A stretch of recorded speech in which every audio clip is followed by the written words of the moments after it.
Alright, so welcome to Chicken Police Into the Hive. This is the much awaited sequel to Paint It Red. Yeah. The Wild Gentlemen present. This whole madness started with this petty little affair. It's so good. Petty to the one who reads it in the paper. Less petty to the one who's getting shot.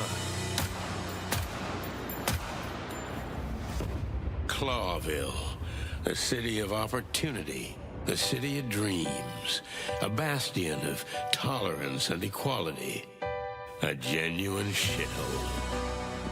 You know, truth is a weird dame.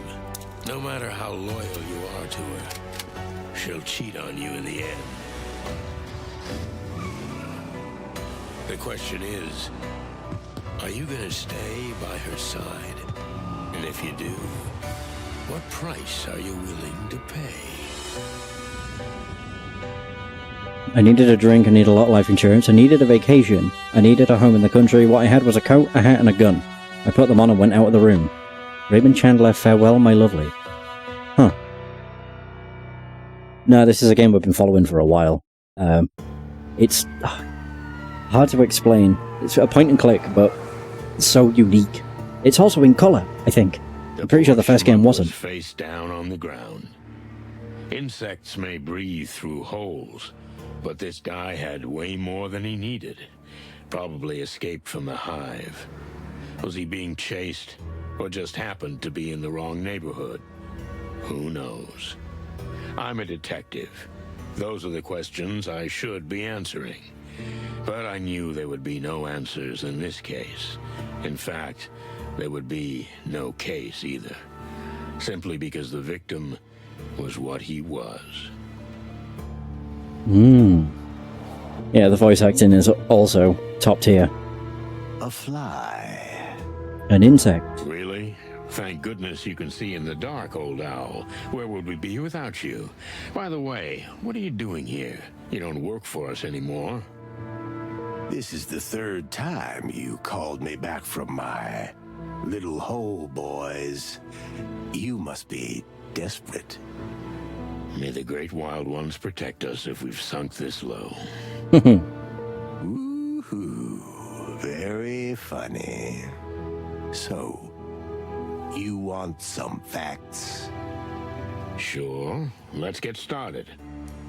His name was Novak, according to his papers, but almost certainly an alias. Pretty likely. Just another fugitive from the Hive, huh? Who knows? All right. I'll snoop around a little. Then we'll talk. I can't wait. And no drinking on duty, okay? On duty? Ha! I'm not a cop nor a doctor anymore. If you need me, make peace with how I work. Oh, feathery heavens, Doc. Relax. I can see you're having a bad night. Bad? Why, is there another kind? Clucking furry hell. I don't need this. So, a few sketchy facts about the victim are never enough. I had to snoop around, see if I could find anything useful. Even if I knew there would be no file on the poor bastard, it just seemed like the right thing to do. A wrecked car. I can talk to Bilbo again. Oh, I can talk. Oh, he's asleep.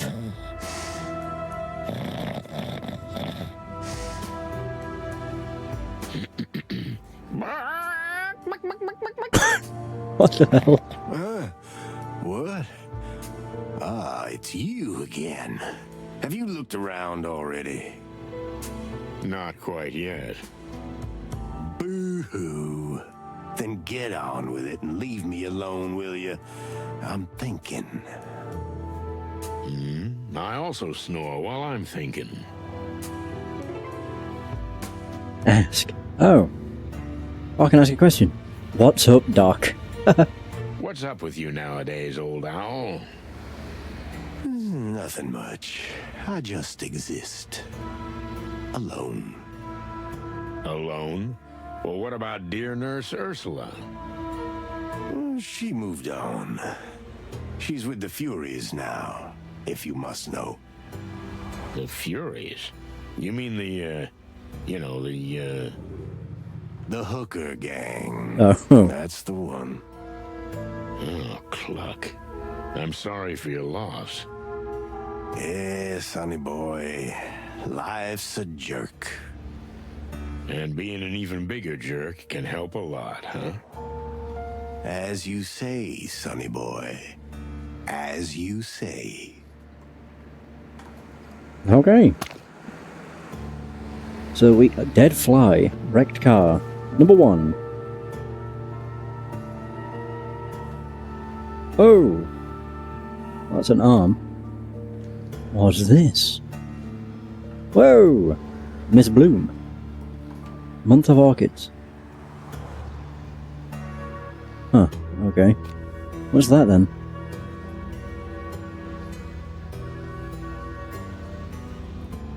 Oh, we learn all about everything. God, I forgot how much information the game kind of like throws at you. So Clawville's an independent city-state, a bustling metropolis, and the seat of the Clawville Colonial Empire. It is a constitutional monarchy with King Hector III, the Fox King, as its ruler. The city has a 1,000-year history and has long been renowned for its principles of acceptance, tolerance, diversity, and peaceful coexistence. Unfortunately, these are now just empty words, and the city is struggling to survive while having to face enemies from within and without. The Chicken Police, the legendary detective duo of Santino Featherland and Marty McChicken, are known as the Chicken Police. The culmination of their nearly 2-decade career together was the takedown of the Whistler Empire 3 years ago. Oh yeah, I think that was Paint It Red, which means this actually takes place kind of canonically when the game released. Yeah, because 3 years ago is when Paint It Red came out. While the name Chicken Police still has a ring to it, the two roosters are tired of playing the leading role. Perhaps it's time to hand their spot over to someone else. The Hive is a fenced-off quarter on the outskirts of Clawville. It was originally an integral part of the city, but after the Segregation Act, the area was fenced off. Today, insects are rarely seen anywhere but the Hive. This place is also known simply as the Ghetto or Roachtown. The Furies are a gang of mainly prostitutes based in the once famous Red Lighthouse, the sweltering Nile, once led by the legendary Madame Zywas, nicknamed the Mother of the City, but she recently disappeared, and now no one knows who is running the criminal organization. The organization is also known by some as the 12 Sisters, allegedly because it originally had 12 founding members. We are now talking about a much larger criminal organization. Oh. The alleged Novak. As far as I can see, he has at least 6 or 7 holes in his body.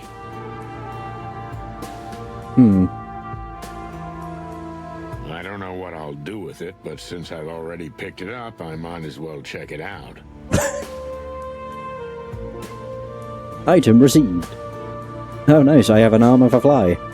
Gross. Can I show it to Bubo? Who are you? Officer, phone booth. The poor dope crashed right next to a police booth. How ironic. Oof. A lonely field patrol. She doesn't seem very concerned about the case.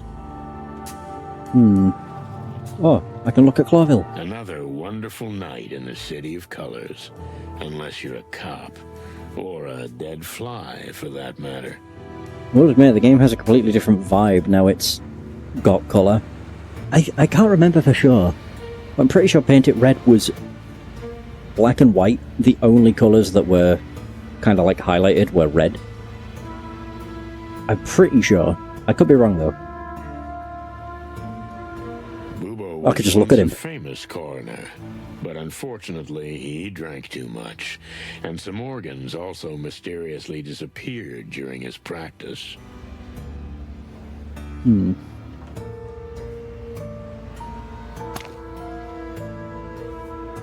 Oh, I can combine it. Can I come? Oh, there we go. Oh no, I was hoping I could combine it with Bubo. What's that do? I can't actually open the map. Ah, there we go. Use item. Boom. So, what about the severed legs? Are you bird-brained? Stop waving that thing around. You're a coroner. You're used to this sort of thing, aren't you? Everything has its time and place, boy. Can you tell me anything useful about it or not? The arms were carefully and individually plucked out, Ew. but only after death. Ugh. You think so? I'm sure of it. No sign of a struggle.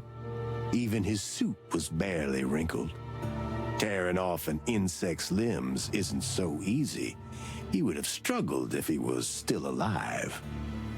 You could have been a detective, Doc. Not a good one, but a detective. Thanks. I got enough misery of my own. Well, I guess I won't see you at the station. That's right. You won't. I'm only going there if they take me in handcuffs. I can help with that. I'm scared. So, that's our cue? Adieu, Mr. Novak. Or whatever your name is. I didn't know you spoke insect. Just a few words. I had a ladybug girlfriend before the Hive closed. I don't want to know about that. Oh, but it's such a juicy story. There's a lot of bang bang and some kiss in it. Enough, okay? Okay. Big stupid bird. I always hated you. What did you say? Who, me? Not you, Marty. Bubo. Hey, what are you doing here? Boss? Is there a problem? You look pale. Like all the color's just gone out of you. Although, now that I say that out loud, it's like the whole world has lost its color. Oh, no. I'm not dreaming all this, am I? It's not a bloody clucking dream, is it? You tell me, boss. You're the famous detective. Oh, this is just a clucking nightmare. Actually, this is more like a game. Of course. Hey, don't ruin the whole thing. Enough. So it was all a dream. I wonder if the actual game is in black and white then. I doubt it.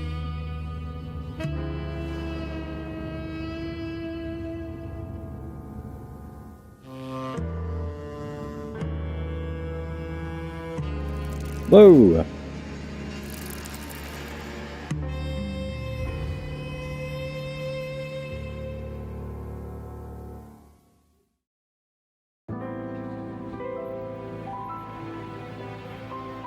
It is in black and white. Oh. That old case with Oh, Bubo. okay. And then Marty's showing up. What the hell was that supposed to mean? Yeah, relax, old bird. You were dreaming. But she's not a dream. Who the heck is she? Oh, cluck. I've got a terrible headache. And even worse, deja vu. Well, I hope she's not hiding a revolver under that pretty little cloak of hers. Because if she is, I won't be able to stop her.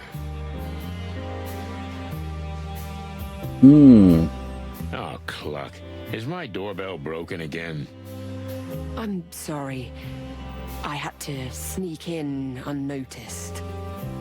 So you're the sneaky type, huh? I'll make a note of that. But feel free to sneak back out. I can't do that. Here we go again. I need to make sure you're gonna help me. Whoa! Lady, listen. I don't even know who you are or what this is about. Promise me. Okay, I promise I'll listen to you. Just calm down. Good. I believe you. Splendid. Now, let's start at the beginning. You know I just installed the new lock on my door. How did you get in? What do you mean, how? The door was wide open. Is that so? Jeez. In that case, of course, make yourself at home. Do you always go through any open door you see? I didn't intend to. Look, ma'am, I can't stress this enough. I don't do private cases. I'm not your average gumshoe detective. Yeah, it's about time I wrote that on the door. You have to understand, no one can help me but you. Only the chicken police. Your last case, and You can't imagine how many times I've heard this, and I'm getting really tired of it. all I'm asking is that you listen to me, nothing else. After that, if you still feel you're not interested, I'll leave and you'll never see me again. Well, that's a bargain, but before we start, can I see your face? I don't like talking to dark silhouettes. Oh, of course. Forgive me. And don't worry, I won't bite your head off. Oh, he doesn't know she's an insect. Oh.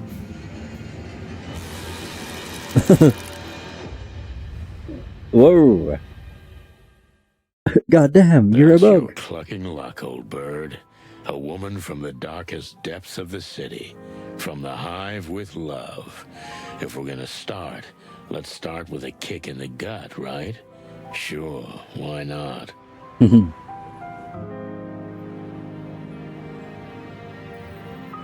Strange woman. Wait, so is the thing on the... okay. Who is this stranger? Better find out who this invited visitor is. Clue not found. The wilderness. I could retire any day now. It's up to me. Even my boss would be happy. So why am I still here? Good clucking question. Oh, codex entry. Oh, my gun. Oh, nice. Smile. Of course I blinked, like a first-class schmuck. Marty, on the other hand, looks like someone from the front page of the Weekly Copper. Trying to think who those are. She's a receptionist. I think that was our boss. I don't know who that is. Mr. Sinclair. What's up, buddy? Everything all right? Oh, damn. I'm starting to sound like Marty.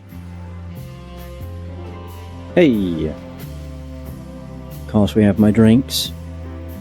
My ashtray. All the cigarettes in the world.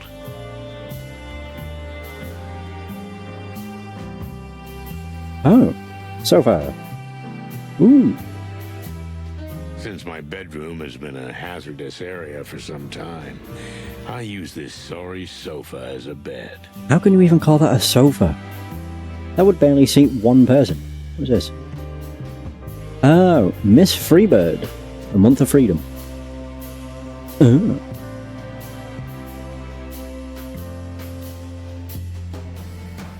I don't have time for this. I need to find out what this broad wants from me first. Alright. Oh, wait. My life. There's only a few days to go. I'll untangle everything, tie up the loose ends, and head for the wilds.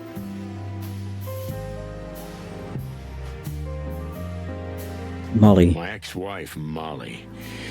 I've packed up all the other pictures already, but this... Well, I'll leave this for the ghosts. They deserve each other. Alright, let's see.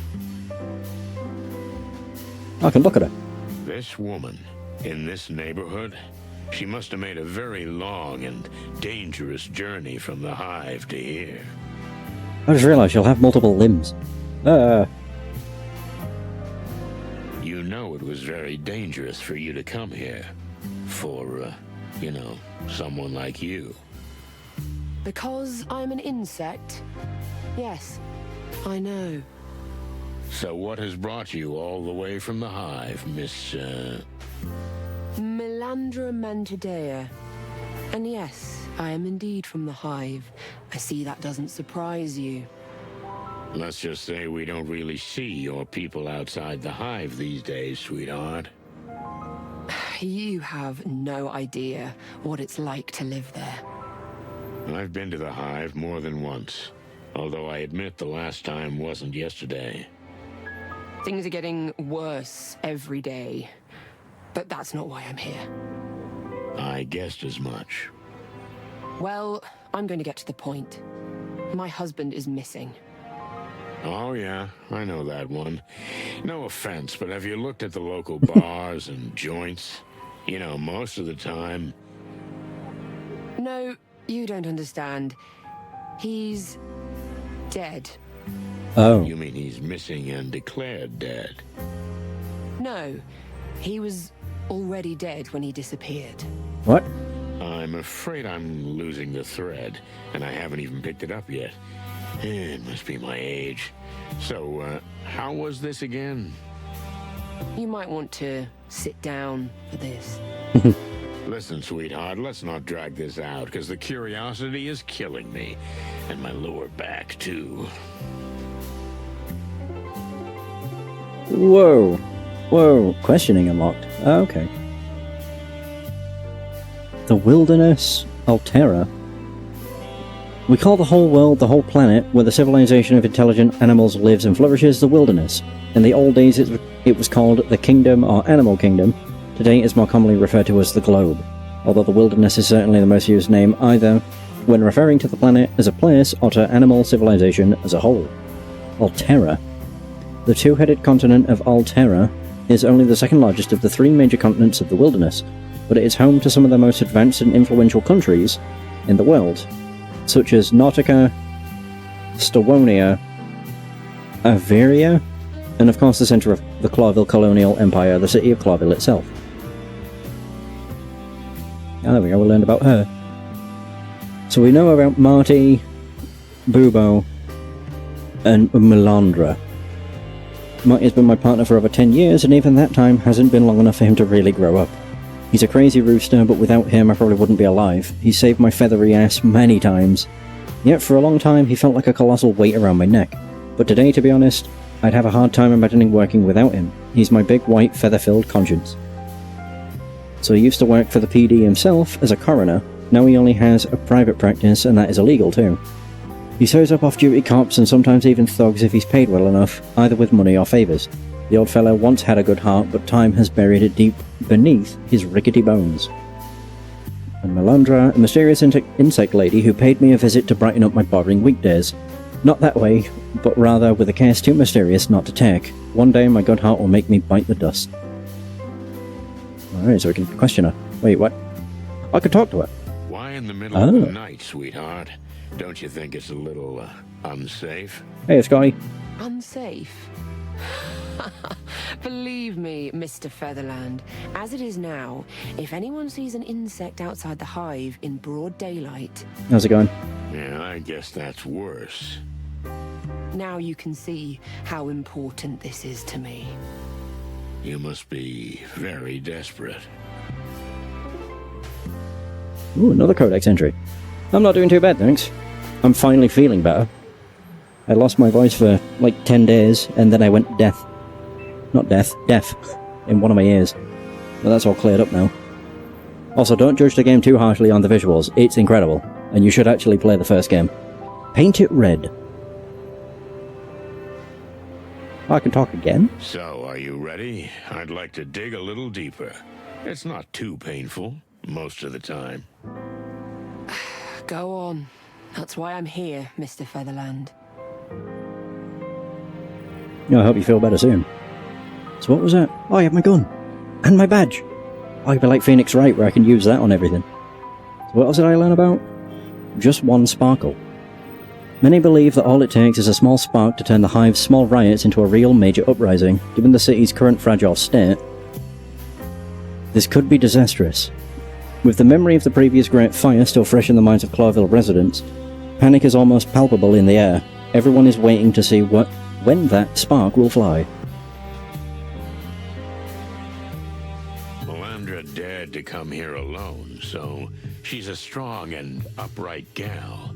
Breaking her certainly won't be easy, but maybe she'll open up to me if I approach her gently. Break or open.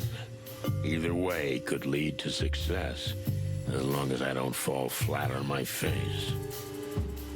Oh yeah, I get to choose. Do I be a good cop or a bad cop? Good cop. Let's start at the beginning. With your husband. Milo Masterson. Yeah. Wait a minute. Masterson? You mean you didn't take your husband's name?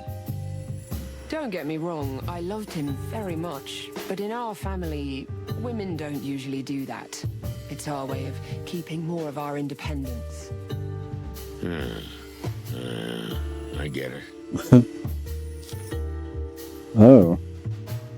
So Melandra dared to come here alone. Alright, it's already what we said. Break can't open. I didn't know Dangerous was to come over to do it anyway. Why would you be that reckless? When exactly did your husband die? A week and a half ago. And when did you discover that his body was missing? 3 days ago. And what's happened since then? I tried to convince myself to come here. I see you succeeded. Lucky me. You know, the last dame in distress who came to me ended up in a pretty bad way. I'm not your typical shy housewife type, Mr. Featherland. I'll fight my own battles if I have to. But I'll also admit when I'm not up to the task. Oh, that's a really useful quality. I envy you. You don't often admit when you need help, do you? You nailed it, sweet chops. But let's talk about you. Oh, I'm just tempted to say that first one. Just because it says Tuts. Were you alone when you found the body? Yeah, it... kinda, yeah. Or like Ace Attorney, but there's no trials. You're a detective. It's a point-and-click detective game. Yeah, I'm saying the first one. Tell me, Toots, were you alone when you found the body? I'd just arrived home, and he was in the restroom with a newspaper in his hand. That's where he met his end. He died like Elvis. Tough break. Sorry. Don't be. He loved that place. A few minutes of solitude and peace. And, well, he was home and relatively happy. It's quite a peaceful death. Especially where we come from. Yeah, I can think of a better way. Heroic deaths belong to heroic stories. Our story was simple and peaceful. That's why it upsets me that this peace has been disturbed. I guess you're right. You know, you have a very healthy view of the world. When you've had almost everything taken away from you, you learn to appreciate the little things. Once again, you're right.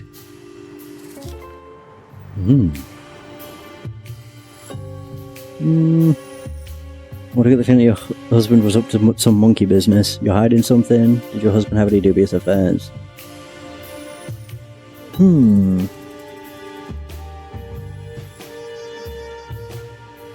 I think those other two are a bit too presumptuous.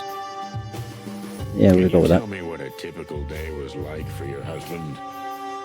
He worked in a textile factory. He got up in the morning, went to work, came straight home after work. We spent the evening together, rinse and repeat. But then he lost his job. Oh. And Milo changed? More like everything changed. The factory was replaced by a new meat substitute plant. You know, the one that makes those horrible fake meat products.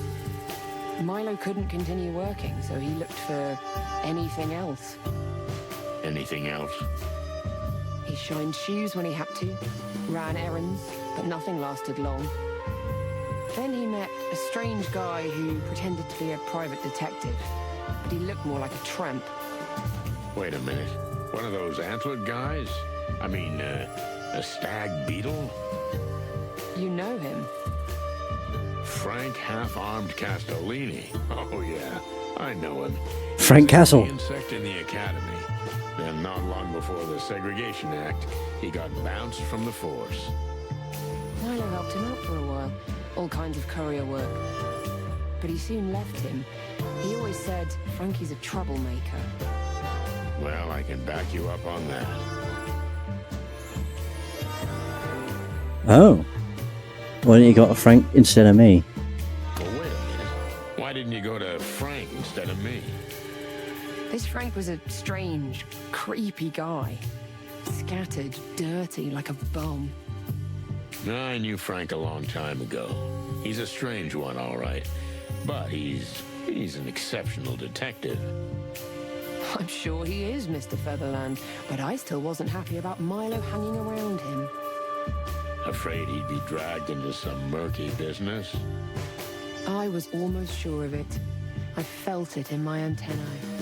I often sense things like that. Is that why you came to me? You want me to look into Frank? I want you to find out what happened to my husband's body. That's all I want. Nothing more, nothing less. What kind of personality was he? Very captivating lady. Why are you doing this? What kind of personality was Milo? How would you describe him in a few words? Calm, patient, devoted. You really loved him, didn't you? I love him even now, Mr. Featherland. Well, then your husband was a lucky man. Thank you. Let's spit it out.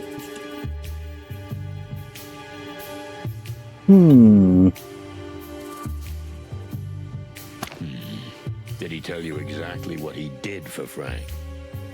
Never in detail, just that he was a kind of errand boy. He got things from A to B. Nothing more unusual than that? One night, he came home really upset.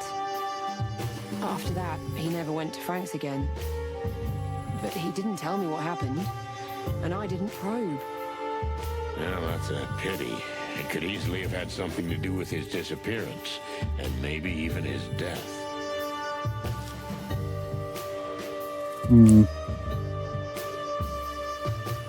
Dun, dun. Do you really feel it's worth risking your own life? Very much so, Mr. Featherland. My husband's body is missing.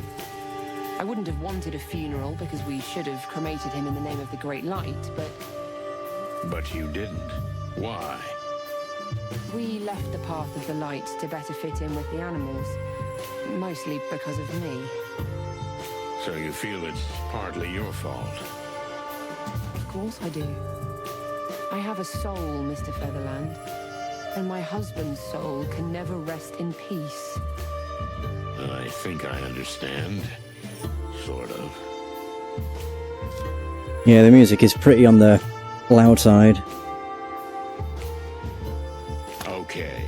Give me one good reason why I should care about this. I should be able to change it. Look, I can't pay you much, but...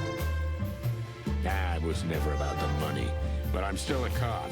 I don't do... You're saying you don't do private investigations? Not what I heard. Rumor is, when the Wessler Empire... Let's not dwell on the past. This is a different kind of case. Because of the Hive, right? So you won't take the case. Well... maybe. So, you've been looking into this all on your own? I had no choice. I searched the cemetery, but I didn't find a soul. There's an old bug working there. His name's Uncle Joe, kind of a local legend. Take it easy. Everybody knows him. He didn't see anything, but he couldn't have seen much because he was drunk as a skunk. I guess the police didn't bother to question him. The police? Please. Have others disappeared from the cemetery, or just your husband? His was actually the third, and then 3 others went missing, as I heard. You say 6 bodies are on the loose? Don't put it that way. But yes, that's what I know. And this, Uncle Joe fella, what else do I need to know about him? When I talked to him, he was scared. I guess he was either beaten or threatened, probably both. Well, thank you for answering my questions, Missy. So, the interview, that was it? You'd better not leave town. Stick around. It's the best thing to do. So be it, Mr. Featherland. You see? That's what I'm talking about.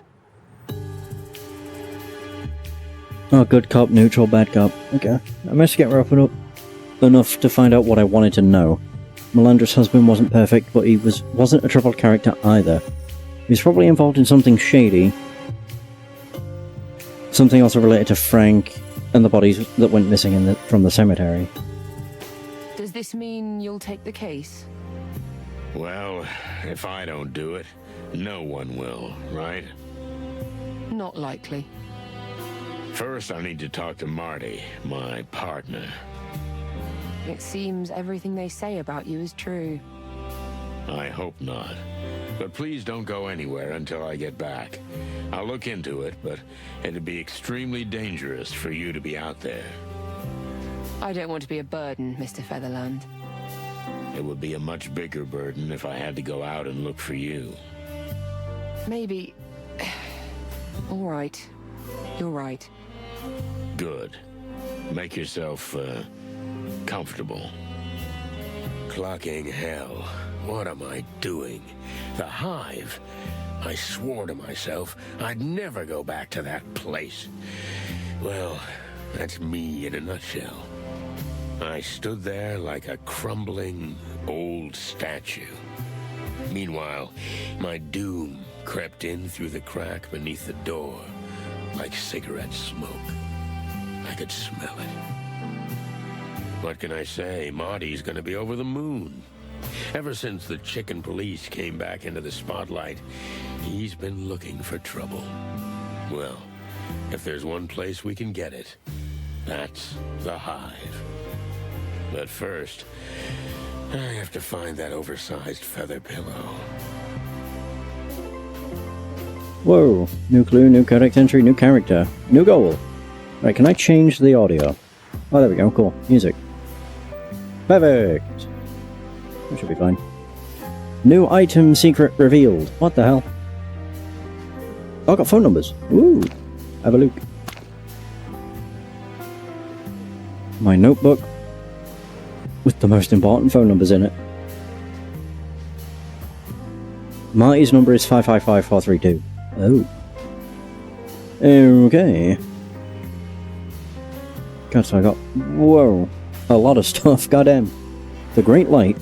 Insects must believe in the Great Light, the redemptive light towards which they will fly at the end of their lives and with which they will eventually be united for eternity.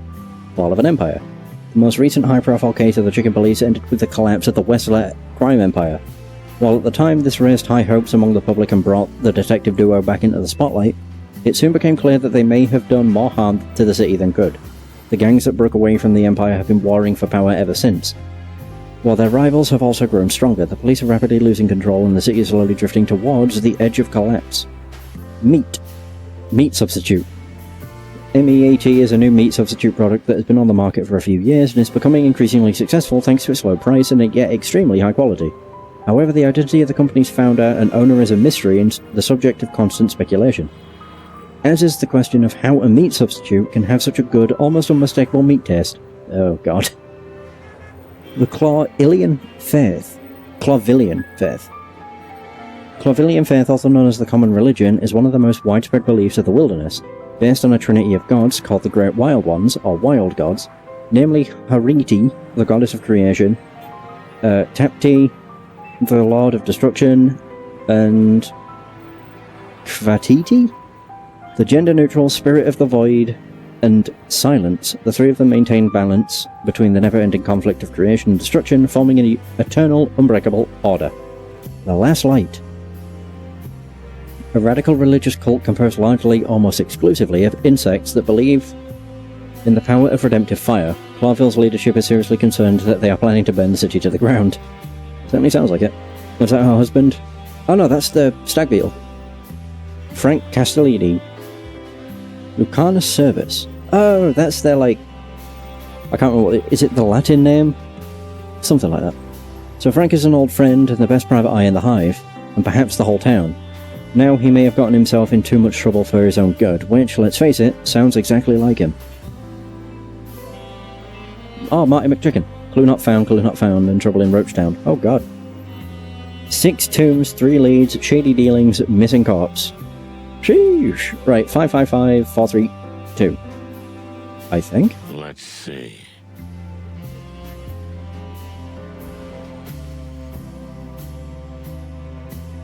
Use the phone. So 5. I always love using phones like this. There we go.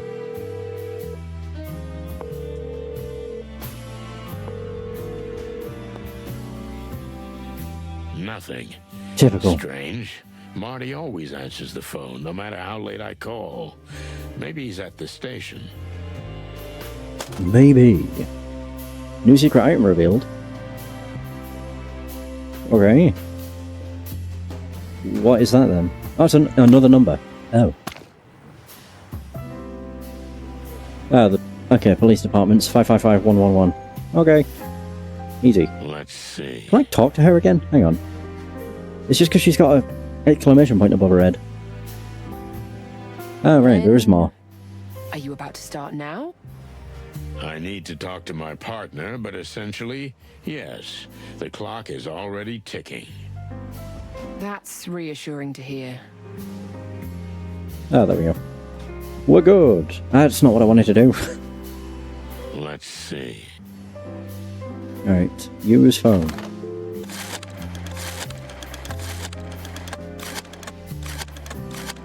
Perfect.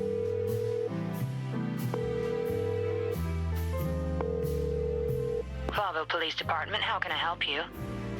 Hey, Mon. Is that you, Sonny? What's up, Chief? Is Marty in there? He's left already. Why? Ah, nothing. I'll go look for him at home, I guess. Okay, Boss Bird. But tell me, is everything all right? You sound kind of strange. Oh, come on, Mon. You know it's never all right. Just the usual. Well, take care of yourself, okay? Later, sweetheart. Bye, Sonny. Ah. Well. Is there a problem, Mr. Featherland? No, nothing. Just, my partner. Look, if this is becoming a problem, then maybe... No, nothing like that. I'll have to look for him. I'd probably better go see him at home. I see. Well, then I hope you're successful. Yeah, me too. God damn it. I was ready Oh. for the big journey around the wilderness. Nice. But a mysterious woman in a hood came to ruin everything. Sound familiar? Yeah. Yeah. And she came straight from the Hive, fellas, with a case that looked like straight suicide. Did I take it? Clock, yes, because that's me. The perfect schmuck. Clawville, the most crippled place in the wilderness. Cluck me. Yeah, there it is. Into the Hive. The power of the crown has been weakened, and Clawville is on the brink of total collapse. The That's insects Frank. exiled to the Hive are rioting, and the place is ravaged by gang warfare.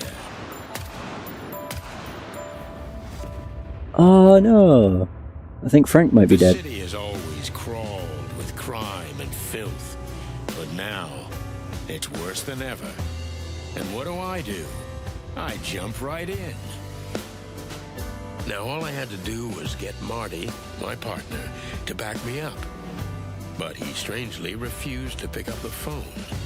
No more trouble in the Hive. I wonder what could have happened to him. You can't do this to me. You just can't. Oh god, is he drunk? It certainly sounds like it. Chapter 1. From the Hive with Love.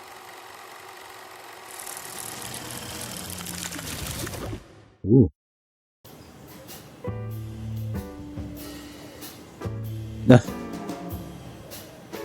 Oh no, he's been thrown out. Oh! A brand new colour mode because there's still a little hope left. I'm sticking with Noir. The Noir mode looks awesome. Fits with it too. What the fluffy, feathery, scaly clucking hell's going on here? Hey, buddy. Are you alright? You hear me, honey? That's not how this works. No, it's not. Yeah, Marty. Hello, Marty. I've been drinking, right? And I'm drunk? Huh? Marty. Hey, partner. Hey, buddy. Oh, goddamn featherhead. Tearing me apart, Laura! Lisa. Oh, no chance. I've got to get him out of this state somehow. Oh god. Right, so my new clue is to make him sober up, I guess. What's this? Oh, right, I can... Okay, go between both. Okay, alright. Jeez.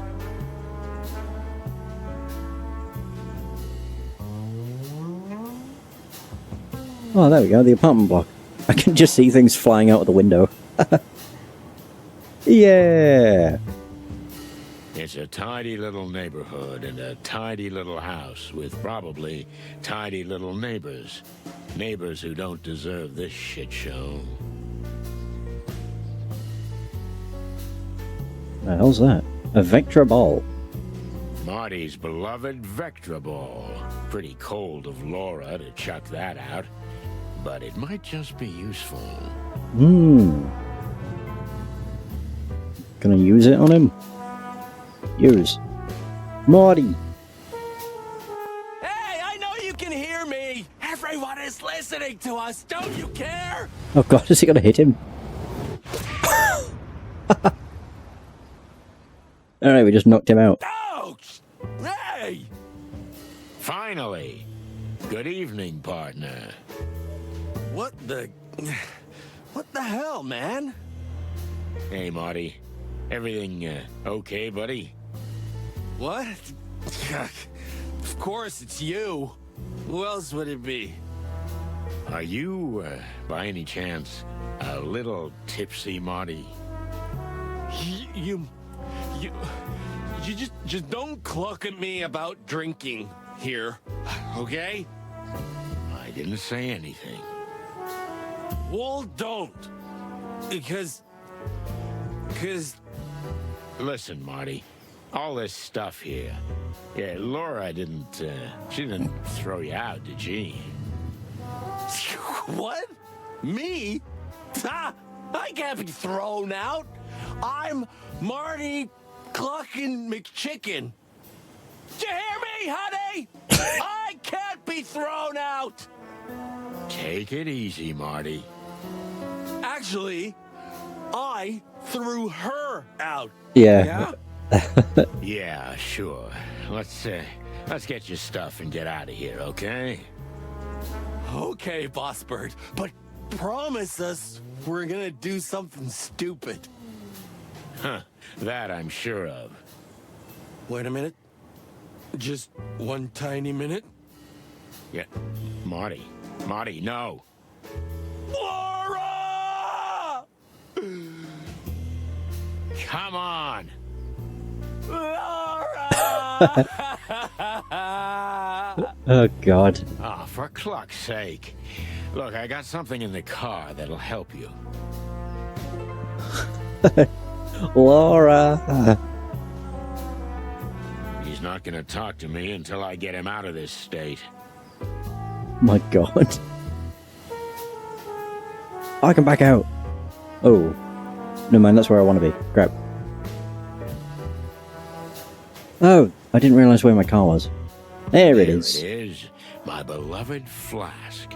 Contains a killer cocktail handed down to me by good old Dr. Bubo. Cures anything. There we go. We got it! Does it actually say what's inside it? The flask and what's in it has saved my life countless times. It contains a strange potion, the recipe for which was handed down to me by old Bubo. I'll take it to the grave with me, that's for sure. Oh, nice. SF. Alright. Here you go, Marty. What the? You want to kill me? Take a few deep breaths and everything will be fine.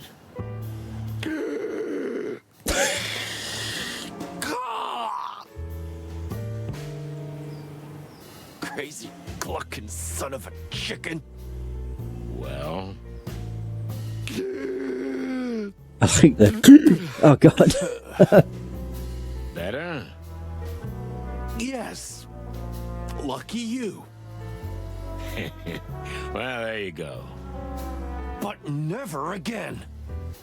And I'll get drunk. Easy. Shall we go? Yeah, I guess. He's just gonna leave his If you stuff there. kick in my car, I'll pluck you and cook you alive. Yeah, let's just get out of here. That's my boy. That's my boy. There we go. New location, map updated. Oh, we can now go to the police department. Alright, let's go. Oh, it's the right bumper. Okay. Marty's Nest, police department, home. Let's go. Ice station. Nice. The war against crime is real. Join the fight. I'd never seen Marty so dead drunk. It didn't bode well for the evening. I was just about to call the whole thing off, but after a nap in the passenger seat, he woke up, innocent as a day-old chick. Fists, bullets, or booze, this damn cock dodged them all, but Laura hit the only tender spot he has, his overly large heart. We were standing outside the station, waiting for him to compose himself before going in. He avoided my gaze, and I didn't blame him. In over 10 years of working together, I've never seen him let himself get this low. Well, there's a first time for everything. Listen, man, I... Don't get started, Marty, okay? Just take a deep breath, and let's get going. Yeah, right. You just forgot to tell me what we're doing here. Well, I didn't want to wake you. You were snoring so sweetly in the car. Sorry. Right now, we need paperwork to enter the Hive. The what? Yeah, sure. Wait. Wait, what? Knew it. You heard it right, partner. We got some business in Roachtown. Anyway, it'll give Laura a chance to cool off. Oh, clucking hell. Can we maybe not talk about that? Whatever suits you, partner. Listen, do you have an aspirin? My brain is trying to burst out of my skull. Nope. But if Monica's here, I'm sure she'll help you. Ah, good. She's always there when you need her, huh? Uh-huh. I just hope the old bone chewer won't be in. Blood boil? You know the dog that barks doesn't bite. Yeah, right. Just sends you on unpaid leave. New goal, new character. Memorial. Oh, those we'll never forget. In memory of the Great Police Massacre. Oh. In memory of the Great Police Massacre. Rest in peace, comrades. All the friends we lost. Even clucking Phyllis and Royce. Shit, I never would have thought it, but I missed those two spiky bastards. Yeah, the Force won't get over that night anytime soon. Clawville is really on the brink, right, buddy? Yeah. And don't call me buddy. Oh, yeah. Sorry, Boss Bird. Another codex entry. Gonna be a lot of those. Monica Rosen. The real Mother Goose of the Force, receptionist, nurse, and friend in one fragile tiny body. With all the good and bad of those roles. I can't count the number of times she has done us an unrepayable favour, putting her own beak on the line. Oh dear Monica, where would we be today without you? Oh, the police massacre. Phyllis Royce, Jardine, and many others, 12 members of the Clarville police force were killed in the botched raid when they were caught up in a gang war between the Scaly Backs and the Golden Fang clan. The city has not seen a brutal shooting like this since, although many fear that if the rampaging gangs and clans are not contained, the incident will be repeated. Ooh. Let's go in. Oh. This doesn't look much different. Well, well. If it isn't the chicken police in the flesh. The hens that lay the golden eggs, huh? Moses, Plato. Evening, gentlemen. Now get lost. Marty's having a rough night. Everything all right, Marty, my boy? You look like you've been swimming in the Times. Or are you just juiced up? Aw, are you mewling at me, tiny tiger? I'm sorry, it's hard to hear you from up here. Tiny what? What did you say? Please don't do this, Plato. We're so much better than that. For cluck's sake. Not only crappy detectives, but the chicken chits too. Wow. I can't believe I'm saying this, but yeah, Moses is right. Ah, okay. Whatever. Moses, Plato, the later the better. Indeed. Goddamn. Who the hell is this? Hobo figure. Who's that guy? What's he doing here? He seems lost. Well, ask him. No clucking way. Just look at him. Well, maybe he's looking for you. An old friend of yours. A classmate from the Moron Academy. Ha ha ha. Your sense of humor is getting old and rickety, just like you. Because I'm spending more and more time with you, buddy. Oh, she isn't here. Well.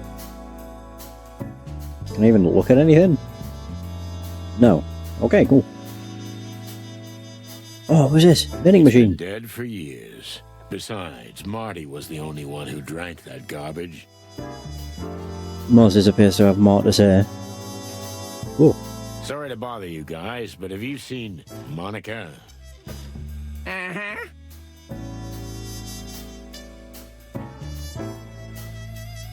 And can you tell us where we can find her? Oh, of course. You just have to ask. She went down to the shooting range. The shooting range? Monica? Are we talking about the same person? To be honest, I was surprised too. Strange. Quite. Yeah, thanks anyway, guys. Have a nice standing around and doing nothing. I could talk to him again. While we're on the subject, why are you here this time of night? That's, classified. Oh, classified. Correct. Inspector Bloodboil has asked us not to tell anyone anything. Wow, must be important if you got the third and fourth best detectives in town on the case. What did you say? Just the truth, cutie kitten. Hold me down, Moses, or I swear. Damn it, Marty, stop pulling his tail. Look at him, his head's gonna explode. But he's so cute when he's angry. I mean, look at his fur standing on end. Calm down, Plato. We've got work to do. We have real business to do. Yeah, you're right, Moses. They're not worth it. No, we're not. So long, boys. Ah. Meow. My god. New option, ask. Ooh. Oh, nice. So Moses Wildflower. Moses is a real enigma. He is said to have been a prodigy even as a child and solved his first predation case at the age of 12. But whatever his brilliance, it doesn't change the fact that he is a cold, snobbish and quite insufferable character. Moreover, he and his partner Plato have always coveted our position as two of Clarville's most successful detectives. Not while the chicken police are around, my friends. So Plato is a veteran who, for some strange reason, is now trying to forget the horrors of war by serving on the Clawville police force. If you ask me, he picked the worst possible place to do that, but what do I know? Anyway, he's Moses' faithful sidekick, shadowing the sly fox wherever he goes. Permission for Hive entry. Speak with Monica, get an aspirin. Ooh! Moses and Plato's secret mission. Ooh. Ooh. So I can talk further, but... The detective genius and his pussycat. Oh. What about old Marrowbone? Chief Bloodboil's not in tonight. Lucky for you, I guess. What makes you say that? Come on, Santino. I can tell you're up to no good. Maybe a little private investigation? Don't be ridiculous. Am I? I see. Well, good evening, detectives. Yeah, you too. So, this secret assignment you got from Bloodboil. What about it? Come on, we're all friends here, right? There is no way. Come on, fellas. For old time's sake. Ha! What old times? Come on, old bird. Say something. All right, I give up. Who cares? It's something petty anyway. Petty? Bah! You call it petty to uncover? Plato, What? mind your mouth. Oh, yeah. I'm sorry, Moses. You're not getting nothing out of us, birds. Ah, almost had it. Yeah. Oh well, worth a shot.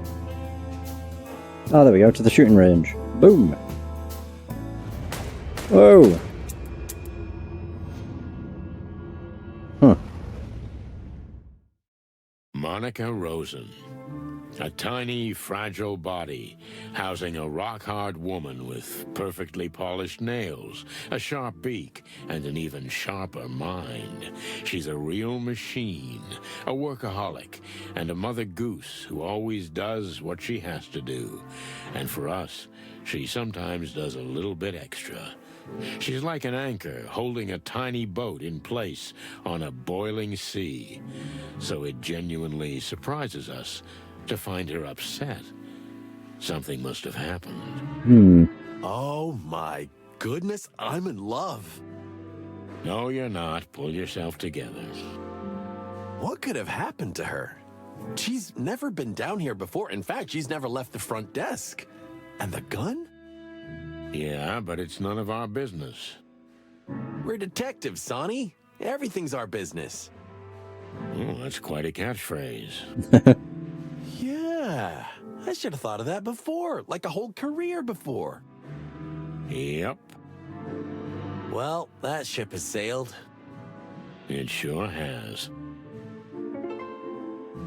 New goal. Oh, what's up with Monica? We'll find out what it was. Okay. Monica! Hey, Mon. What's up? It's a little, unusual finding you here. What? Me? Oh, no, it's nothing. I just came down to chill out a little. And it's already better. Okay. To chill out a little. Exactly. Yeah. Chill out, you know. Well, if anyone, I can understand. I spent half my life down here, but I've never seen you here, Mon. Especially... With a huge clucking gun in your hand. Oh, that? Oh, it's nothing really. I've just been under a lot of pressure lately, and I thought I'd give it a try. It felt pretty good, honestly. Amen, sister. By the way, you're looking a little ragged, Marty. Did something happen? To me? Oh, no, nothing. Just, He's got a clucking hangover, Mon. Hangover? I thought you never drank. well, first time at the range for you, first time at the bottom of the bottle for me. Looks like it's a night of firsts, huh? Fair enough. I'm not pushing. Thanks, Mon. Anything I can do for you guys? I assume you're not here to just chill out, right? Sharp as always, Mon. We were looking for you. Well, I'm here. So shoot.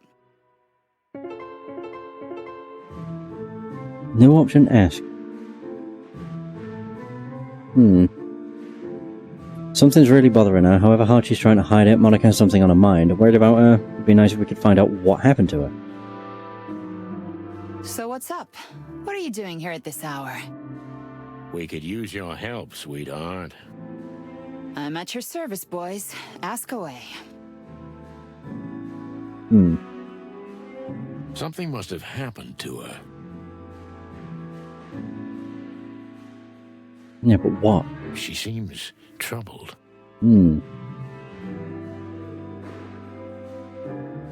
Alright. Around the world.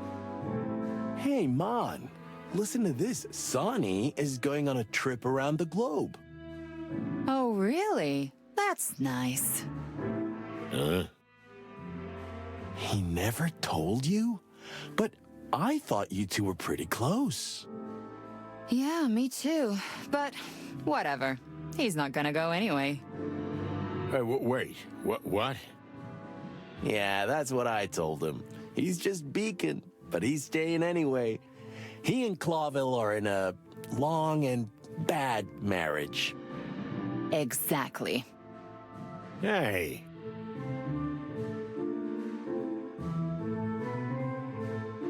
I'm standing right here, okay? Yeah, okay. Oh, hello, Sonny. How are you? Okay. Do you happen to have an aspirin? Marty's pretty useless right now.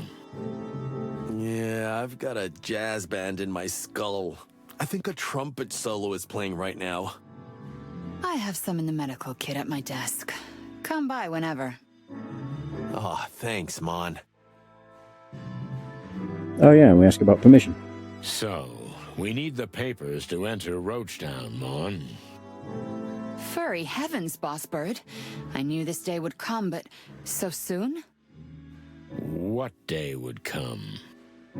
The day you finally get yourself killed. Oh. But why do you have to drag poor Marty into it? He's still so... well, he's not so young anymore, but he's still full of hope. Thanks, I guess. Sweetheart, we just have a case there, that's all. We can't do it from the outside. Why don't you ask that bug friend of yours, Frank? He's helped you out more than once, hasn't he? I think he's dead. Well, I think part of this is about him. He might have gotten himself into trouble. Again. And you think you're the ones the poor residents of the Hive need? This is important, Mon. I mean, this time, it really is.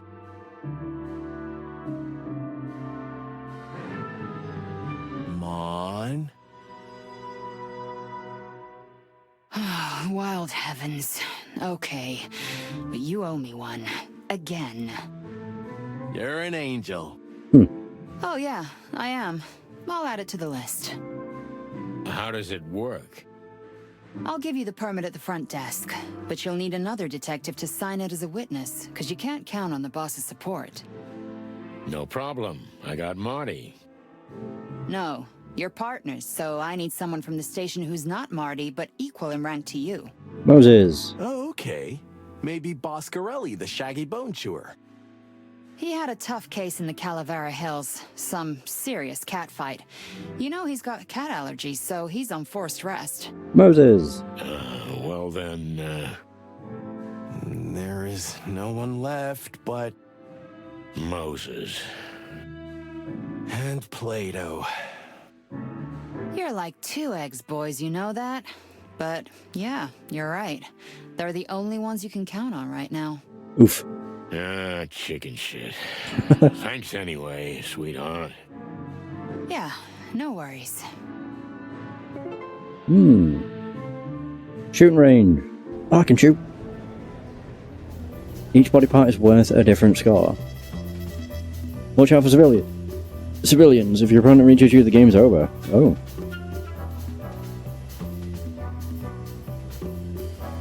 Tommy gun.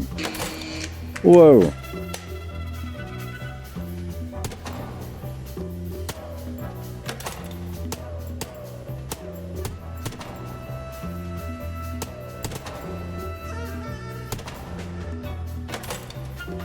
Ba, ba.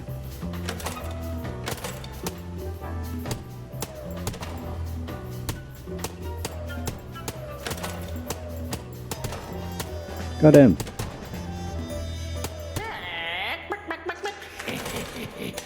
What the hell was that?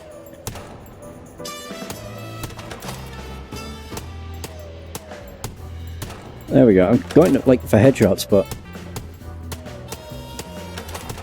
this thing's got terrible aim.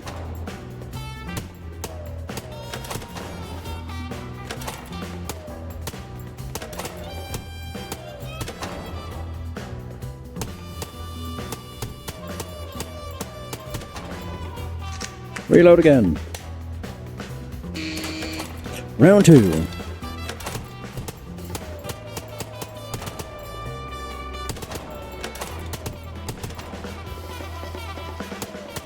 It was a pleasure.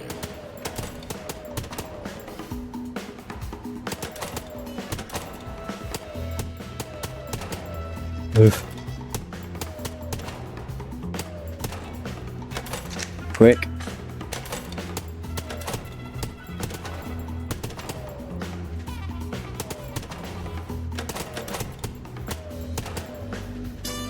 Goddamn. I'm like going for headshots, but it's whether the bullet actually connects. Round 3.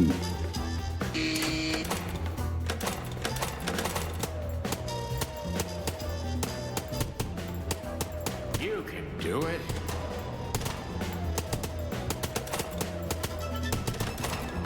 Fuck. No! I might be better off with the Magnum. Or the shotgun.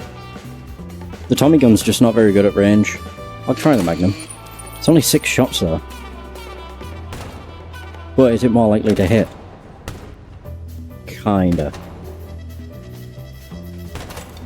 Yeah. It's quite quick to reload too. Okay, I can get him from this far back. Easy. Should be. Bonk, bonk. Do, do, do, do, do. Oh, does it make more sense to actually shoot them in the arm first? Not really. Yeah, you don't really get that much more score. I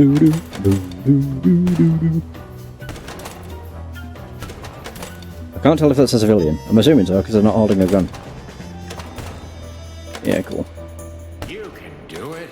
Oh shoot, I have to reload. Crap. Woo!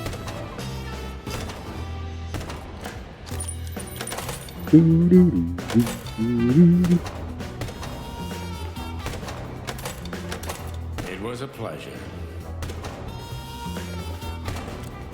Very good. Round 3. Yeah, now it's where all of them.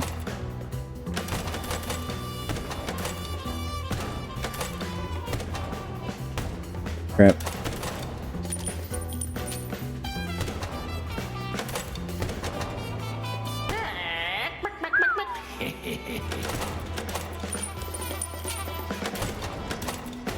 Oh no, I missed.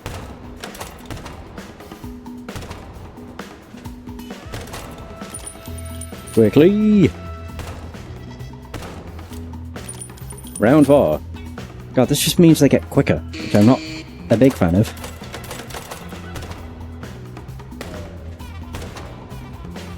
You can do it.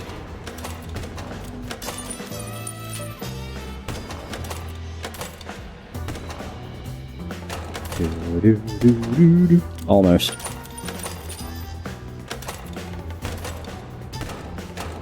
a pleasure. Phew. Round 5?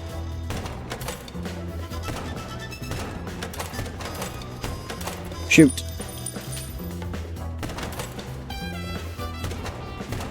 Ooh. That was bloody close.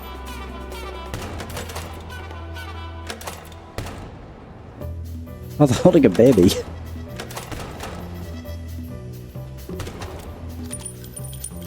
Ba, ba, ba, ba, ba. Round 6.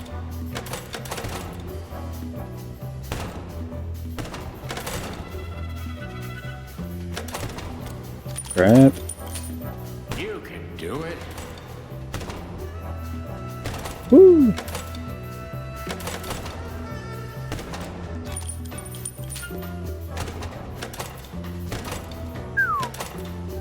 It was a pleasure. Okay. Got him.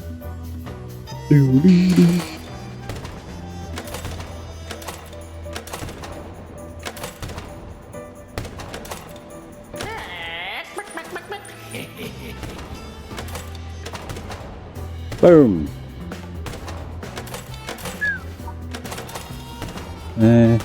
Crap, I missed. I'm too slow. Yeah. No! Damn, accuracy, 96%. Not bad. Yeah, that's fine. Whatever. Cool. That was fun. Woo! Was that everything? What the hell? Keep your gun clean, Mr. Lawman. Gun nut. Wait, what? Was that like this before? Someone here has a sophisticated sense of humor. I think it's pretty apt. Ha ha ha. Wait a minute. It wasn't you, was it? What? Me? Don't make fun of yourself, Marty. It's so childish. Yeah, I'm watching you, old bird. Yeah, leave me alone. I'm watching you. Oh god. Like a hawk. Cool. I guess we'll go and talk to Mon. New Ask topic. New Ask topic. Boo, boo, boo, boo, boo, boo.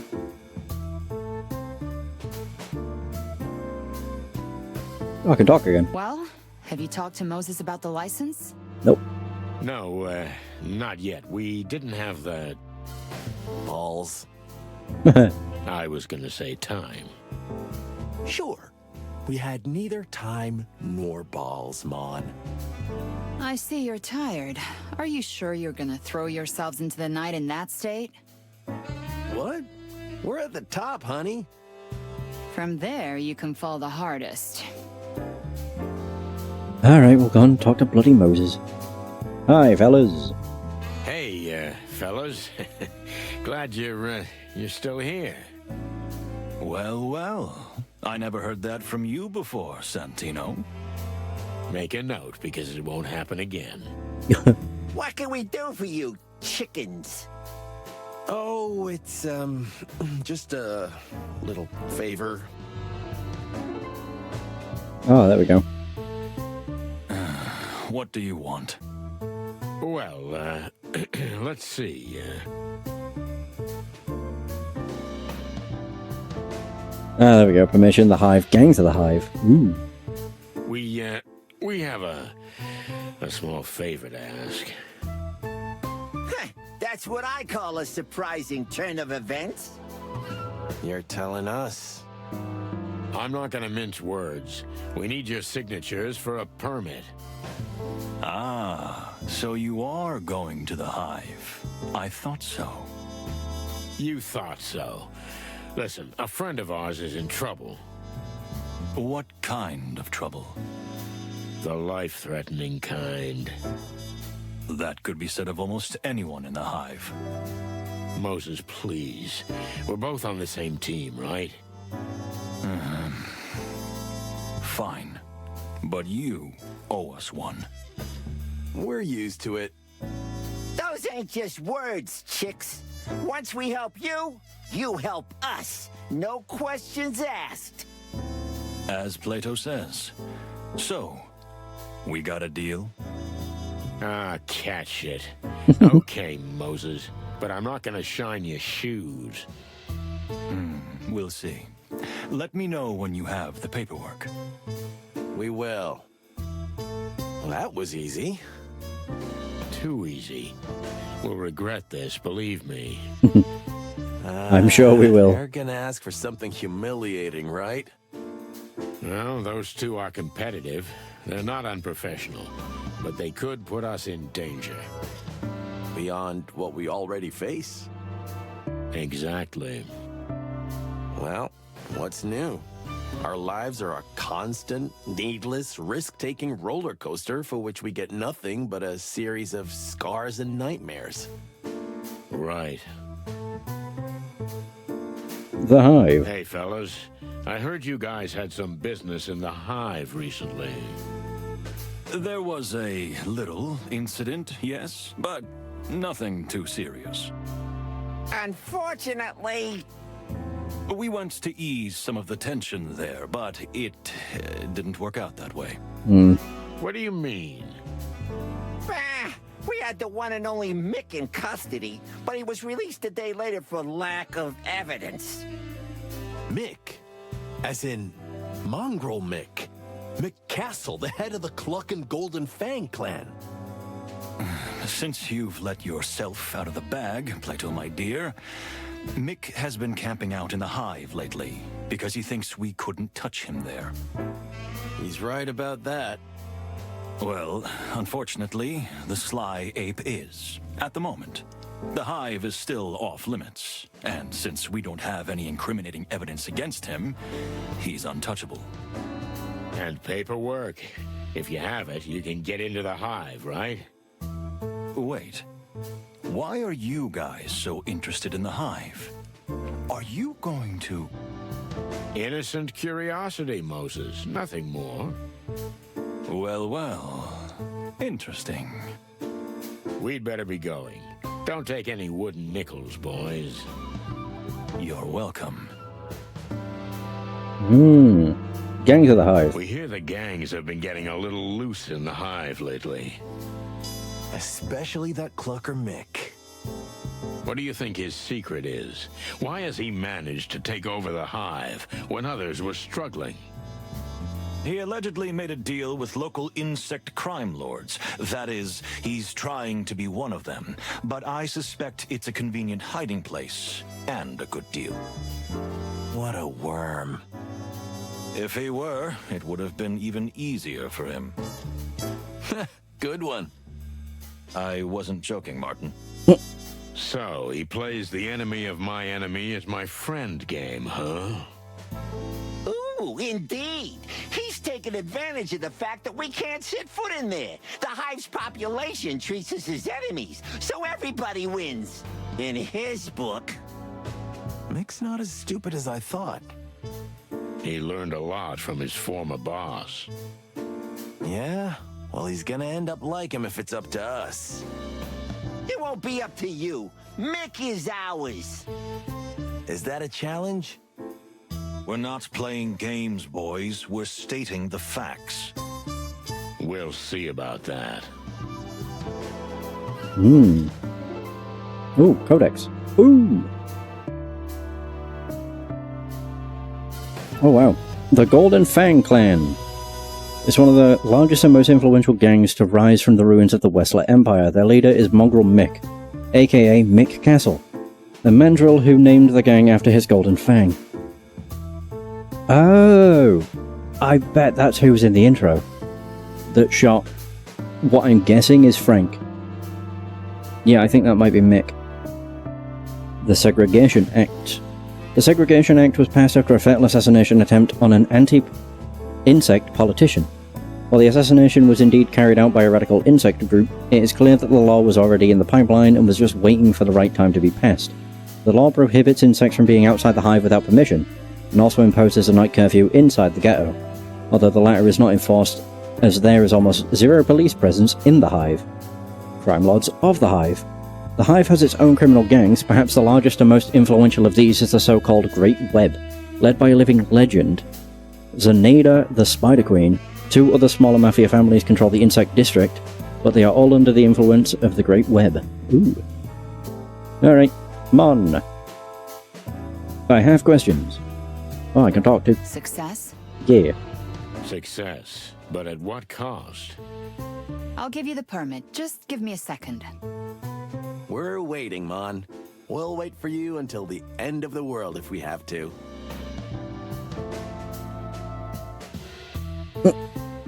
What?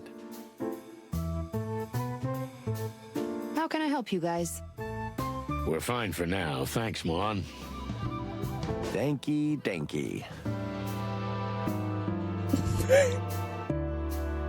Okay. Any news? Nothing at the moment, but you'll be the first to know. Deal. There we go. The papers, the Hive, everything's okay. Blood boil, aspirin. Here, just get Moses and Plato to sign it and you're done.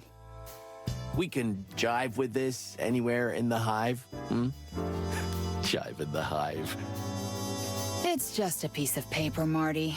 It'll be useful once you've set the Hive on fire and you need proof you had permission to be there in the first place. Nice. But the Hive has its own life, its own rules. Its residents won't be impressed that you have a piece of paper issued by the Clawville PD. No. In fact, I wouldn't wave it in public if I were you. Understandable. Thanks again, sweetheart. You saved us, as always. Come on, it's my job. Well, no, but I'm happy to do it for you. You make my heart melt. Let's go before we have to call an ambulance. Take care of each other, boys. Right, the Hive. What have you heard about the Hive, Mon? I don't know much more than anyone else, Boss Bird, but there's big trouble in there. You mean the riots? Mostly, but not just that. After he brought the Westler Empire down, smaller gangs have targeted the place. And if I'm not wrong, Mixed Mob has already settled in there. Yeah, we heard about that. The Golden Fang Clan. You think they're more dangerous than their silly name? It's hard to say yet. But Roachtown ain't our jurisdiction. You got it. The Hive remains off limits and Blood Boil is adamant. Actually, that's part of why we're here, Mon. The Hive? Oh, you're not. Yes, my dear, we're going into the Hive. And we need your help. What about old Marrowbone? Blood Boil? Oh, he's been busy lately. The king is determined to end the gang wars, and Blood Boil is his trump card. You mean his lapdog. Anyway, it's about clucking time we put this place in order. You're not the only one who thinks that. It seems our king has seriously changed lately. For the Wild Ones? Someone replaced him with his evil twin? Haha, very funny. But it's more likely to be his new advisor behind it. New advisor? Huh? Are we talking about a broad? Bingo. Are you getting a little tingly on your comb, Hotshot? Something like that. So they rolled the old dog back in. Yeah, he has to go to parties and other public events all the time. He's got a bad stomach, but he's got to attend if he wants the crown to support the police with more funds. Can't imagine the old timer in a tuxedo. It kills him. But he's doing it for us. Oh, what a martyr. Don't be so mean, Sonny. But that's my trademark. My head's still splitting. Just take this. Thanks, Mon. You'll be all right in a minute, you big chicken. Yeah, I hope so. Because right now, I've got a feeling this is gonna be my last night. Hey, no cryptic prophecies, Marty. You're proved right too many times. Yeah, okay. Oh, there we go. So, everything all right with you, sweetheart? It's unusual to see you here. Sonny, guys, it's okay. Really, I'm fine. I'm just blowing off some steam. With a bunch of bullets. As you say, Marty. Well, okay, Mon. Alright. Oh, I got more codex things. Nice. The King of Clawville is King Hector III, who is colloquially known as the Fox King, a reference to his species, but more to the fact that the people of Clawville know their monarch as a rather shady, opportunistic, and sly figure. In any case, the king has proved rather weak when it comes to fighting organised crime, and at the moment his main concern is making peace with Stowonia, while Clawville needs a strong leader more than it has ever needed since its creation. Good luck, guys. Whatever it is you're doing. We do what we do best. May the big wild ones protect us. And she just sounds fed up. Alright, fellas. Boom. Here you go, fellas. One scribble from you is enough, Moses, but you can sign it too, Plato. I'll pass. Let's see. Done. It was a pleasure. See ya, boys. Sonny, Huh? Yeah? we'll be keeping an eye on you. And don't forget, you're in our debt. Yeah, okay. Anything else? Nothing. Right now. Well, bye, fellas. Okay, so what exactly are we talking about? I get that we're snooping around the Hive, but what about Frank? And where does Mick come into it? Just relax. We'll go up to my place and I'll show you. That's what she said. Stop clucking around. This is big. You're about to see how big. That's what she said. Ah, moron. Okay, but all joking aside, I'm getting tired of being the last to know what case we're working on. Well, someone's got to be last, right? Don't be a jerk, Sonny. All right. But you know, an hour ago, you weren't in any state for details.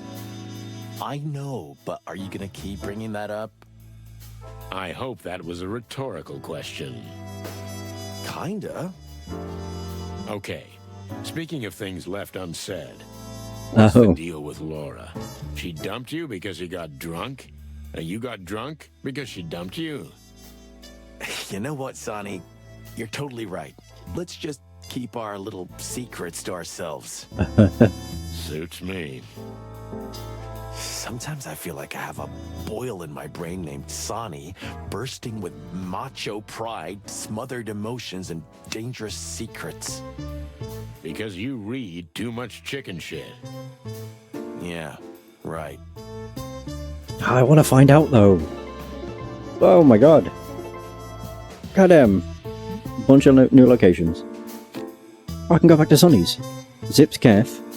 Frank's place. The Hive's graveyard. Ooh. Marty's nest. Wait. Does that mean it's locked? Oh, it is. Oh. Alright. Going home. Oh, wow. What are all these boxes? I told you, didn't I? I'm leaving this dump and going on a round-the-world trip.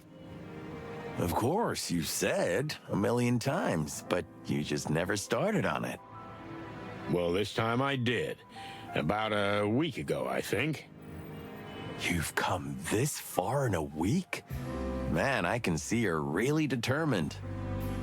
Good work takes time, okay? I've got a lot of stuff to pack. Who knows when I'll be back? Maybe never. Until then, Lewis is renting the place out. Oh yeah, what's the deal with the good old carrot shredder? Well, he's doing pretty well since he breathed life back into the hotel.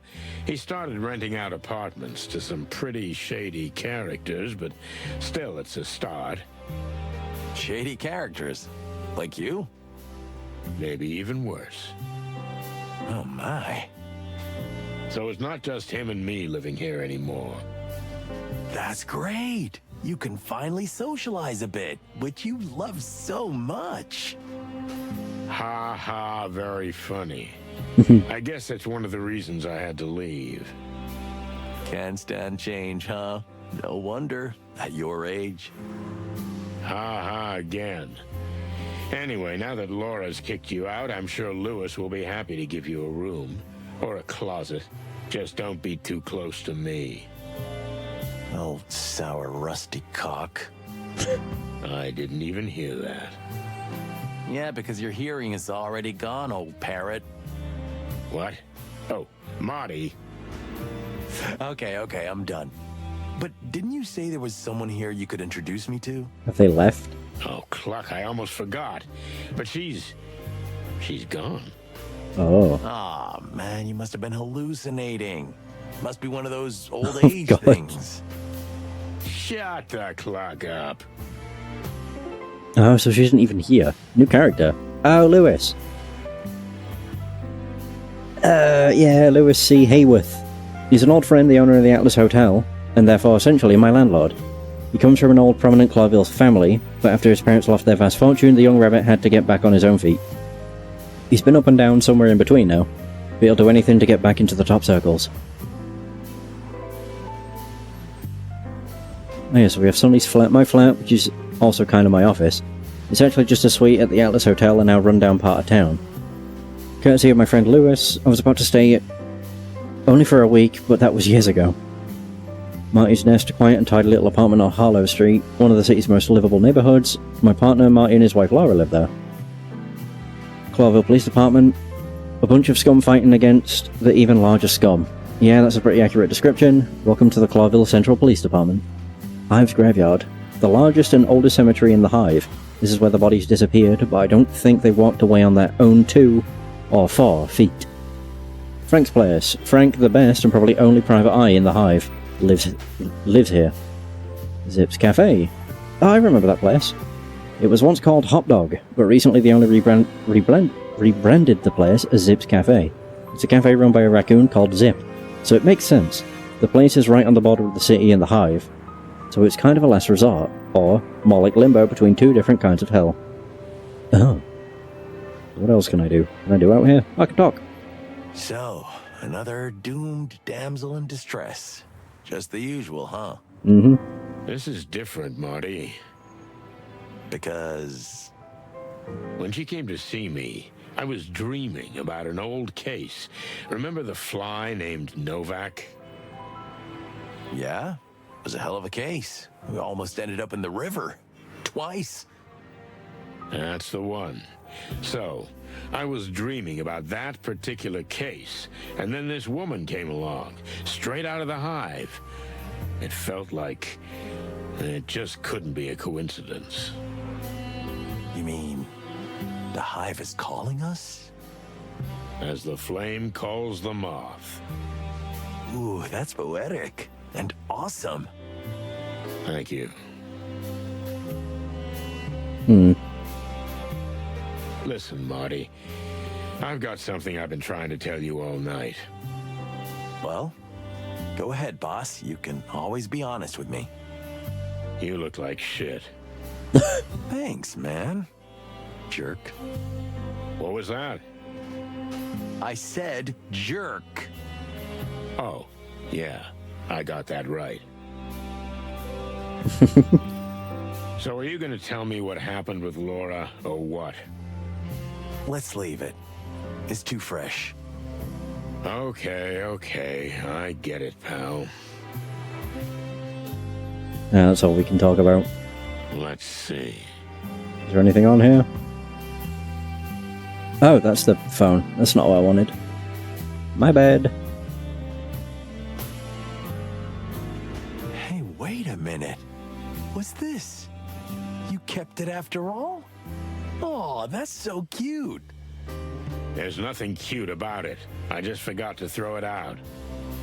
We both know you're lying, and that just makes it all the cuter. Please don't use that word. It makes my feathers stand on end. My beak is sealed, comrade. This fragile secret stays between us. Chicken sigh. I haven't smoked since a certain cat lady stopped by and gave me a box of matches. Oh. Strange story, but this pile's still here, like a monument. A monument to a smokier but happier life. Yeah, the certain cat lady from Paint It Red. I can't remember what her name was. That's what led to all the crime empire and everything. You know, if you really go, which I don't think you will, but if you do, I can recommend some places. Really? What would you recommend? Well, there's the Mahoma Islands, inhabited by cannibal tribes made up entirely of women. They'll seduce you and eat you. Oh, that's fantastic, Marty. I've already crossed one destination off my list. Anything else? Oh, you should really go to the Kaitanian Taoto Islands. Oof. Also dominated by women, they wear exotic clothing, and oh, there's a special female guard force who take you and... Wait, I'm starting to see a pattern here. Maybe Torogo. Classic destination full of wild animals and even wilder women. You're shitting me, right? This woman thing. You're doing it on purpose. What? Me? Nah, I'm not. Oh, yes, you are. And cluck you for that. You dick. Molly, your ex-wife.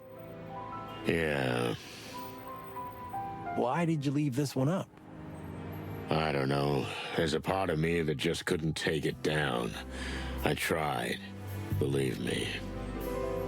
Cluck, man. I understand. I really do. Thanks, buddy. Wow, they actually was nice to each other. I'm surprised. Oh, so we have the Mahoma tribe.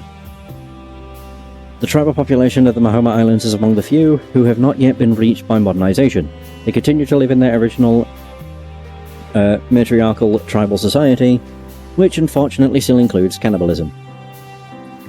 Chitney and Taoto Islands are the largest and most famous tourist destinations in the eastern region of the wilderness. Around 50% of their population is insectivorous, and their original ancient culture is mainly insect and reptile influenced. Recently, they have become one of the most popular exotic holiday destinations, although the local population is not so happy about the western opening.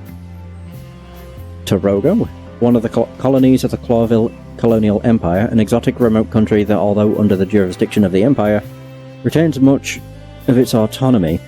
The country is ruled by the Saipers, high-ranking gurus or religious leaders, and although it has already embarked on a path of modernization, it is still richly imbued with its ancient and mystical traditions and the caste system on which its society is based. I think that's everything. She just maybe not. vanished, even though I told her to wait. Well, boss, I wouldn't want to be alone in this place either. Don't be a jerk. An insect lady, alone, at night, in Clawville. Shit. You're right. Now what? Well, we can't search the whole town for a lady in black.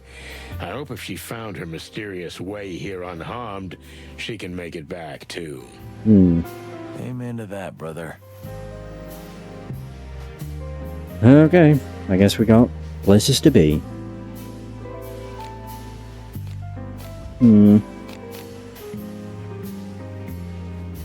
Oh, the Hive keep out. Zip's Cafe. Ooh. What the hell is that on the left? Here we are. Formerly known as Hop Dog, now called Zip's Cafe. Everything changes, huh? Zip, an ex-con raccoon, runs the place. It's become something of a hangout for us. The last garrison between Clawville and the Hive, and maybe the last refuge of sanity. But more importantly, your last chance to get a good cup of joe. It's been a long time since we spoke to Zip. We haven't even visited the place since it's reopening. Here's our chance to see what's changed. Zip will know what's going on around here. Time to say hello to the old trash panda. I heard that Zip renovated the place, but I didn't expect this. Like an amusement park, huh? I like it, but how did he afford this? I don't know, and I don't care. Do you think he knows what's going on in his neighborhood? This is the only place that serves animals and insects alike, Marty. The few bugs that still dare to leave the hive will surely swarm here. And where you can get a cup of coffee, you'll talk, too. Maybe. But the question is, will Zip talk with us? With us? Why not? We're loved by everyone. Of course.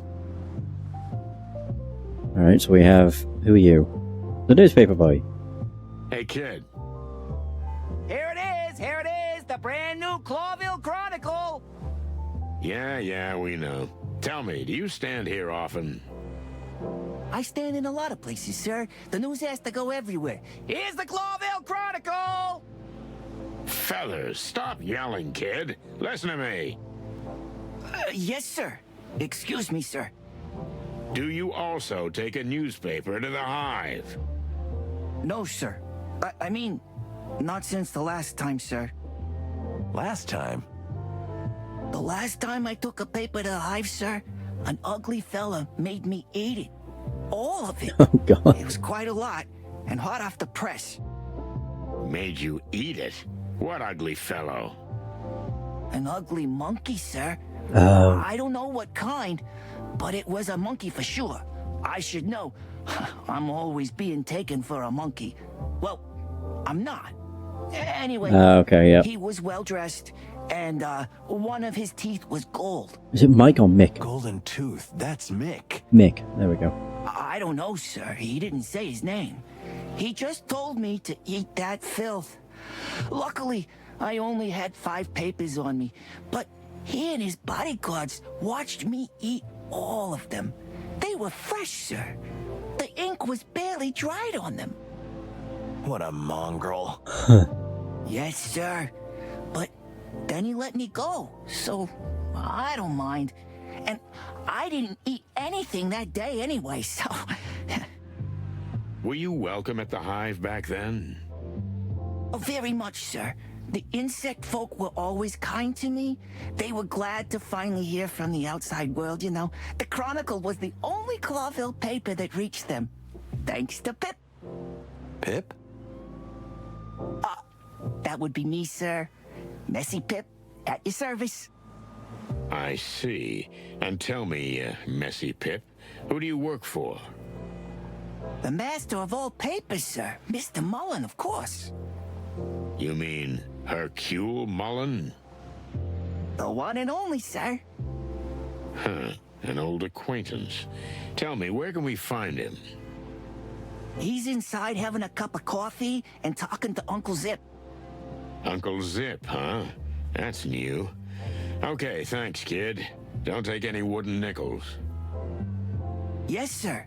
I hope not to, sir. Mysterious disappearances in the hive! Are the police totally helpless?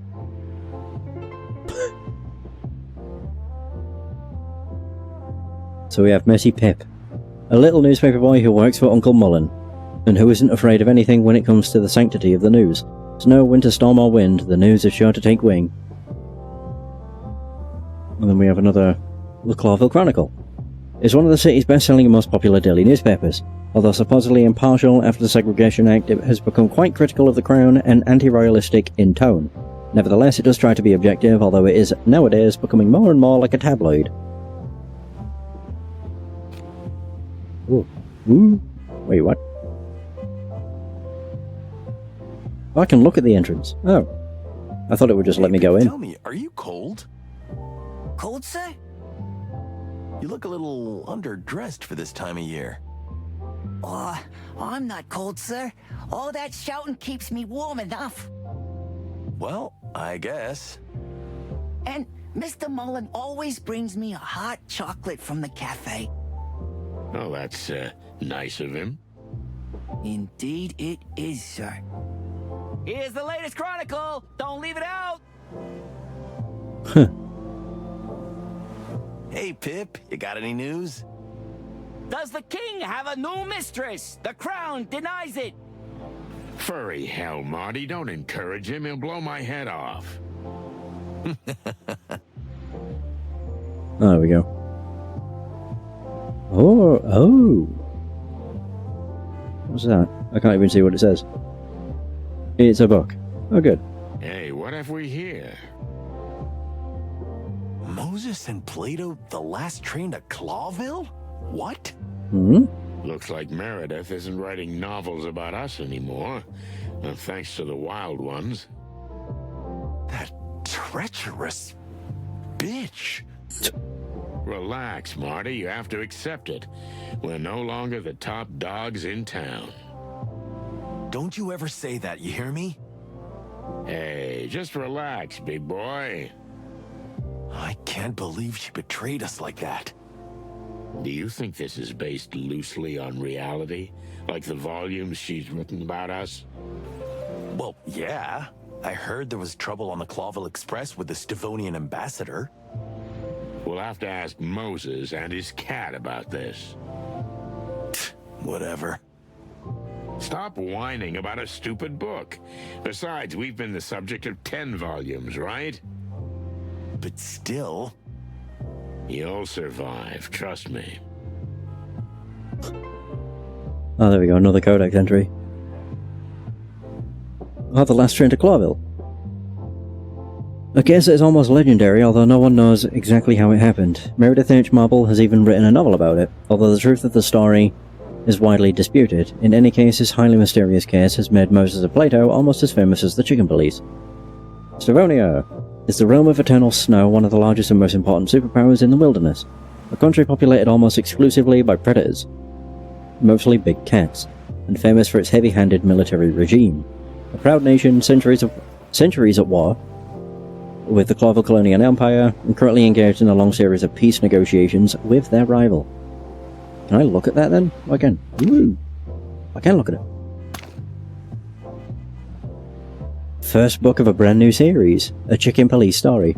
Moses and Plato, the last train to Clawville.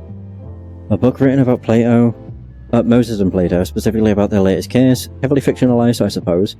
It is written by none other than Meredith H. Marble, author... Oh! Goddamn.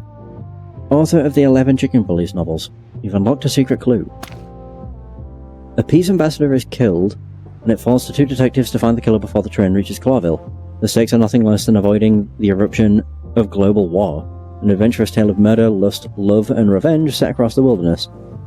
The first volume of the Moses and Plato cycle. Oh. Ooh. Oh damn. How could she? Alright, let's go in, I guess. Come to Zip's Cafe. Well, the bite of death has appeared. Good to see you too, Trash Panda. Barkeep, your best coffee over here right away. Oh, hey, you're here too. Hooray. You see, nothing changes. Only you're looking more and more like shit. I missed you too, Fuzzball. It's so nice to see old friends reunited, ain't it, boys? Hey, Mullen, how's it going? Still alive. No more, no less. Sometimes that's all you need. And what brings you to, oh, wait, let me guess. A coffee menu with double information and a good dose of personal opinion, eh? Spot on. Just a fact steak. Rare, no seasoning, maybe a little salt. Well, you guys really don't change. Maybe it's the fact that the world happens to be collapsing around us. Well, at least we'll be here to see the end, eh? A restaurant at the end of the universe. You boys really deserve each other. It's so uplifting to be around you. Sorry, old man, you're absolutely right. So, 2 coffees, Zip, black and bitter. Like your life, huh, sonny boy? It's beyond repair. Ain't that the truth? Wow. Oh, there we go, we learned about them too. So Zip H. Murphy. A former criminal who, after giving up his sinful ways, worked first as a police informant and eventually opened a quiet little restaurant on the border of the city in the Hive. The place, now called Zip's Cafe, is famous for its fantastic coffee and for serving both animals and insects alike. Uncle Mullen is like the physical embodiment of the city, or rather, the city's better, now lost self. I've known him since I was a chick, and he's always been like family. He knows all about things going on in the city and always has a kind word for me. What the hell is that? New Unity Church. Oh. So, what's this new church thing? You live in a cave or what, sonny? Kinda. It's the New Unity Church, a fairly new organization led by a holy woman. Holy woman, huh? I know. There are plenty of crazy cults these days, but these ones seem to be different. For real. They collect a lot of money for the poor, free food, shelter for the homeless and the like. I still don't like. Maybe you should go to their mass sometimes, old cock. It would certainly do your manners good. I second that.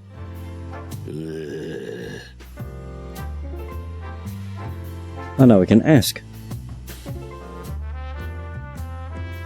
I can only talk to Uncle Mullen. Hey, Uncle Mullen, how you doing? You still in the newspaper business? That's what somebody's got to deliver the news, lads. Unbiased, impartial. Can you still do that? Well, it's getting harder for sure, but let's not talk about an old beaver. How about you, me boys? Marty got so drunk, Laura threw him out of the house. Well, Sonny's mixed up in some shady business again, and he's trying to get us killed in the Hive. Well, you two deserve each other. Yeah, right? That's what I keep telling him. But the Hive, now isn't that a dangerous place for cops these days? Since the Segregation Act and all. We just have to take that risk. I see you're in a heroic mood, sonny boy. Good for you. The trembling voice of a damsel in distress can work wonders. Ah, then I understand everything. Oh, that went so well the last time, did it not? Shut up, both of you.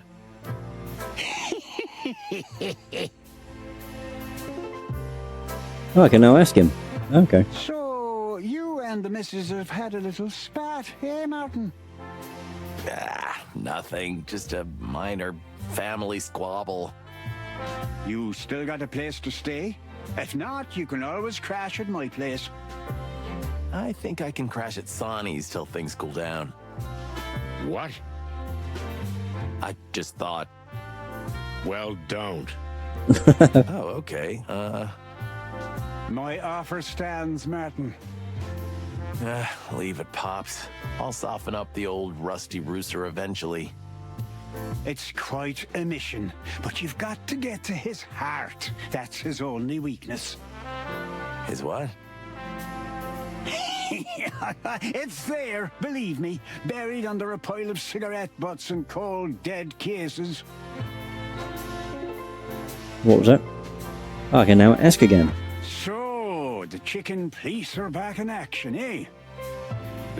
Just a quick routine job. Oh, yeah, I heard that one before. This'll be the last one. I mean it.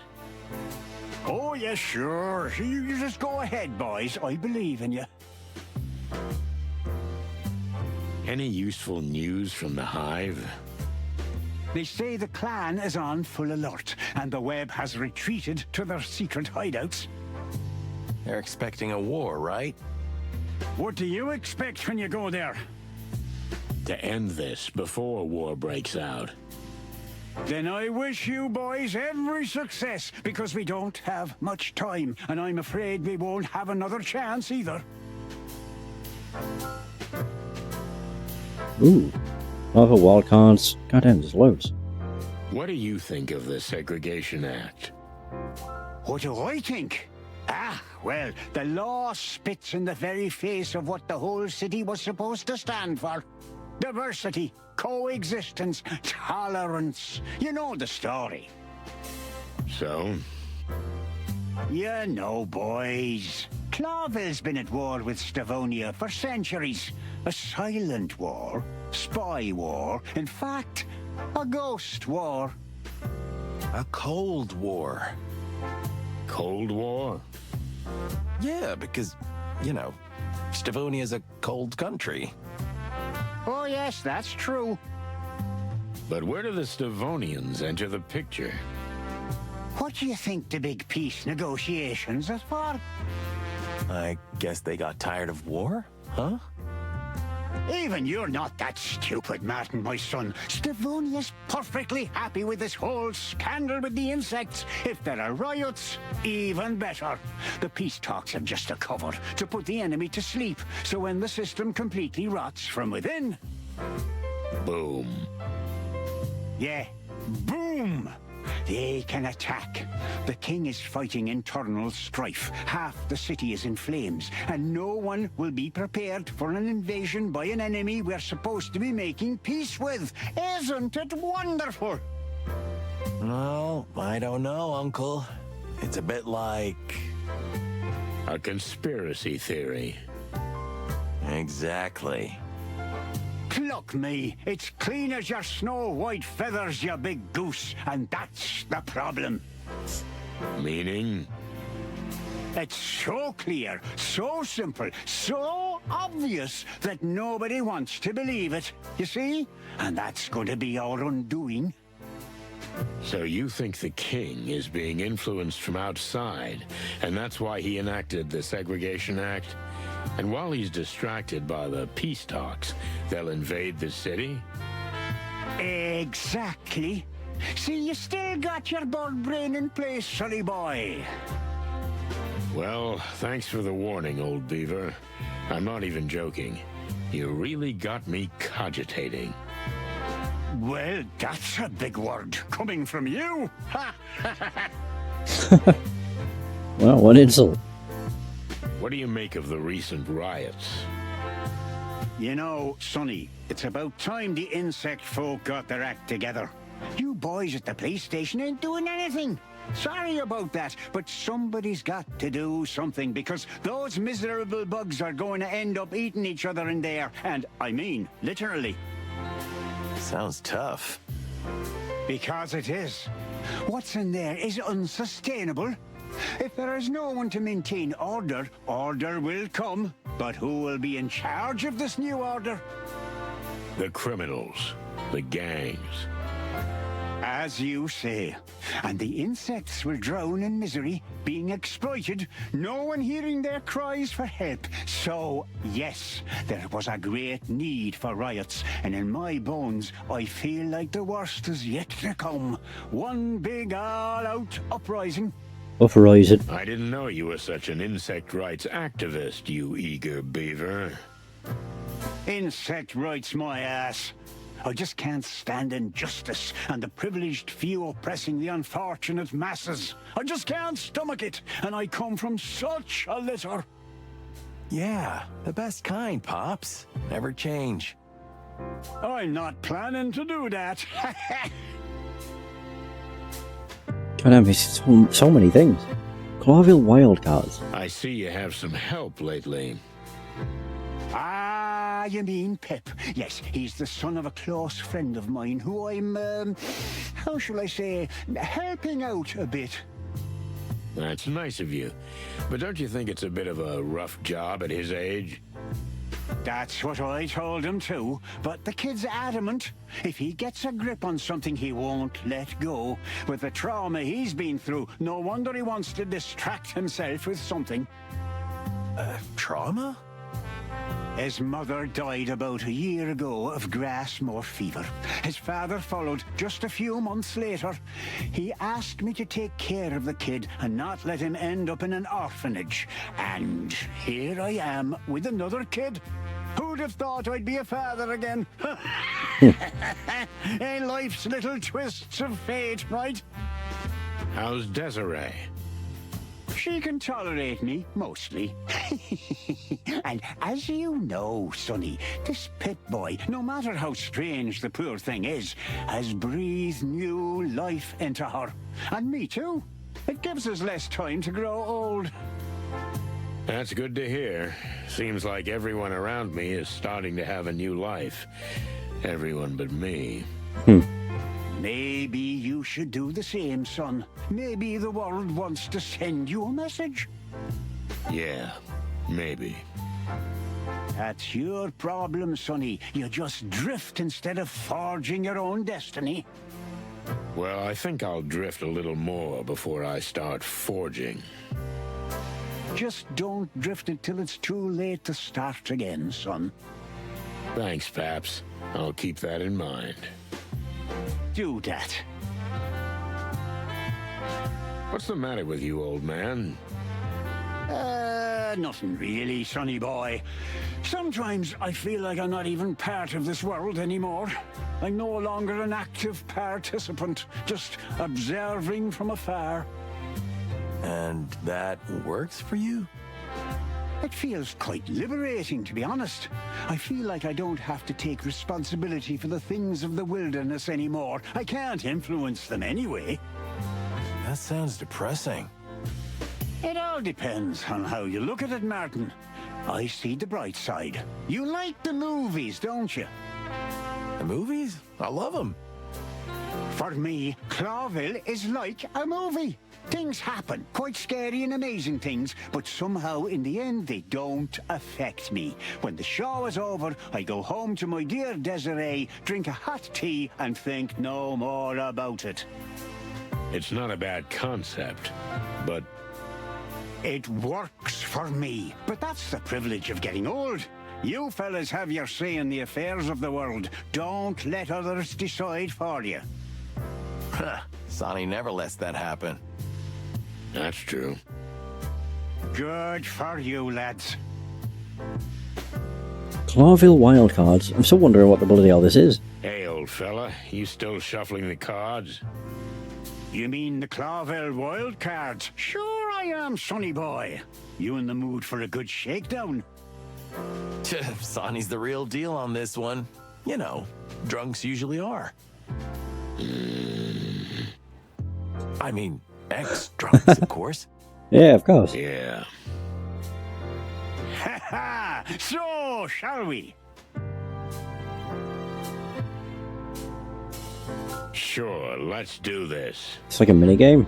That's the spirit, boys. Just come on out to the alley. Zip doesn't like us gambling in his new fancy place. Just shuffle the cards. Stop yapping, old man. Clawville wildcards.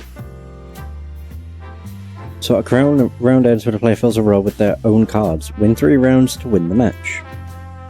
Each card's an attack and a defense. Adjacent cards in the same row can attack each other. When a card's defense reaches 0, it's removed from play. Attackers become exhausted but can be restored. The chip of the opposite colour locks the field when a card is removed. You can play cards on your own tokens. Playing cards, restoring cards, and attacking each require 1 action point. Whoa, I don't remember this. But cool.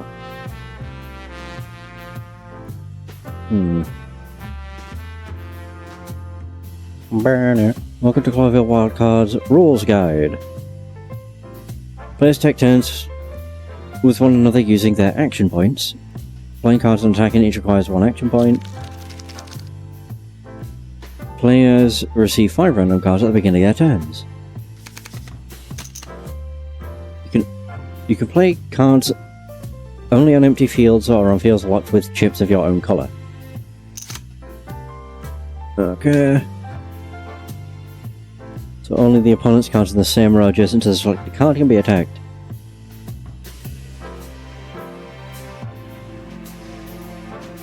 So attack is bottom left. Cannot attack again, it can be restored using an action point. Fills a row. Okay, wow.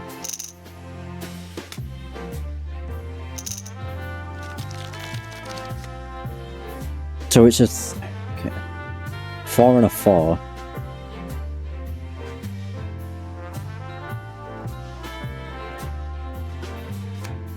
Oh, right, and I place it. So then can I initiate attack? Oh. Oh, crap. Well, my card's destroyed. Yep.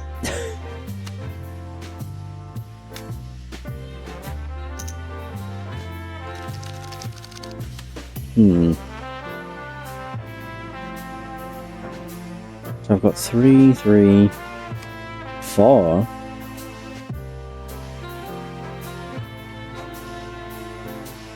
Is that 7? Whoa. This is a risky, but possibly worth it. I can do that. Okay. Boom. Oh, now that's been destroyed. I have a 4. That should work. Ah, balls. That's exhausted, though.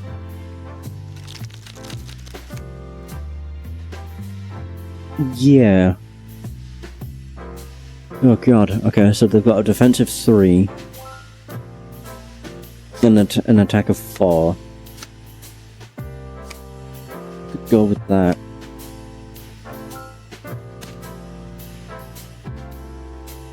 Get rid of that one.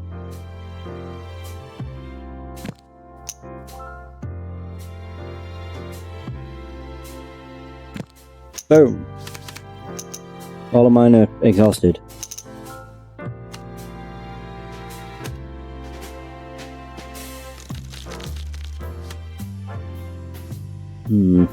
What do I have? 6. I have 3 action points though. So I don't know if this will work. It might though.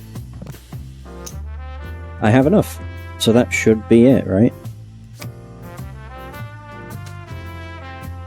Hey! Too easy. Hey, that's just one round. Goddamn. An attack of 6? Oh. Oh, I have the same card. Yeah.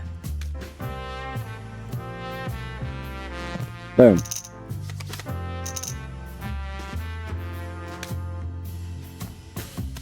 Oh. Whoa. Okay.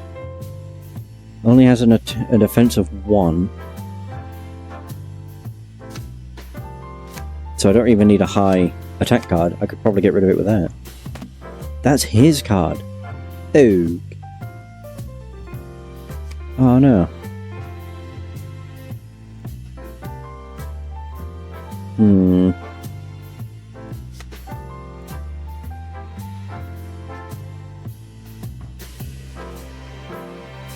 Actually, if I use that,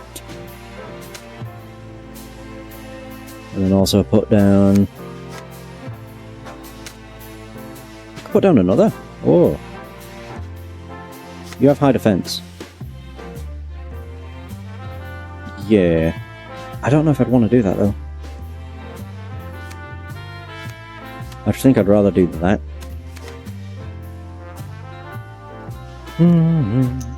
Damn.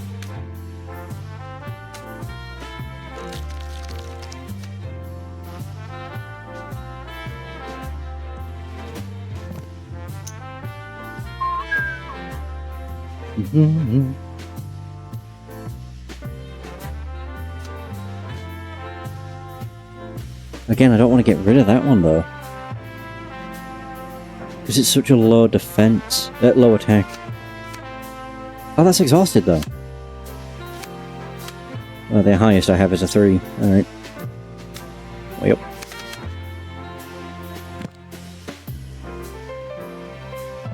Oh. Oh.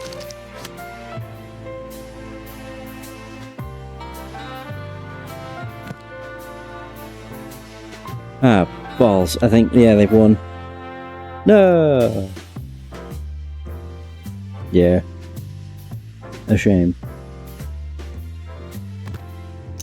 So I don't have enough to put them down. Yeah, there it is. Damn. Can we try again?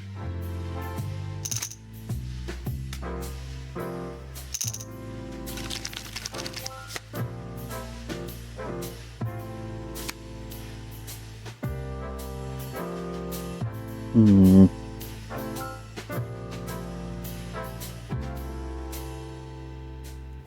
An attack of 3. That'll do.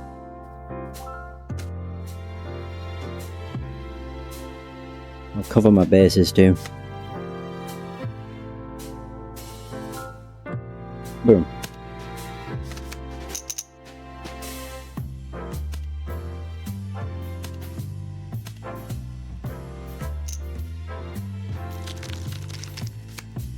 Hmm. 7. Oh, I can't put that down. Come on. Damn, having 7 attack would have been nice there. Yeah.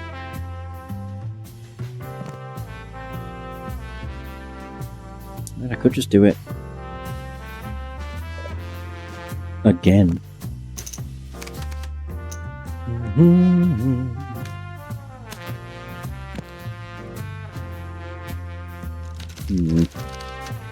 Oh yeah, it's random every turn. Crap. What up?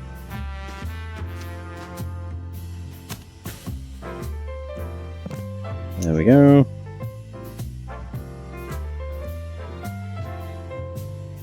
I think I balls this up again.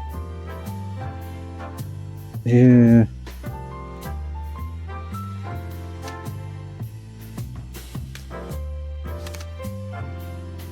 So restore that, and then attack, and then card down. Damn.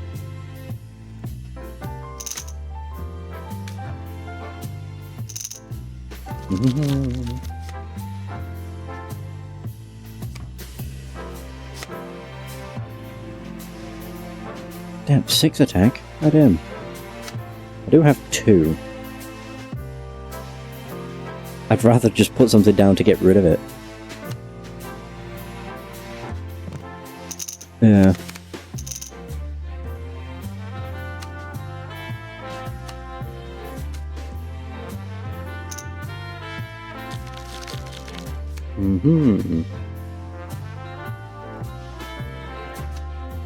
So, can't put that there. Which makes this a real annoyance. I don't have anything that's 5 either.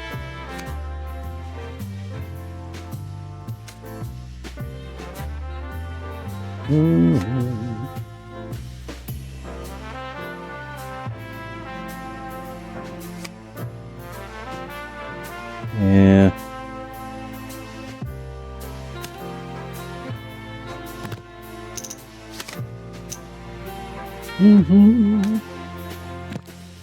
God damn it.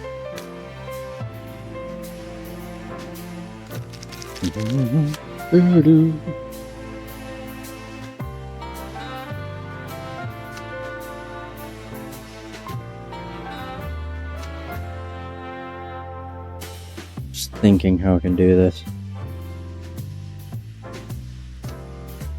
Get rid of that, then put down another. Although, because there's one there, might actually be best to do that, just so they can't block it in. You bitch. Yeah, we're doing the same thing, kinda. Shoot.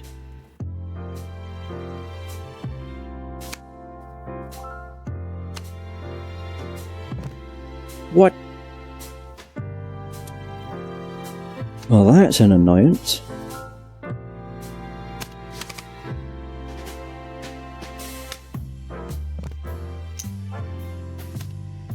God damn. Ah, shit. I'm better than that. But only a little.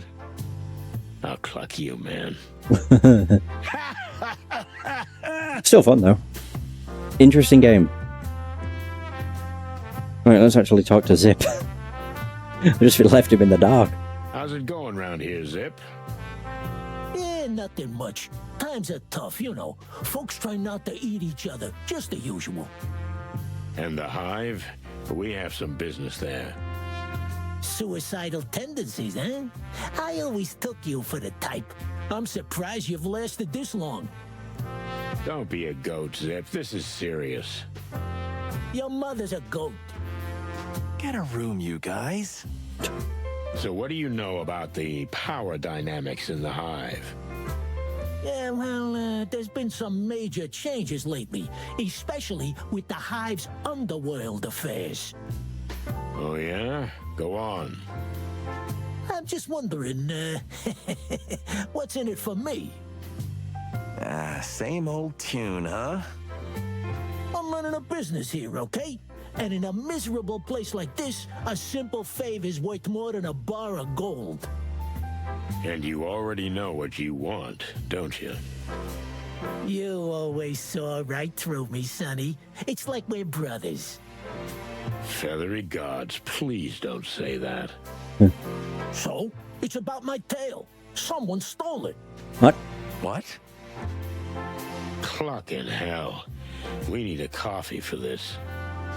Or two. Here they come. Wait, how does that even... What?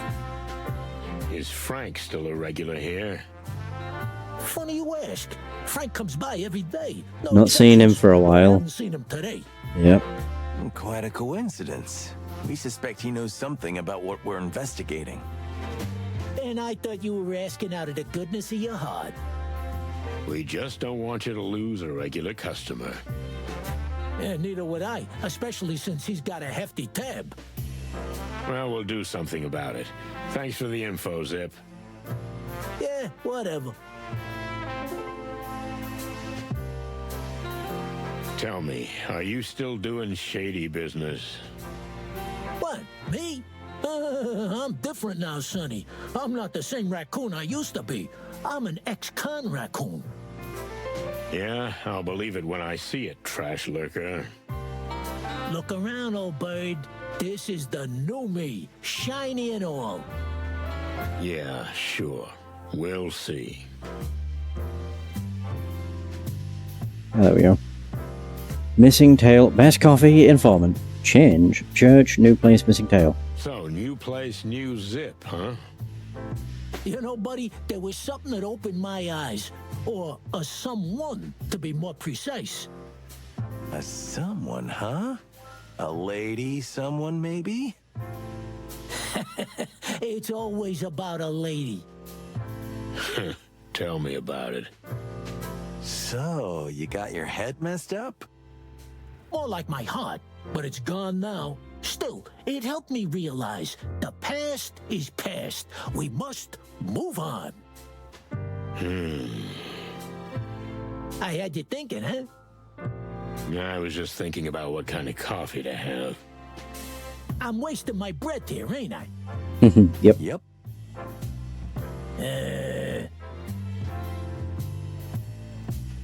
Did you become a member of this cult? I wouldn't say that. I'm nobody's sheep, you know. But I see what they do in the Hive, and honestly, I like it. And what do you see? They're simple things, really. Handing out food, clothing, and shelter, stuff like that. While the city and the crown turn away from the Hive, the church are there, right in the thick of it. Are you getting sentimental? Try it sometime, Sonny. It could do you wonders. No thanks, I'm fine. And what do you think is the purpose of the organization? What's the purpose? Well, everyone has a motivator. What drives them? They just want to help, Sonny. There isn't a secret conspiracy behind everything. Don't be so paranoid. Sadly, if there's one thing I learned in Clawville, Zip, it's that no one acts out of pure kindness. Except me. Except Marty. But anyway, it's the ugly truth, like it or not. I feel sorry for you, pal. A little faith, huh? That's what you need. Not even a religious kind, but any kind. Believe in Marty, for example. That's good. Believe in me, Boss Bird. Or find something or someone you can believe in. Yeah, that would be nice, Zip. That would be nice. Where'd you get the new name for the place? You mean Zip's Cafe? Is it that hard to figure it out? I mean, what was wrong with the old one? You know, Sonny, I took this place over as Hop Dog. But as long as it had that name, it never felt my own. Now it's all yours. It may seem funny, but it meant a lot to me. It helped me change. You know what? I'm happy for you. I really am. In fact, I almost envy you. You should do the same too, Rusty old cock. A nice little change. So many people have called him that. As a matter of fact, I'm going on a round-the-world trip soon. Here we go again. Somehow, I can't picture you in a straw hat. But you know what? I'm rooting for you. You see, Marty, somebody believes in me. That's not what I said. And the slogan, we serve everyone. What exactly do you mean? I mean, really, we serve anyone. So, even insects. Well done, detective. Of course, I can't write "we serve insects" because some crazy anti-bug activist will burn the place down. But anyone who needs gets the point. Very clever and commendable. And brave. Or naive.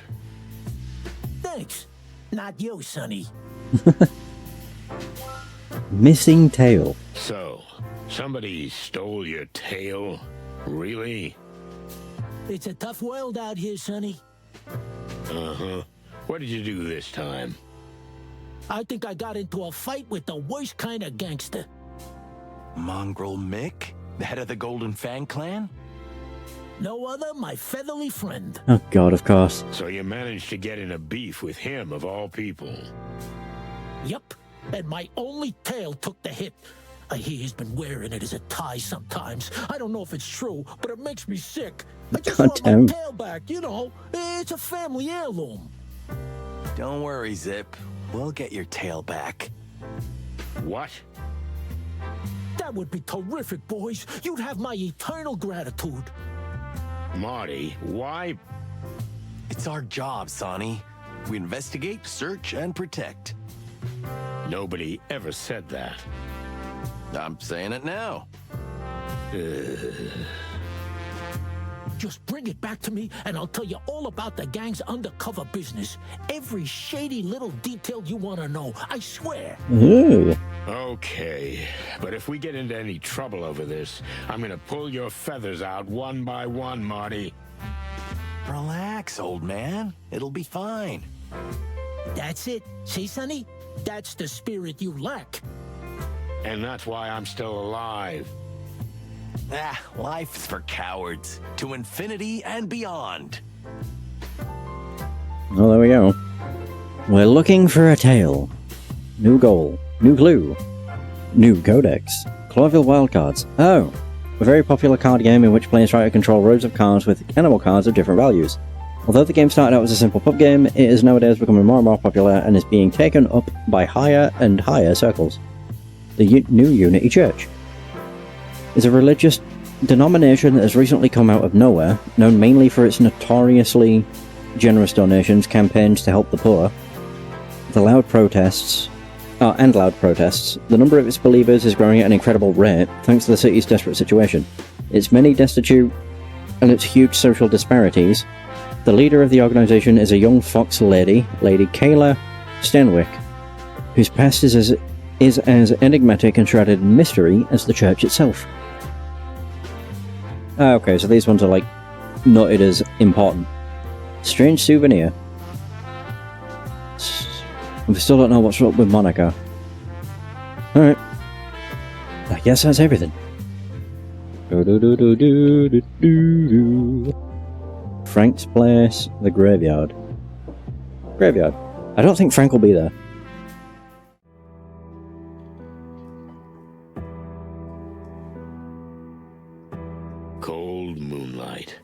exhumed graves, like in one of Marty's horror movies, but it was real.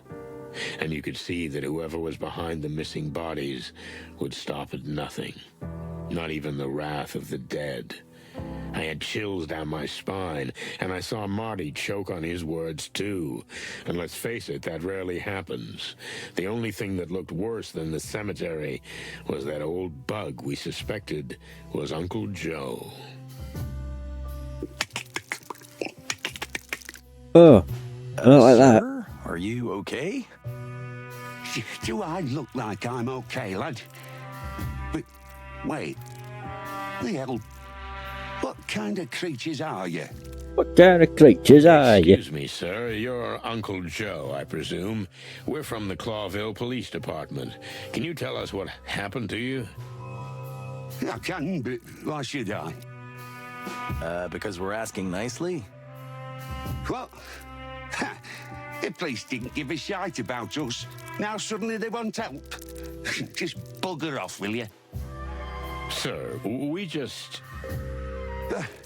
Are you deaf, lad? Look around if you want, but don't bug me anymore. Fuck my head. Ow. Sir, stay here, please. We might have some more questions. Where the buzzing hell would I go, eh? We're in a graveyard at the end of the world. Crazy chickens. Okay.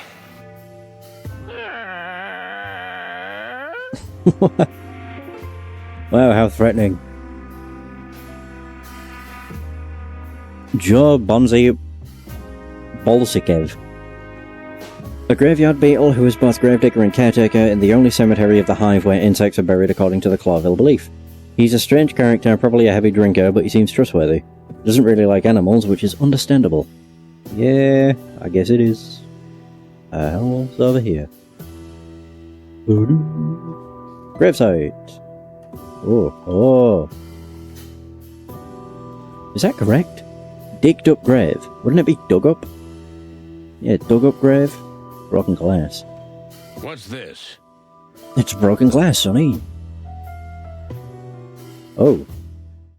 Move the outer shards next to the starting piece to complete a makeshift jigsaw puzzle. You can rotate the piece you're currently holding to align the edges. Nice, it's like a glass masquerade. Oh boy.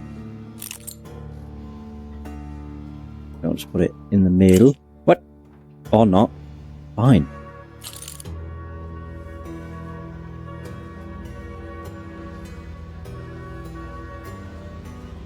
That doesn't line up.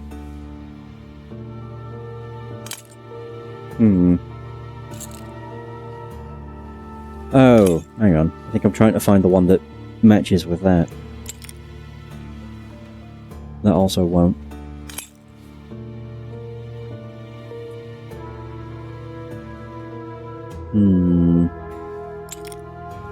Maybe that?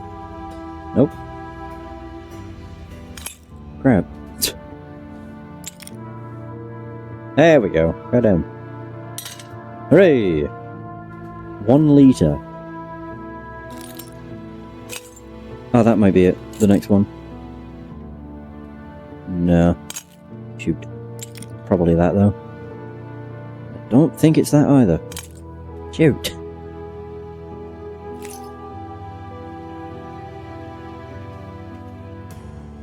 No. I could actually see what goes on top. No. Boom, boom.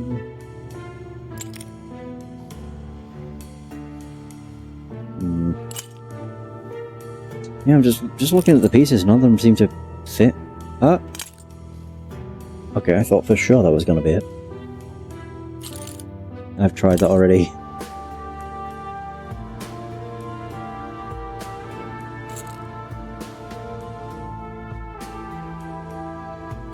Nope.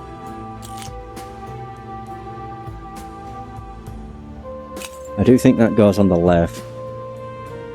It's just a matter of finding which goes next.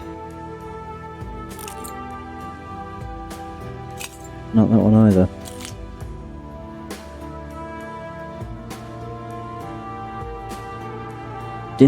Oh, it is that one? Oh my god. Kidding me? Yeah, it's because I was trying to put it in the wrong spot.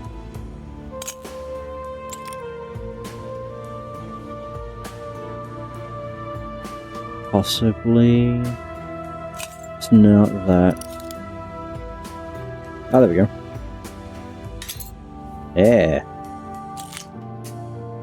I think that might go near the top. Oh, never mind. Oh, there we go. 14%. Oh, 14.5%. There we go. Yes. Very good. No. Oh, that was it. I was incredibly lucky. I'll take it. No. And the fact I played Glass Masquerade should make me pretty good at this, but lo and behold, not really.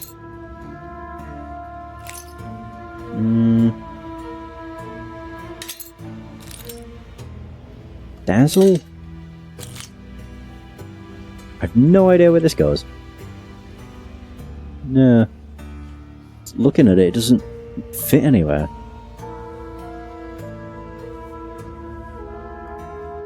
Not particularly. Whatever. I think that, maybe? Yep, goes in there. I keep picking that one up. Huh. That one doesn't go there. Interesting. Oh, it goes that way.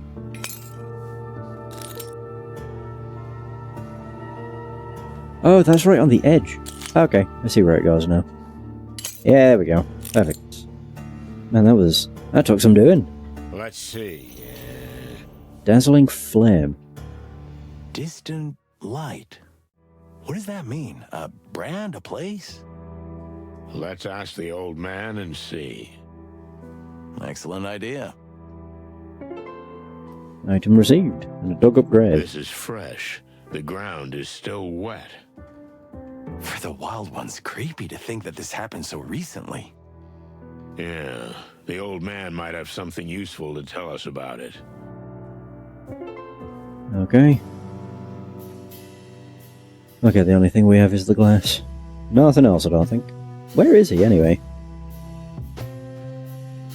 Can go to the porch. Oh, he's there. Oh, I see.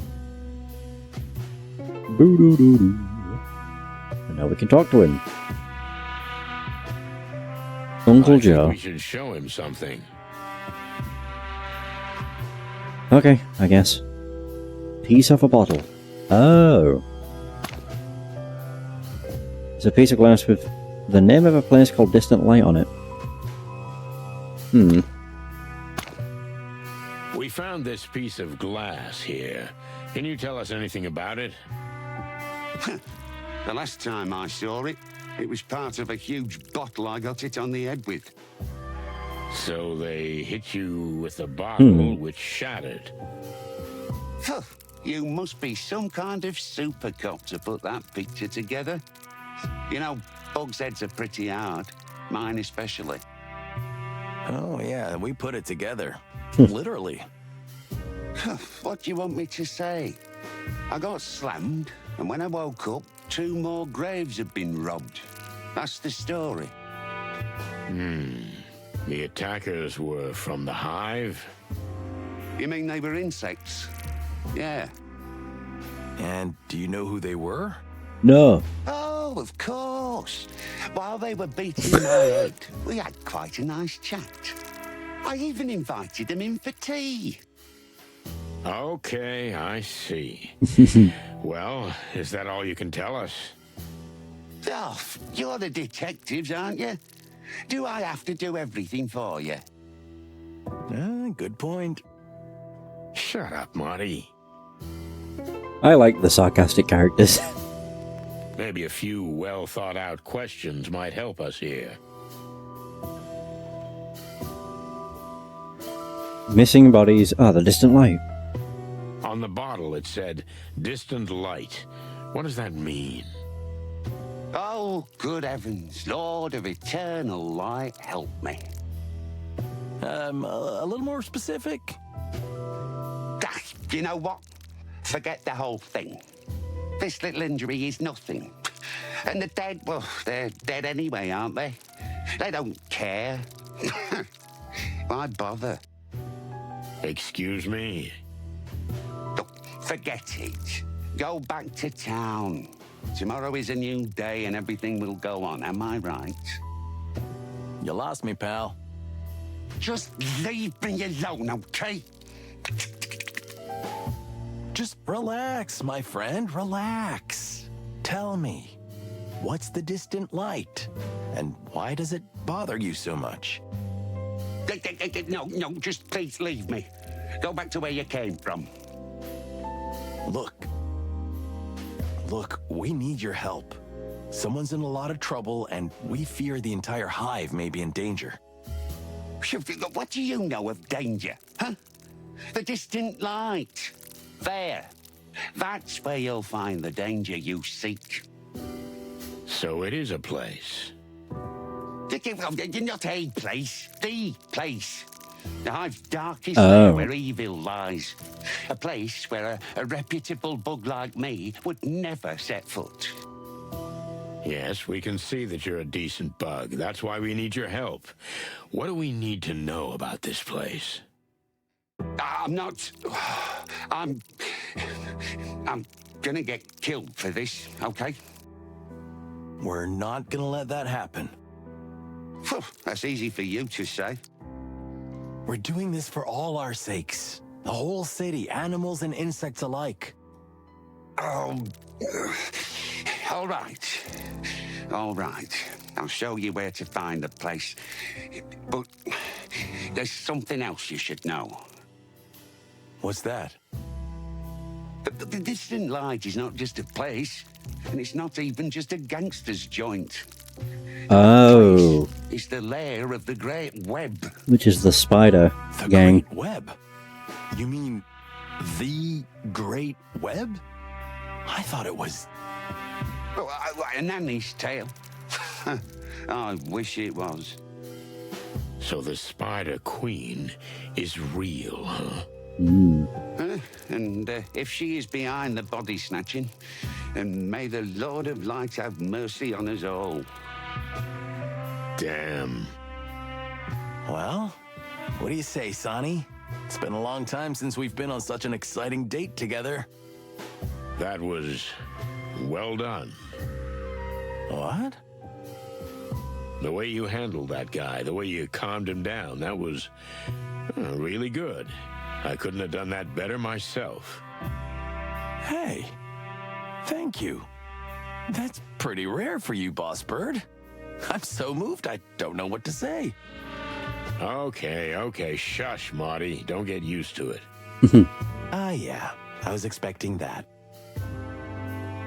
Oh, there we go. The bodies that were taken, you said they were just buried? I buried them myself, yes. They were fresh as yesterday's snow.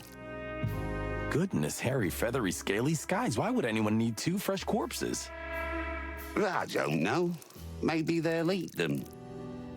Don't be ridiculous, Joe. Well, I was just saying what came to me mind. How many bodies have gone missing recently? Including those? 8, if I'm counting right. Melandra said 6. Since then, there's 2 more. That's 8? That's 8, yes. Thanks, Marty. You're welcome.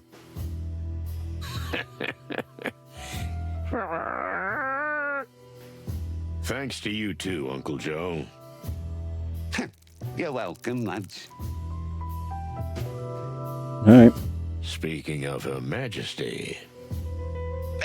Look, lads, you don't look like complete bird brains.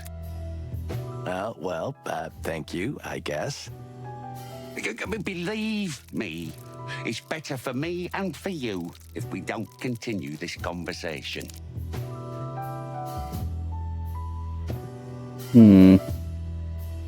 Look, I understand you're scared, but fear has no place here. You need to help us. Need?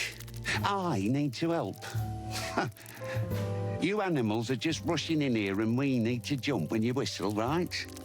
Well, you locked us up behind these walls. So, bugger off. Oh, hey. You misunderstand us, pal. I mean, you have to help us because it's for the good of the city. What's more, it's for the good of the Hive and all the insects. We're investigating missing insects for the love of the wild ones. Okay. Well, chickens. There's a little rhyme or reason to that. Finally. Thank you. But if you want to poke around the Queen, you can already rent yourselves a grave here. I can show you a nice plot if you like. Look, old man, we've dealt with all sorts of shady lowlifes before. What makes this person so special? Oh, she's not a person, son. She is the web itself. She feels every little move in the Hive from her throne. Wow, this is getting more interesting. I like her. Marty, please. Well, there we go. New location. Oh, he's just going to tell us about the distant light. Oh, the Great Web. The Great Web has its roots in Clawville's early days, long before the segregation act and the enclosure of the Hive. Today, however, the gang is known as the organization that manages and oversees nearly all shady affairs of the Hive. The gang initially dealt in the distribution of illicit nectar-based alcoholic beverages, but slowly their activities took on a darker and more dangerous form. At present, to the best of our knowledge, their activities include extortion, political and police corruption, protection rackets, kidnapping, organ trade and economic manipulation. Legend has it that the leader of the gang is the Spider Queen, a woman codenamed Zenaida, but whether she is a real person or a fiction and a symbol of sorts is not known. Let's go, I guess. Okay, just one more thing, lads. Yeah. Cremation or burial? I'm sorry, what? If they kill you here in the Hive, what would you like? Cremation or burial? Well, Marty's bulletproof, and I'll probably just turn to dust on the spot, but thanks for thinking of us, Joe. Means a lot. Oh, come on, you big eggs. It's no big deal. Have a good one, old bug. So, head to the distant light? Or we just go home and call it a day while we still can. You don't really mean that. Nope. No, not really. Well, then why are we still running our beaks? We need to go. You got that right, partner. Let's go. To... Oh, there it is. The distant light. Oh, there we go. I think this is chapter 2, I would guess. Oh! Canned meat. Ew. Oh, wait. That was Sonny Marty, and I think that was Monica. On the right. It looked like a hummingbird, so... Well, I'm already curious.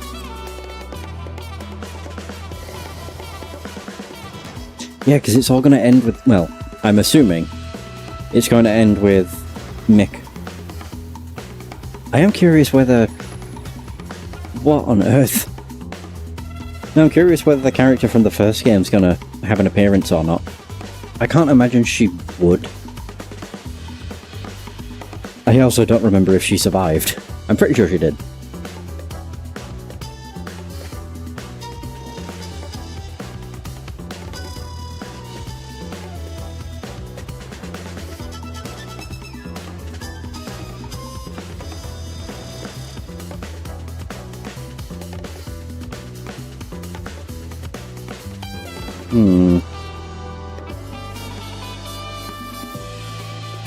Hey Aldereth, how's it going? And yeah, this is Into the Hive.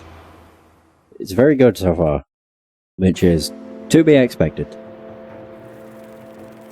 The distant light. Bar. Oh. The distant light. Inviting for the locals, I'm sure. But it makes my comb crawl just to look at that collapsing neon sign. Could this be the last light we'll see? Or the light at the end of the tunnel? Still, there's nothing we can do. The trail drew us here like insects drawn to the flame. We have to find out who's running this place and what she has to do with the disappearance of the bodies. Oh, shit. I didn't bring Bertha. We might need her here. Oh, the shotgun. Your shotgun would only cause more trouble, believe me. This is not the Hive it used to be, pal. Things have changed. Oh, cluck in hell. I feel like everyone's staring at us. Probably because they are. Well, they probably are. Oh my god. The rules, right? Yeah, I remember. No looking up, no looking down, no looking anywhere. We should have come with paper bags on our heads. If we're lucky, we won't be here long. But we need to talk to whoever's pulling the strings. The strings? I mean, the Spider Queen.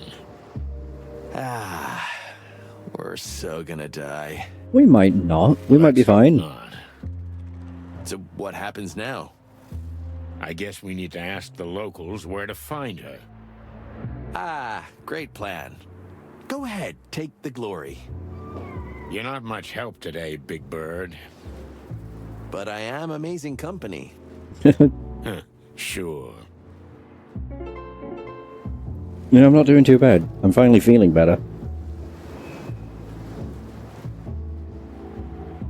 What was this? Oh. The distant light. It's a notorious bar that, if the rumors are true, is the center of the Hive's biggest criminal network. So who can I talk to? Is that a slug? Oh, okay. Whoa. The goo. Ew. What is that stuff the insects use to hold their buildings together? It's goo. I'm sure there's a scientific name for it, but on the street, it's just called the goo. It's flexible, yet almost unbreakable. It's used to hold buildings together when they're falling apart. And some buildings are built entirely of that stuff. Very rarely. It's an extremely difficult and valuable material to produce. But who makes They it? say that under the jungles of Torogo, whole cities are made of it. It's just a legend, Marty. Don't believe everything you read in your magazines. New codex. The goo. Goo is a rather difficult to produce rare substance used by the insect population, mainly as a building material. It is both extremely flexible and yet robust, and if the production process were not so slow and complicated, entire cities would be built from it, as they have done in the past. The last such city is now nothing but ancient ruins. Many people believe that such cities still exist underground, but this is probably a myth. Yeah, obviously when I did Far Cry, that was probably not the best of ideas, but I did finish the game. And then I lost my voice more, and then I ended up going partially deaf. So yeah, very fun things. Buzzing Lady. Is that a kimono? No, is that a kimono? No, I don't think that's a kimono. Quite weird to see a bug in that, though. Hello, miss. Whatever it is. Yes? Can I help you? We hope so. Can we, get some directions?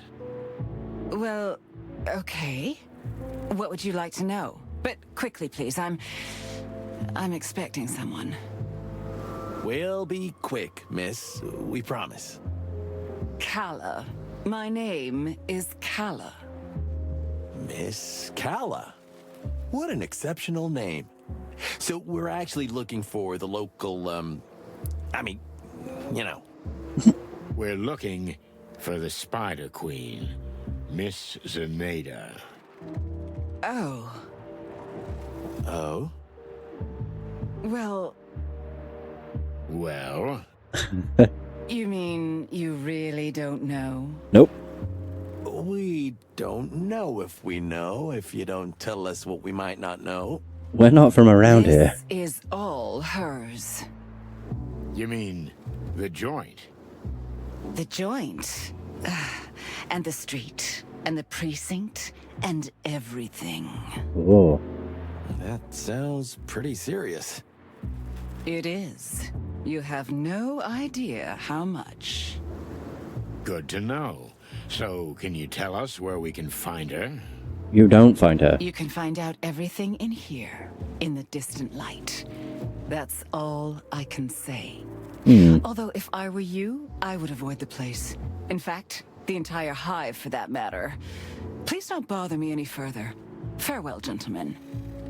I'm sorry, did we say something wrong? Goodbye, gentlemen. Oh, yeah, we understand. Goodbye. Okay. Carla.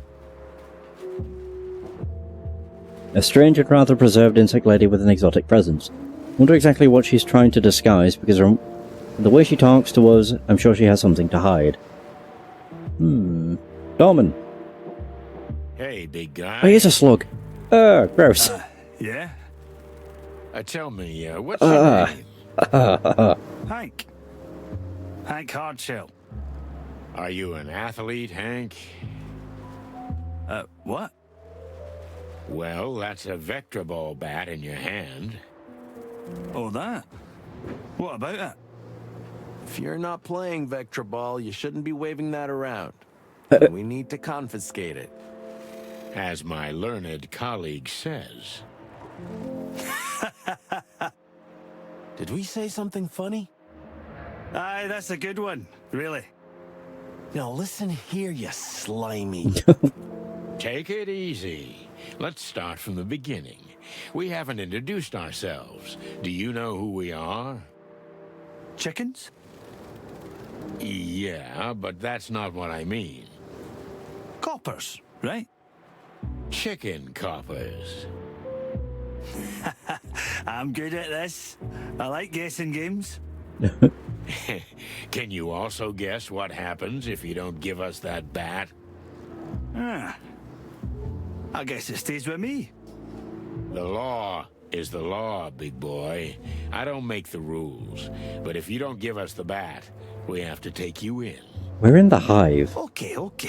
So listen here, chicken coppers. Yeah. This is the hive, in case you didn't notice. You don't have anywhere to drag me. There's no PD here. Or are we going to drive all the way to the centre of town so you can stick me in a cell and hunch over paperwork till dawn for a wee bat? I didn't think so. What? How dare you? Okay, big boy. Fair enough. Take this as a warning. Oh, oops. I just shit my pants, cluckers. Watch it. My god. Holy crap. Wait, I can ask her about what? Okay. I just shit my pants. A cheeky slug bouncer who probably works for the Spider Queen herself. He hangs around with a huge bat and won't part with it easily. He doesn't look like much of a mastermind, but it's good to keep an eye on him anyway. And he's Scottish. Huh? Oh, you two again. Listen, pal, tell me, you some kind of doorman? What do I look like? A slug. A snail. Oh. What else? A doorman? Of course, yeah. Yeah, they look the same. Hey, I know what you're doing. The guessing game. That was a good one. Wasn't it? I'm glad we could create such happy moments together. Can we go in then? No. Oh. That ended abruptly. Anything else? No, nothing. We're, just leaving. Access. Okay, so what do we have to do to get in? Just ask me nicely and hand me your weapons. That's all. What? Over my dead feathery body, pal. Well, I can help you with that. We're police officers. We can't hand over our weapons to you. It's the other way around. Aye. And I'm a doorman. I can't let anybody in with a gun. Boom. We're at stalemate. What's next? You gonna let him talk to us like that? What do you suggest, Marty? Oh, you don't want to know. We'll be back soon, pal. Good for me, I guess. Okay, well I can ask you about something. Oh. Yes? Anything else? That's all for now. Thank you. Oh. Okay. About Hank. There we go. Look, we really don't want to bother you. So why are you bothering me? That slimy mountain of a guy at the door with the big bat in his hand. Oh, him? Mm-hmm, yes, so what about him? Well, it's a bit difficult talking to him. It's like trying to have a conversation with a bowl of jelly. But you two seem to know each other. Him and me? What makes you think that? Well, it's just an assumption. You know, we're detectives. Ah, yes. That makes sense. I guess. So, do you know him? Well, it's an exaggeration to say I know him, but, well, he's Hank. Yeah, Hank. He's a very handsome fella for a pretty lady like you.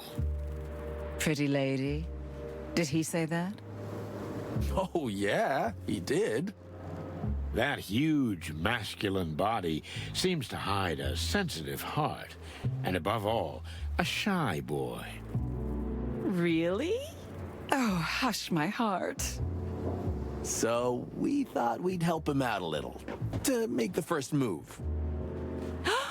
Can you? Would you like to talk to him in private? Is it that obvious? We're just humble detectives, ma'am. Well, if you could put in a word for me. We could try. Thank you. Thank you, detectives. Oh, it's nothing, miss. Our pleasure. That was easy. Okay, so now we talk to him. About Carla. Hey, mushface. You again? What now? We were just talking to Miss Calla when... Miss Calla? Yeah, the young lady. Oh. We couldn't help but notice that you're eyeing each other. Ooh, me? Don't make me laugh, chickens. Ah, don't be shy, buddy. She's quite a lovely lady. Aye, she is. I mean, I suppose she is. We've never spoken. What? Why, that's terrible. It really is. Something must be done about it. By all means. You think so? Of course. The air is throbbing with chemistry. Chemistry. Don't overdo it. Listen, Hank, old bud. You need to strike while the iron's hot. Who knows if you'll get another chance? Well, I don't know. Maybe you're right. Of course we are. Okay. I'll try to speak to her. Whew. You can do it, Hanky boy. You can do it. That's the spirit. Get on it, you stud. I like it when things go well. You mean when we manipulate invertebrates? I just like to look at the bright side of things. Well, be happy in your little world of pink. At least mine has colors. Yeah, mine doesn't. Nice and black and white. I mean, I suppose it's technically manipulation, but, you know, they had a thing for each other, so it's fine. So, are you ready? Or should I say, are you chicken enough? Well, my head is still pounding, I'm nauseous, and I feel like this place is gonna kill us. Now that you put it that way... Come on, old bird. It'll be fun. Maybe the adventure of a lifetime. And besides, you started the whole thing, didn't you? Yeah, you are right. True enough. Okay, Marty. Let's cluck and do this. Into the distant light. Whoa! Woo! The distant light. We've entered another world. Ruined, run down, alien, yet strangely buzzing with life. Everything's different here. The smells, the sounds, the colors. As if the walls themselves were alive. I felt like a stranger, and yet it felt like home. There was something comforting about the place, even though I knew that the deeper we went into the hive, the harder it would be to get out. Was there poison in the air?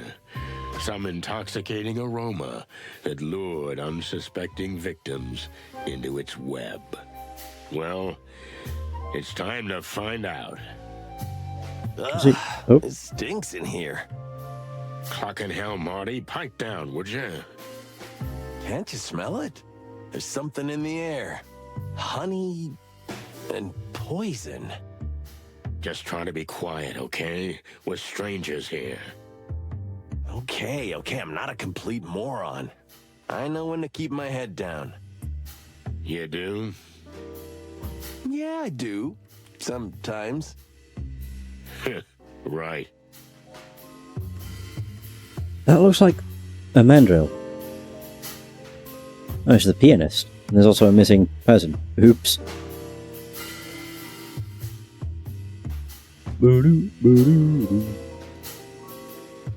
I can look at the drunkard. Careful, Sonny, or you'll end up just like him. Careful, Sonny, or you'll end up just like him. Hey, get out of my head. It's too late. I've seen everything. My condolences.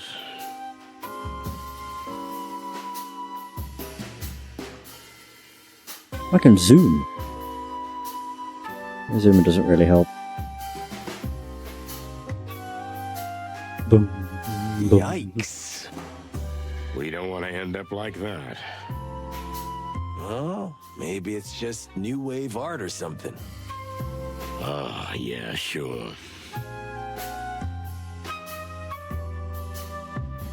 Oh, whoa. Cockroach goon. Dartboard. Out of darts, are we? That didn't stop them. Well, they're resourceful folk. Doo-doo-doo-doo. Oh. Hey, buddy. Huh?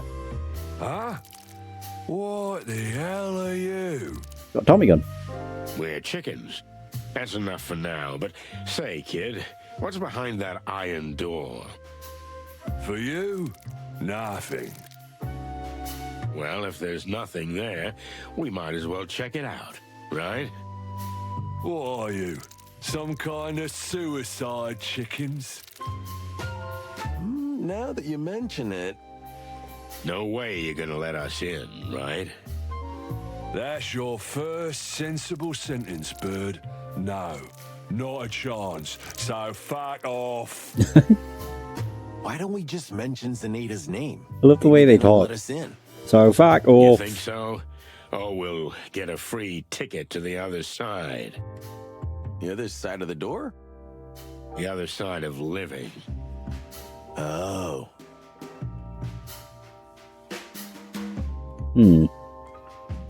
Ba-dum-bum. Oh. What was this? Whoa. Miss Honey. The month of honey. Doo-doo-doo-doo. Is that a spider? Ooh. Maybe? He'll be our man.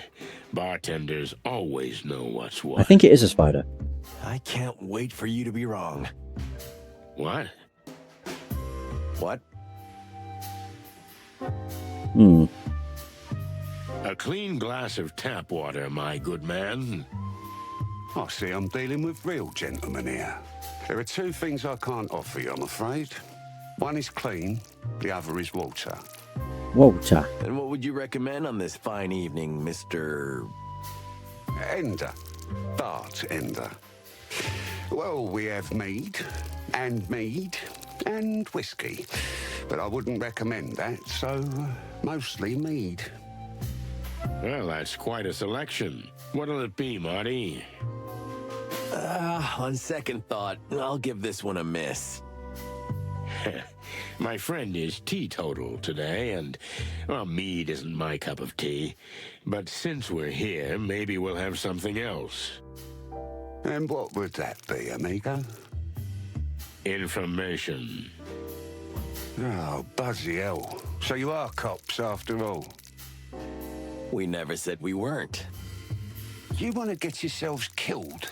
Do you know who owns this place? Mm-hmm. You mean the Spider Queen? Well, it's going to take a little more than an 8-legged urban legend to scare us. You think I don't know who you are? Pretty much everybody knows, even if they'd rather deny it. But star cops or not, this isn't your league, boys. Sorry to disappoint. So what do you suggest, amigo? Honestly? Get the truck out and never look back. But knowing your reputation, that won't happen, right? Mm-hmm. We're the kind who need to be thrown out. That happens almost every day. I thought as much. So, for the fun of it, maybe I can help you out. But no promises. Then I'll take that as a promise. Well, you're that ever-sour, obnoxious, loud-mouthed, insufferable, but still weirdly charming kind of character, huh? Exactly. All right. Ask me anything you want, but make it quick. There we go. Nice. Bartender. A jumping spider. Farman spider of the distant light who tries to pretend that he never cares about anything and couldn't hurt a fly. But I'm sure he knows and observes much more than he's willing to tell us, at least until we soften him up a little. No more questions, for now. Come on. What are you waiting for? Ask away. Yeah, all right. Here we go. Lack of hands. I like it they give him a mustache. I don't want to be indiscreet, but doesn't a spider have 8 limbs? Because if I'm counting right, you have 4 arms and 2 legs. Yeah, that's 6. Your maths is exceptional, detective. Did you, fight in the war? No, but that's what I usually say when I'm asked. Then what happened?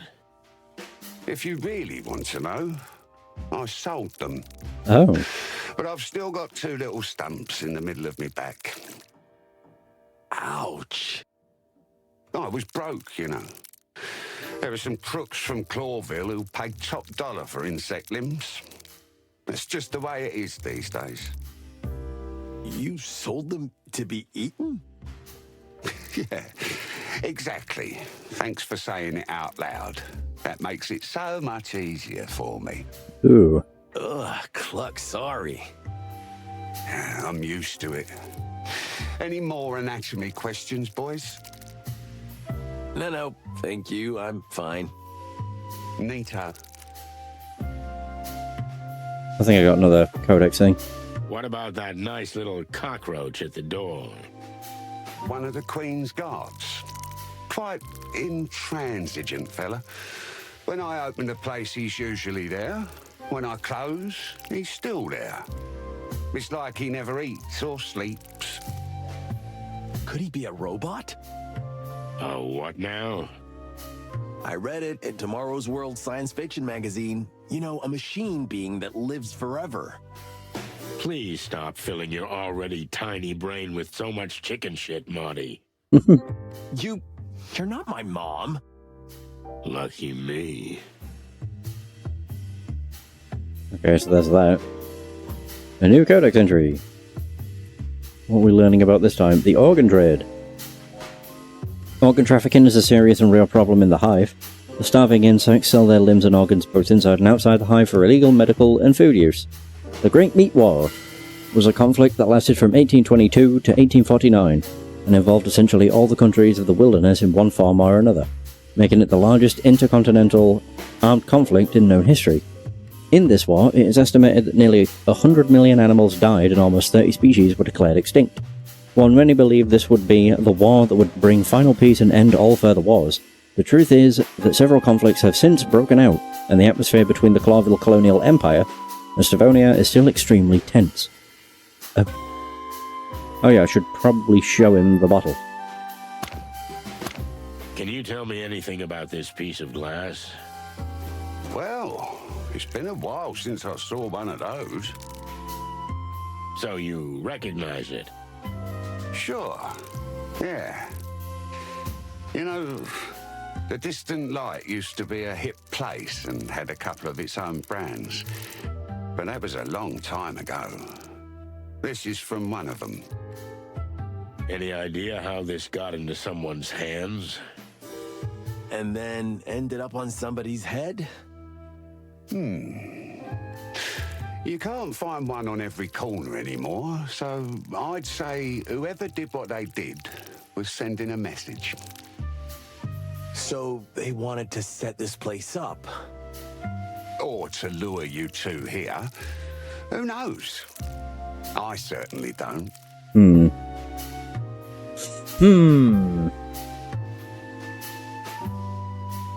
Well, there's still more I can do with this guy.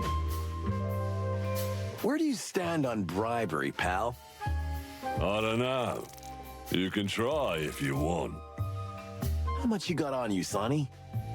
Not much. $5 maybe. And you? About 10, I think. Well, that's 15 already.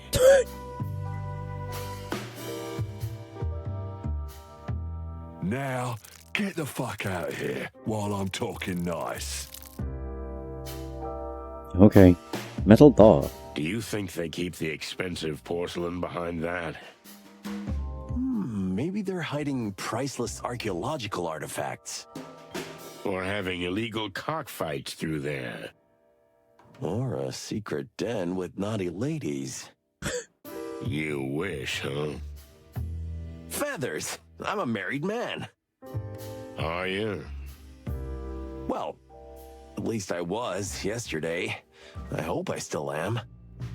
If not, I'll marry you. Aw, thanks, Boss Bird. Okay. This door looks suspicious to you, Marty. A steel door reinforced with huge metal rivets with an armed insect goon standing in front of it? Nah, I don't see anything special about it. Yeah, me neither. We have to get through there somehow.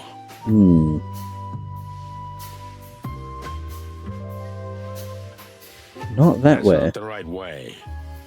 Yeah, if we're not battering rams. That's not the right way. Yeah, if we're... Okay. The guy's all messed up. Oh, there we go. We can ask about the metal door. How do we get down to the Queen? I guess that big metal door would be the way. There's a casino down there, but it's for VIP members only. For the big dogs, you know. I mean, not literally. There aren't any dogs here. What do we have to do to get down there? You just have to be interesting or significant enough. Simple as that. Clawville's most famous cops aren't enough? Here? In the Hive? No, not really. That hurts. Sorry, boys. Any other ideas? Maybe ask Douglas, the pianist. He was a regular down there until he was banned for stirring up some shit big time. I don't know. You'll find a way. Use your bird brains. Don't be birdist. Don't be a hypocrite. He's not wrong. Shut up, Marty. The pianist. This Douglas fella. What else can you tell us about him? Well, he's a bit of a loner and a drunkard, of course. He says he's a bar pianist, but no one's seen him play the piano in ages. He usually just stares at the thing and sighs. Ah, poor guy. Don't feel sorry for him. He's supposed to be a real scumbag. I don't know him personally, but I know he used to move in quite influential circles before he got this low. Oh. I see. Well, thanks, Bart. You're a real pal. Okay. So, you. Hey, buddy. What the hell even are you? Hello?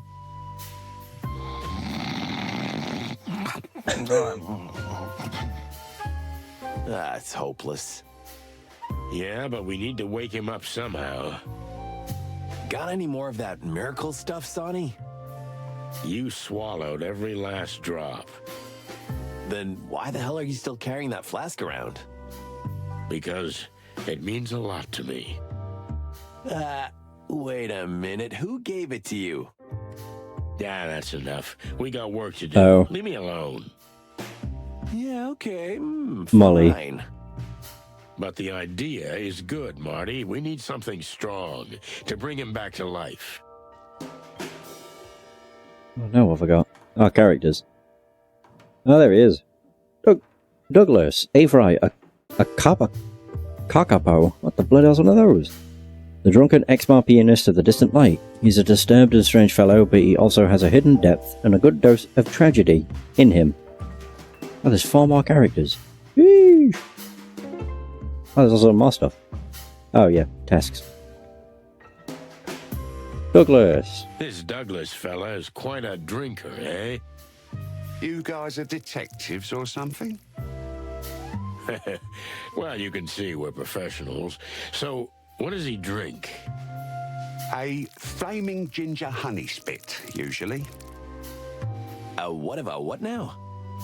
But if you really want to wake him up, I recommend an extra double pepper slap. Oh, I can slap him without the pepper, buddy. That's not an issue. Then give me an extra double pepper slap. Here you go.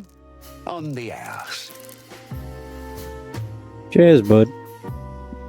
What a pal. Strong drink. It just looks like a pint.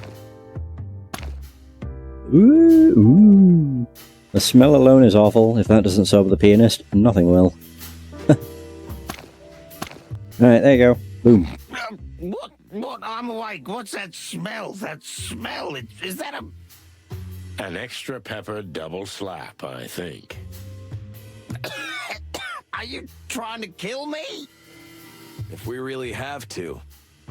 Keep that nasty stuff if you want. I'm sobered up from the smell of it. Okay, then we'll put it back. Wait, I mean, if you already have it, then maybe just a sip.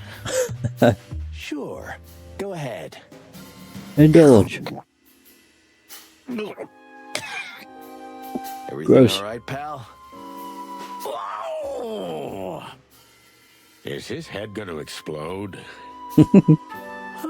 I'd like to see that. Oh, that felt good. So, what the flappy hell do you want from me? And who are you anyway? You're not even insects. Eagle eyes. You know you're not an insect either, right? Of course, but that's different. I live here. I was born here. I'm an honorary insect. Or, at least, I was one. Okay, Mr. Honorary Insect. Are you Douglas? Douglas A. Fry, at your service. And you are? Just 2 simple, innocent birds who want a word with the Queen. Oh, I see. Well, goodbye then. You're not going anywhere. Come on. You seem like a perfectly nice, normal guy. Would you mind helping 2 other birds in trouble? You know what? I like you, big white guy, but not you. Hey, thanks. You hear that, Sonny? He likes me and not you.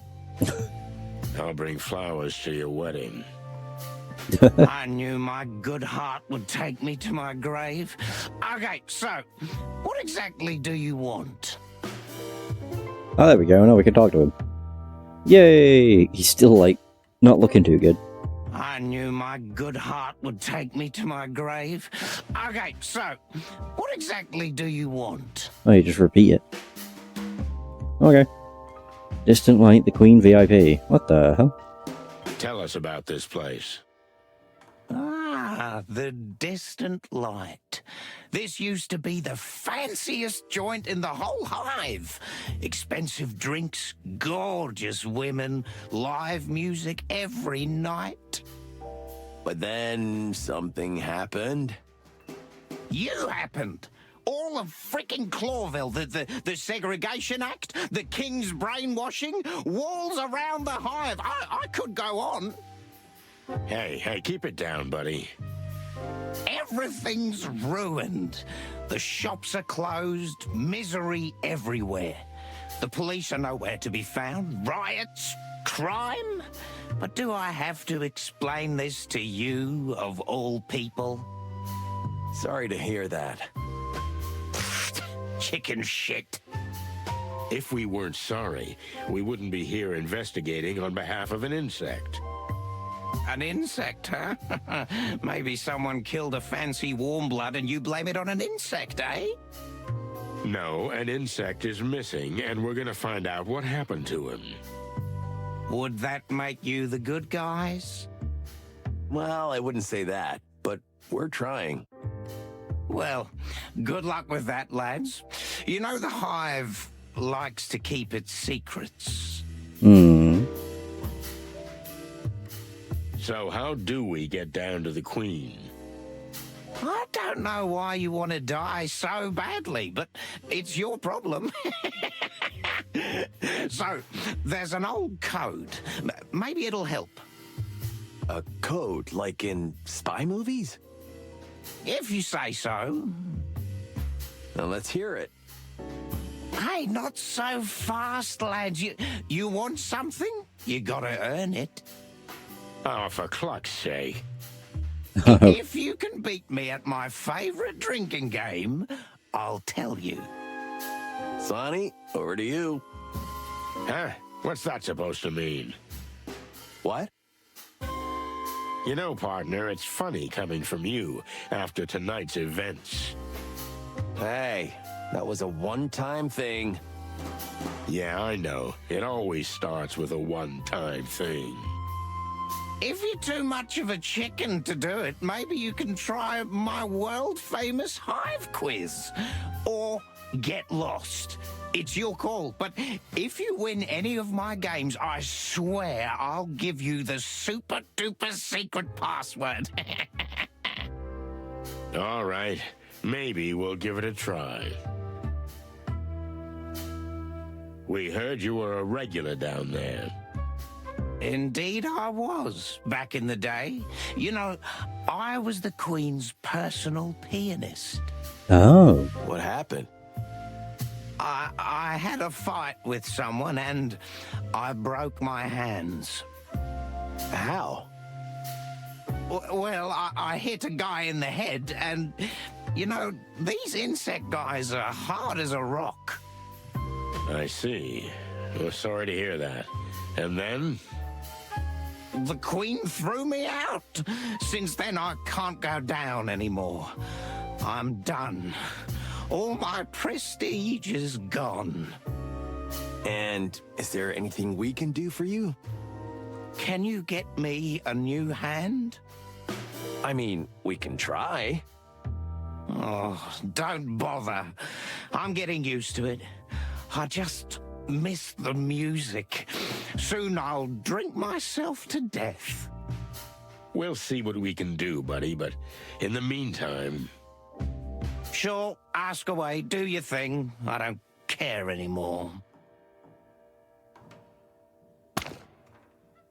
There we go. So, what's it gonna be, lads? Drinking game. Now you're talking. So, are you ready? Yeah. Dexterity and guts. That's the secret of this game. All right, let's do this. Get Douglas drunk by playing a drinking game. Oh god, each time you hit the bottle by bouncing a peanut off a glass, the glass will be filled with the rancid booze. Make sure to hit the glass before the bottle, or it'll be you who gets to drink everything. Aim carefully. If you miss, it'll be Douglas's turn to flick a peanut. The one who fills the last glass makes the other drink it all. Oh. Oh, good. Whoa, what? Do I have to hit a glass? Like that? What?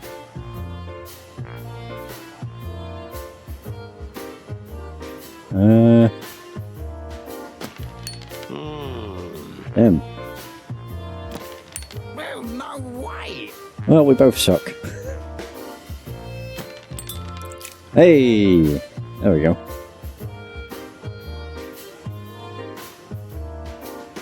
What? Damn it. Well, no way. God, this could be a long one.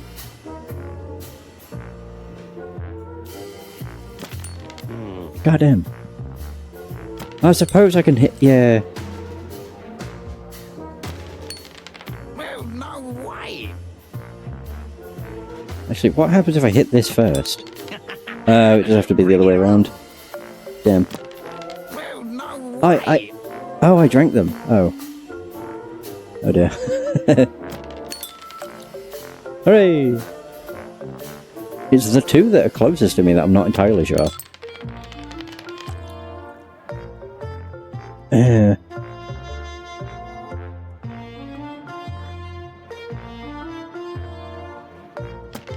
There we go.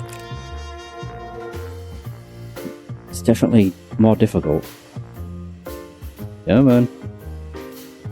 Boo-boo-doo-doo. Come on. There we go. Woo! Shadoo-ba-da-doo. Uh-oh. He's gonna clean house. Yay, missed. Good stuff. Boo-boo. Ba-da-doo. Oh. What?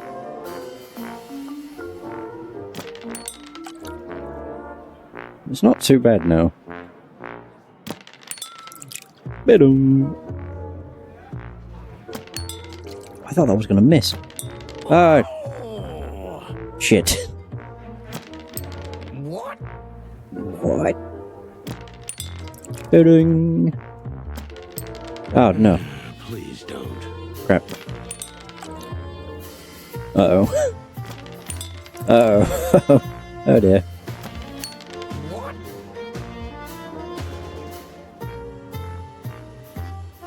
Oh. Please don't. Crap. Chicken shit. I like that. Oh, god damn it. Shooting too quick. Oh. I might be screwed. I'm not doing good. Oh, it's all wobbly. Oh, balls. Please don't. Chicken shit. What? Damn it. We're both doing pretty terribly. Oh. Should have filled that like several times. No. Uh-oh. Well, no way. Oh. I did drink it. No. What the cluck are you doing under that table? No. Wait, can I? Good God, Sonny, you're plastered. I need something to sober you up quick. Be my darling little beetle. Forgive me for this, Boss Bird. I was gonna punch him. Well, what's up, chickie? Sorry.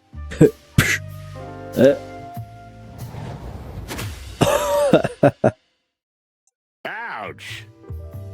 Shit, boss, What the fluffy, feathery hell? Did a road roller went through my head? I had to sober you up somehow. Why are your hands like that? What? This? Nothing, it's, Cluck, my head. I'm gonna die. Maybe we should try to find another way to get down there, huh? The quiz. Yeah, baby. Oh, clucky furry hell. That was worth it, just for the dialogue. So, what's it gonna be, lads? Will be the quiz. So, what is this Hive quiz? I knew you guys were tough cocks. Now, you can prove to me that you can find your place in the Hive like I did back in the day. Oh, yeah? Did you win an infantile quiz game too? What? The hell I didn't. Why would I do such a foolish thing? Well, go ahead, shoot. All right then, but I warn you, any question you get wrong twice in a row, that's the game over for you. Okay. Okay, just do it. First question. What is the name of the material that insects use to strengthen their buildings? Goo. Blob. Goo. Vomit. Yeah, good answer, although a day-old chick would have known that. Thanks. Next one. Question number 2. What is the Hive's well-known nickname? Roachtown. Yeah, Bugville. Good. You got it right, boys. There's just one question left. This was much easier. Let's get to it. Last question, chicks. What was the name of the first governor of the Hive? Wally Bugger. Buggerfield III. Never had one. Martigan. Never had one, I don't think. Correct. Good answer. The Hive has never had a governor because it has never had any autonomy. Yeah, we're geniuses. Like in kindergarten. Here's a password. I wrote it down for you on a piece of paper. Thanks, Douglas. Yay! I can talk to him. Sorry, but the shop is closed, boys. Okay. Let's go, Marty.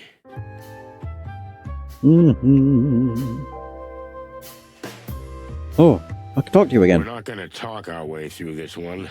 Oh. We need another option. Okay, we're not going to talk to him. Twas an option. Right. There you go.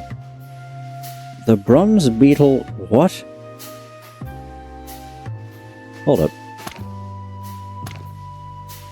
Ooh. The bronze beetle bakes a brownie before breakfast. What the... Heh. Okay. Different. There you go. What's up, meat sacks? Meat sacks? That's not nice. Your master's expecting us. Well, what? I don't have a master. We don't need the tango, okay? We know all the dance moves, and we know the password, too.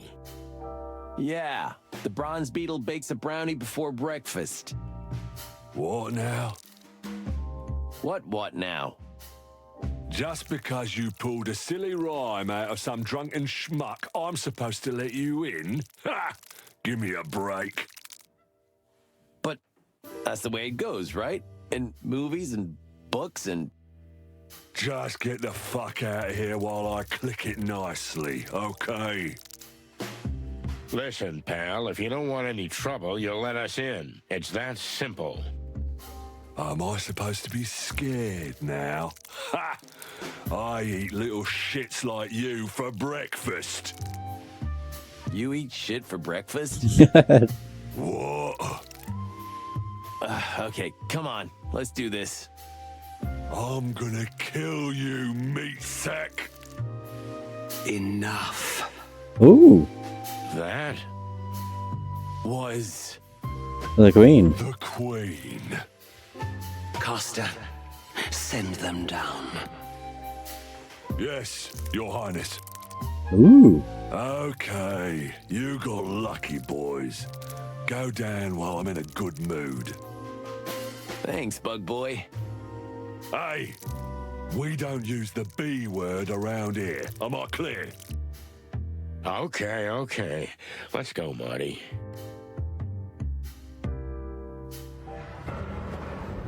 Ooh.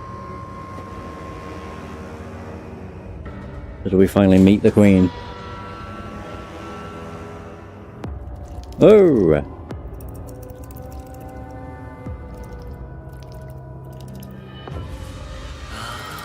I see. Yeah. Welcome, detectives. Yeah.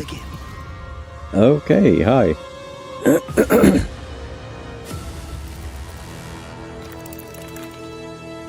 Well, she is a spider. It does make sense. Howdy.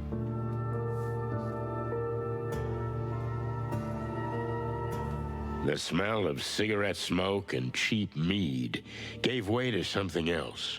An intoxicating woman's perfume, mixed with a musty, lush aroma and the essence of expensive liquors.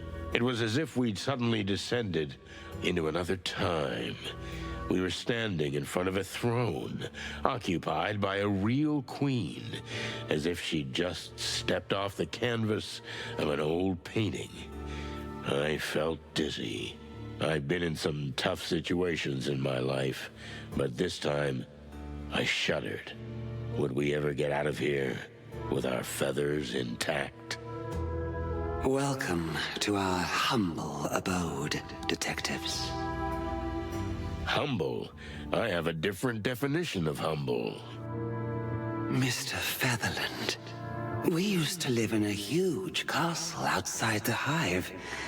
Compared to that, this hovel is an insult. Well, an underpaid cop like me would kill for an insult like this. Come on, Mr. McChicken, don't be so modest. You've got a quaint little apartment in Hollow Street with a lovely wife. You should be proud. Wait, what? But how do you know that? Oh, no need to be frightened, gentlemen. But they call us the Great Web for a reason. We can feel even the smallest vibration of the city from our throne. Our silk threads are everywhere. Now we can sleep peacefully. It's the plain truth. And you, dear detectives, are in the truth business, are you not? According to the book. And to what do we owe the pleasure of your visit, gentle birds? We're looking for an insect that died, then disappeared. Ah, I see. Well, make yourselves comfortable. Look around. Snoop. I can sense your hearts beat a little fast. Calm down first, and then we can talk. You can sense our... but... We'll do just that. Thank you. Whoa. Minibar. Alright, so there's the characters. Oh, there we go, Castor, a rather crude cockroach goon working for the Great Web, and, of course, Queen Zenaida. Queen Zenaida is the head of the famous and notorious Great Web crime syndicate, and a living legend in her own right. Rumours abound that she knows everything about everyone in the city, and that nothing escapes her watchful eyes. But one thing is for sure, despite the Hive's sad state, she is still a serious force in the city's power plays. Still 2 more characters. Lost Melodies. Douglas's hand is broken, and his career is too. Can we do anything about it? Oh. Bum bum. Minibar. Maybe after talking to Her Majesty, we'll be needing a couple of stiff shots.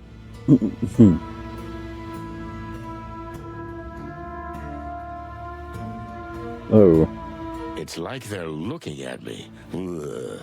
They have too many eyes for my taste. Just a tad. Perhaps a tad extravagant. So, can we ask you a few questions? First, you have to answer us. Why are you so interested in the fate of a mere insect? Did it hurt one of your kind? Not at all, ma'am. We were hired by someone. A widow. Oh. So you're altruistic crusaders? Maybe we were just bored, ma'am. I've heard you boys have been stirring up a lot of trouble over the last 2 decades. Perhaps this time, you've delved too deep into the hornet's nest. Probably. You think so? We're certain. I'm gonna say it's pretty accurate. We'll see. If you don't mind, we'd like to ask you a few questions. Be our guest. We have nothing to hide. Appreciate it.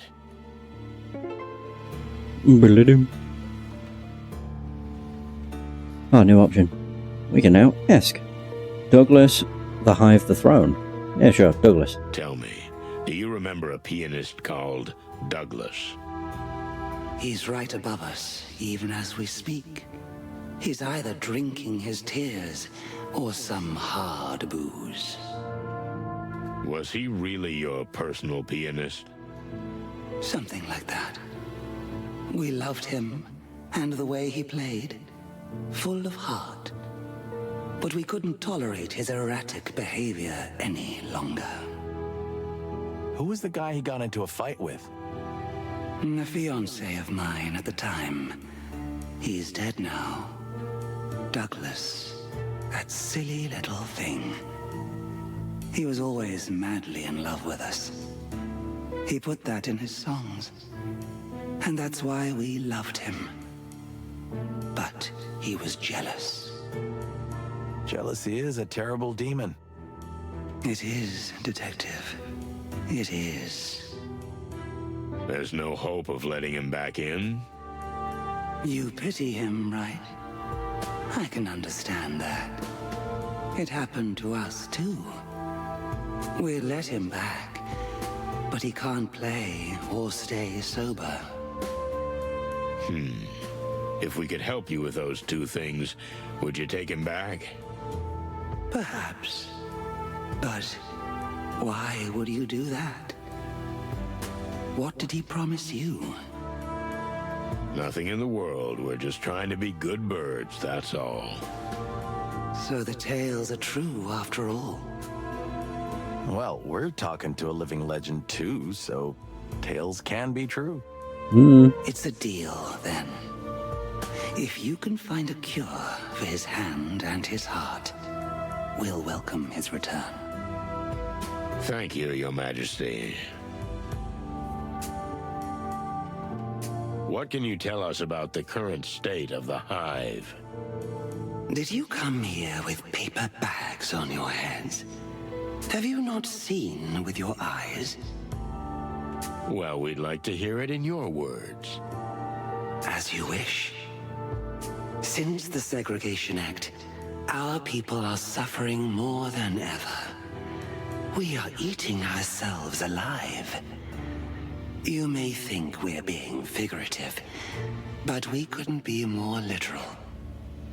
We're running out of flesh, of life, of soul. But before that happens, our patience will run out. The Segregation Act wasn't good for business either, right? Correct. We don't want to be seen as the selfless grande dame, or everyone's fairy godmother. No. We were running a thriving business. You mean a thriving criminal business? Call it what you like. It was blooming, but the blossom eventually withered. Now we are suffering like everyone else. The Hive is an oil barrel, detectives, and Clawville a crazy old fool with a match in his hand. Is the barrel gonna explode? And with it, the old fool. Well, thanks for your honest opinion. Not mere opinion. Fact. This is our future, gentlemen.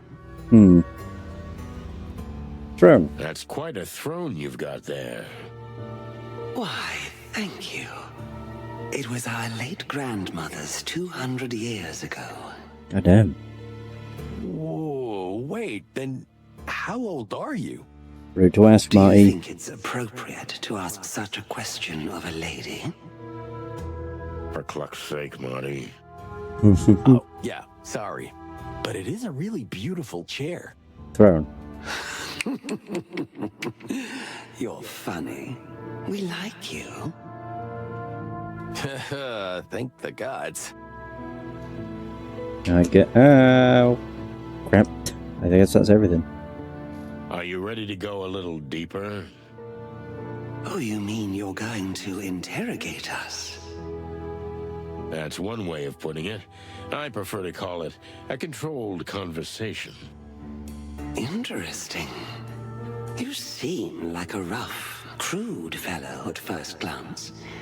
But underneath those ruffled feathers, you have a rather sophisticated soul. Well, thank you, ma'am. Especially the ruffled feathers part. Our pleasure. Well, shall we begin? I guess so. I'd be delighted. Questioning unlocked. Boom. The Queen seems to like us, but that may be a simple disguise. In any case, a veteran criminal like her is probably harder to break than to open with the right honeyed words. Boost her ego. That can be a solid tactic. But either playing the good or the bad cop, nothing is impossible if you ask the right questions in the right tone. Be forewarned, detective. What you learn here may shake everything you've ever believed in. Oh. You think I believe in anything? It seems your famous senses have failed you. We'll see, Mr. Featherland. We'll see. Oh, we actually start down on the low end.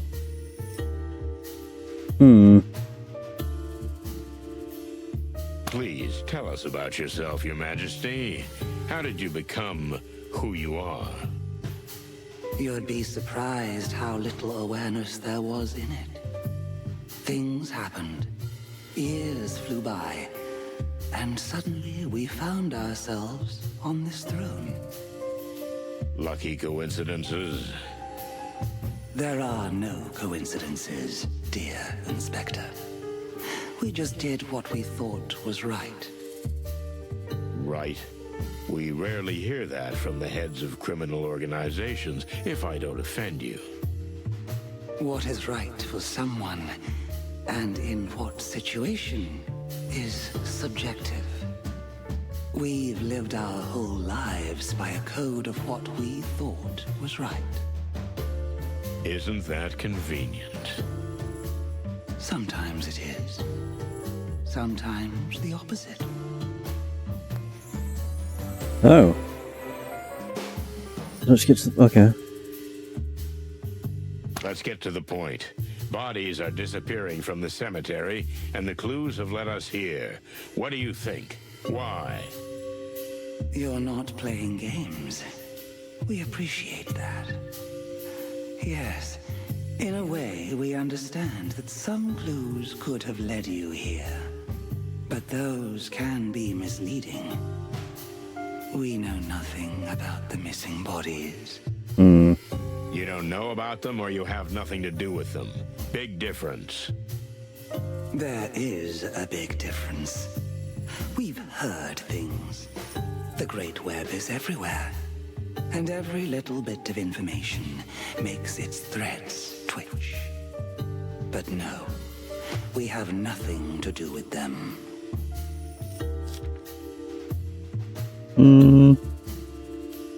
A cemetery caretaker named Joe was knocked down. He barely made it out alive. You know anything about that? Oh, we know the graveyard beetle. The old stubborn fool. But he's a good insect nonetheless. We won't hurt him if he doesn't cross us. Has he ever done anything like that? Not that we know of. So you have no idea who could have attacked Uncle Joe and why? Oh, we never said that. Merely that we didn't do it. Oh, you're a smart player, Your Majesty. Oh, thank you very much for the compliment.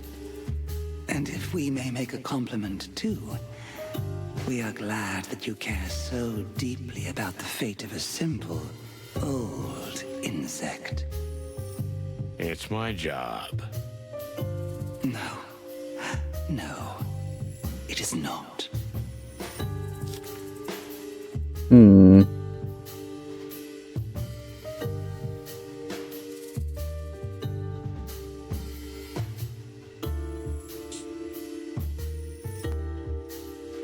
Let's say I believe you. Do you think the glass was not just a weapon, but also a message? An interesting theory, and there may be some truth in it. As the place is well known and has been ours for decades, yes, we can see why you might think that. So you agree that the clues lead logically here? If it is a message, we did not send it. It would be foolish to leave a clue like that, unless it leads to a trap. Am I right? Well, forgive the assumption, but for a spider queen sitting in the middle of the Great Web, setting a trap seems quite apt. If so, you would be in big trouble. And is that the case? No, not yet. I like you. You're sharp and respectful, most of the time. At least, for a chicken. You're great at insulting and complimenting at the same time. Thank you.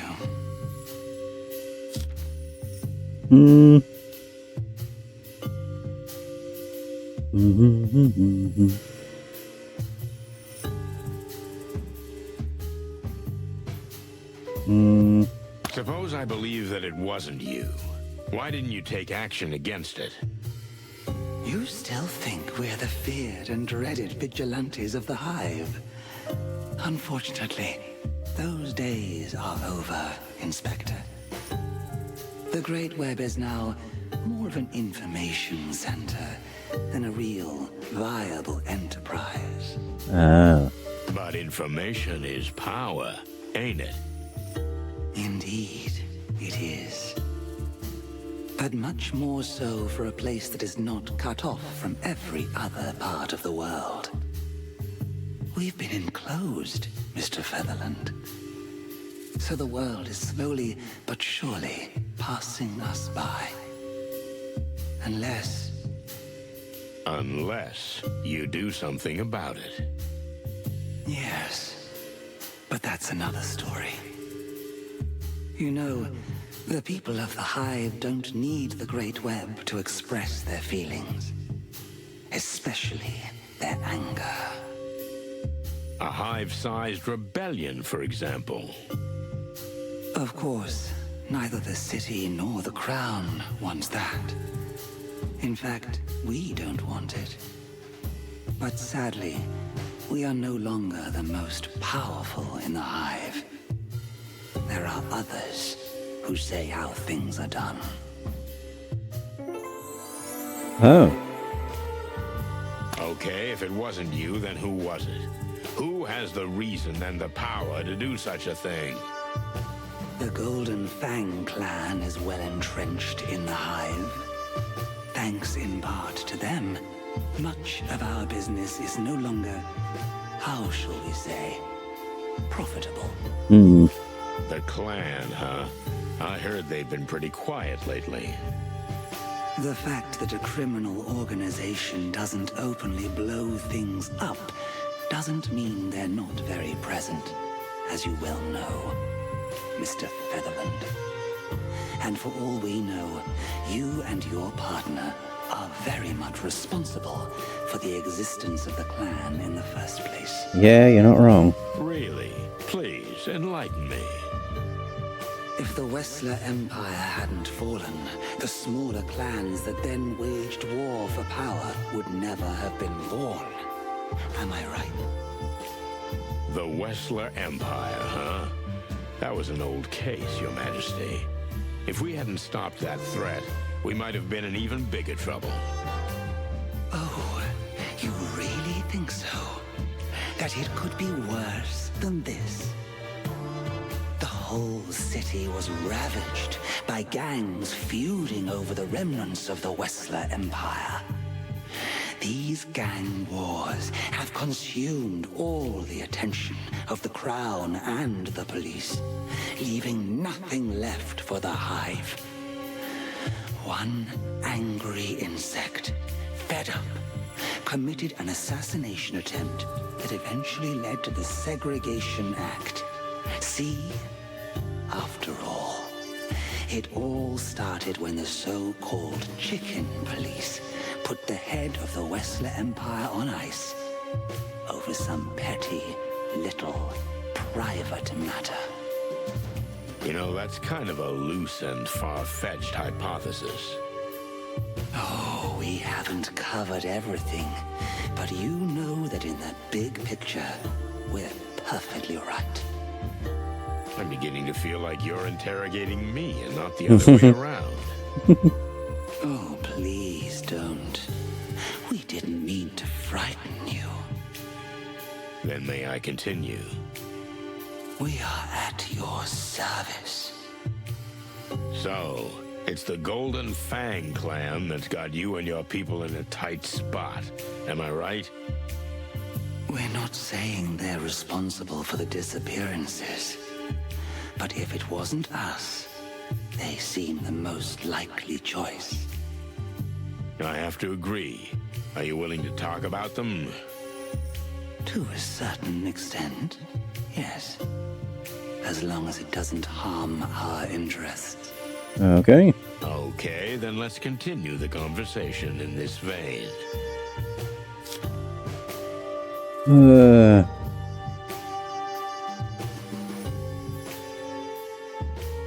Why would the clan need a fresh corpse?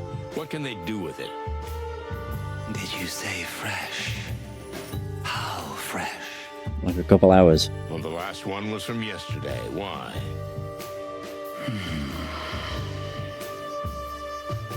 What do you think? If they were old carcasses, we'd be ignoring it. But fresh meat is a different matter. Did you say meat? Have you seen how many insects walk around the hive, missing limbs? We've had the misfortune to see that, yes. The Chlorvillian gourmets pay fat little fortunes for fresh body parts. To eat them? Well, they're not going to put them on display, that's for sure. So you think the clan sells fresh body parts on the black market? That could be one reason for digging up bodies. But it could be something else entirely. Which is? We don't know, Mr. Featherland. You're the detective, not us. But we're sure you'll get to the bottom of it.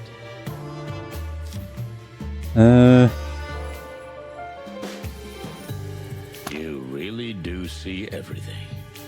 What do you think the clan is playing for? And where do they get their resources? For the clan, Hiding in the Hive was a great idea, but they cut themselves off from the rest of the city with it. So they must have connections or help from beyond the walls. Another gang? Maybe they've teamed up with someone. The Black Scales. The Furies, maybe. I don't think so, Mr. Featherland. All the criminal organizations in Clawville are different, but they all have one thing in common. They all want absolute power. That's why they don't really ally themselves with others. What are you implying? Who can support them from beyond the walls? Whose interest do you think it would be to aid and abet the clan and get them here? Whose interest is it for the Hive to slowly bleed itself dry? For someone who has a problem with the very existence of it. The crown? You mean? Yes. Exactly, Mr. Featherland. Sweet, furry, feathered heavens. You claim that the clan is funded by the crown? Wow, I was actually right. I'm not saying it is. But the city government is currently benefiting from the fact that the Hive is getting on with its little infighting, instead of causing trouble on the big scale. True.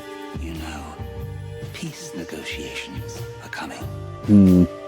What does that have to do with the disappearance of a few bodies of ordinary citizens? Even if it's like you say, isn't that just more fuel for the fire? It might be. Perhaps it's for a different purpose, Mr. Featherland. That detective, that private eye, who was working on this. Private Eye? Frank. Frank Castellini. Or, as many called him, half-armed Frank, which we always thought was funny, because he was only one arm short of 4. Shit. Frank. The fool was obsessed with pursuing Mick and the clan. He discovered something significant. Maybe he found out exactly where they were hiding.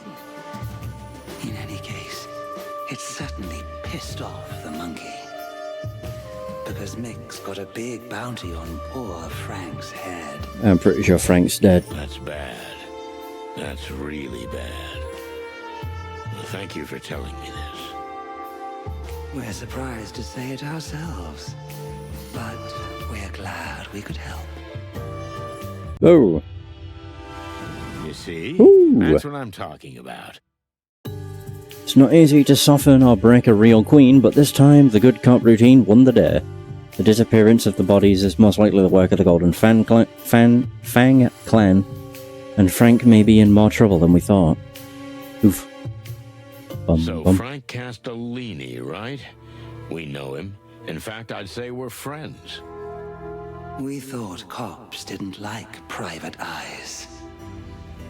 Frank's helped us out with a lot in the past, and in return, we'd turn a blind eye when he snooped where he shouldn't have. There was a time when cooperation between animals and insects was commonplace. I was just a chick then, Your Majesty, but my partner lived in the Hive's neighborhood for quite some time. Oh, really? It used to be a great neighborhood, ma'am. If this was meant to make us sympathize with you and your cause, you've succeeded. You see, we're old and sentimental, but we're something else, too. Beautiful. Thank you. But that's not what we meant. We're practical, which means if you really want our help, you'll have to do something for us in return. Seems like a fair offer. We're listening. Frank was never a friend, nor an enemy. He's the kind of man who doesn't belong to either side. Always walking in the shades between them. But not so long ago, we had a quarrel. And he's taken something from us that's very dear to our hearts. You want us to bring back this something? Bring it back? No, we don't want it back. You won't be able to do that. Just tell us where it is. We'll take care of the rest. You're being deliberately vague, am I right? Sometimes it's best if you know exactly what you need to know. If you get the information we want, you can guarantee the Great Web will be on your side when you clash with the Golden Fang clan. When, not if. We have no doubt that if you follow the trail your friend Frank has set out on, it will eventually lead you to the clan's trap. Oh, good. Okay, you got a deal. We'll meet again soon. I look forward to it, detectives. But I'd hurry if I were you. Your friend Frank could be in serious trouble. Furry hell. Frank. What has he got himself into? Exactly what we're about to get ourselves into, partner. If you're ready. What do you mean, ready? I'm always ready. In fact, I was born ready. I don't mean that. I just mean, what's going on with you and Laura? There's enough shit going on. I don't want to stir up any more. Cluck that. It's what you do best, Boss Bird.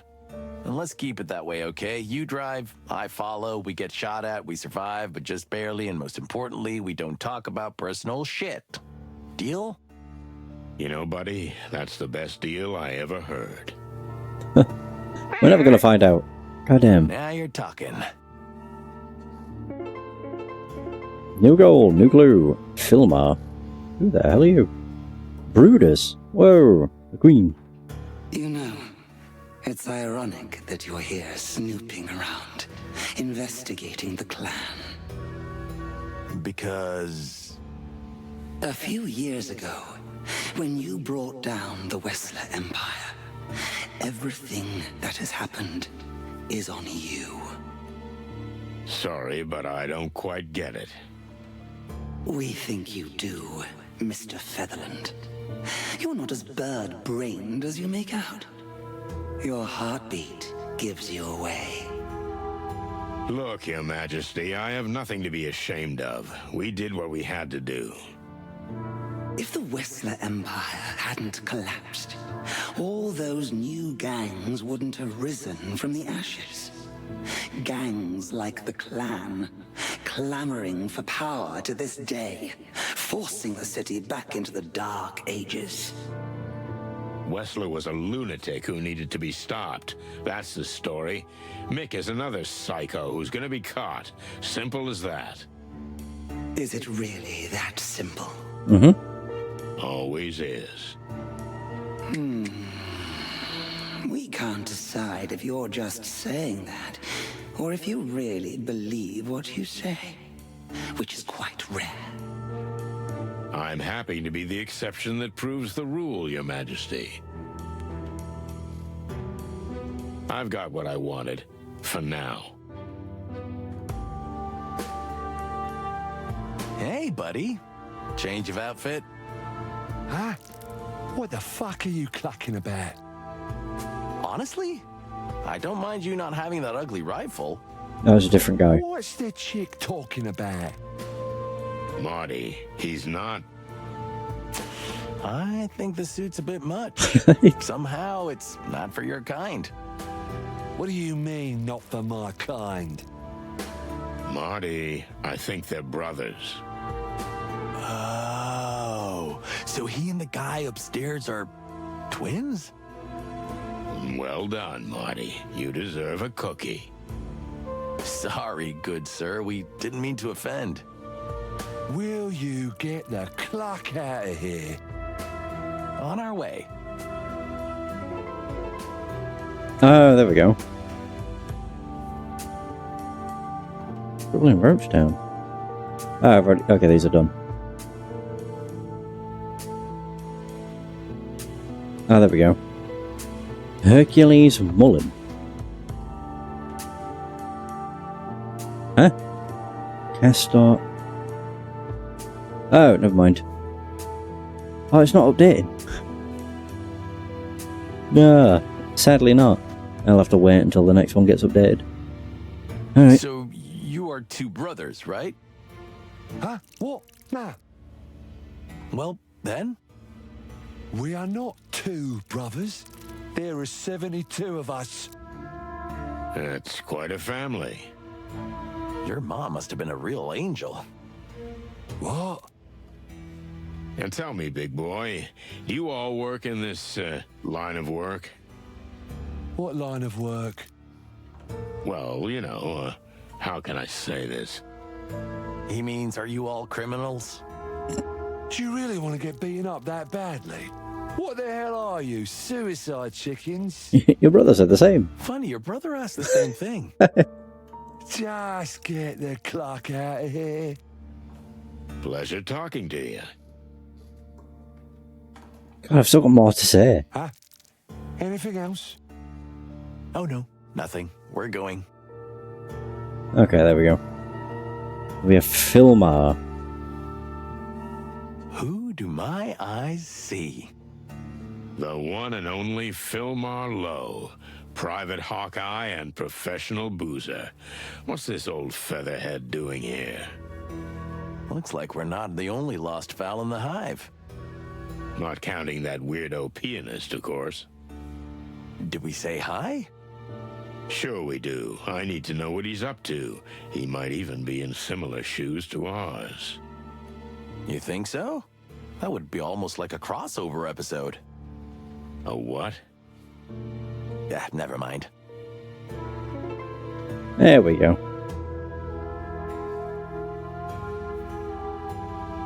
Brutus. Castor's brother, Queen Senator's personal bodyguard, and a real bonehead. Filmar Lowe. Filmar Lowe is an old rival and perhaps I should say a friend. We started our careers at about the same time. And while I chose to join the police force, he took the precarious path of the private eye.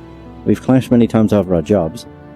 We have pulled each other out of messes many times. His heart is in the right place, but unfortunately he drinks a bit too much. So he's a rather unreliable guy. Oh no, I think I'm hallucinating. You're not hallucinating, Phil. We're standing here in front of you, in all our feathered glory. Well, that's my clucking luck. Even in the hive, I can't get away from you two. We're your living conscience, pal. And what does my conscience tell me? To stop drinking. The pot calling the kettle black? Fair enough. Shut up, Marty. Not today. I'll zip it.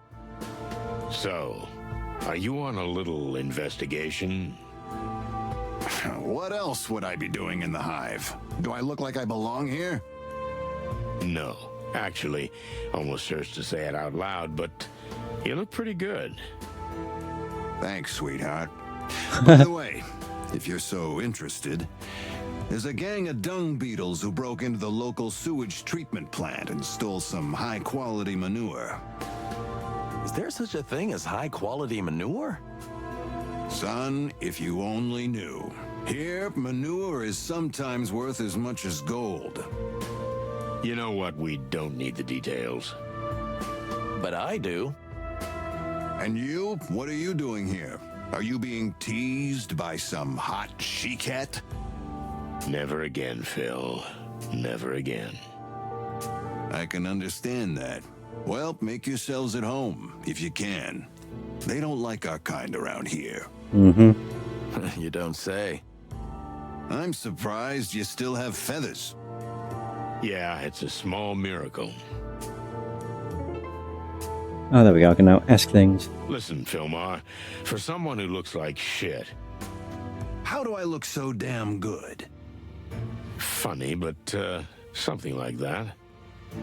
If you must know, I have a very rich and powerful benefactor. I get most of my cases from him. So you're a paid private detective now, or more like domestic detective? Laugh if you want, but you'll never make as much dough as I do. And my caseload isn't that demanding. Yeah, I can see that. Just be careful, boys. I might come after you again. What do you mean, again? Oops, I talk too much. Leave me alone to drink and get lost. Well, it's good to see you too, Phil. So what can I ask him? Are you here for an audience with the Queen? I've already met her, but I got the impression she's not too keen on Clavillian private eyes sniffing around. Yet she tolerates your presence. It's that indelible charm of mine, Sonny. But how could you possibly know that? Yeah, my kind of charm doesn't belong here. Now get out of here, cluckers. I'm trying to work. Looks like real hard work, Phil. Martin. I know, shut up. I'm used to it. Oh, it's clues that I'm unlocking. Secret of the church. Let's speak with Frank. Oh, yeah. So I can ask about Frank, the Hive, Scarf, Zip's tail. What? Listen, Phil. You know Frank Castellini. Of course I know him. Everybody knows him around here. Why? Well, I think he overreached himself a little and got into a tussle with the Golden Fang clan. Well, rest in pieces, Frank. You were a great insect. Let's drink to that. Don't be silly, Phil. He's still alive.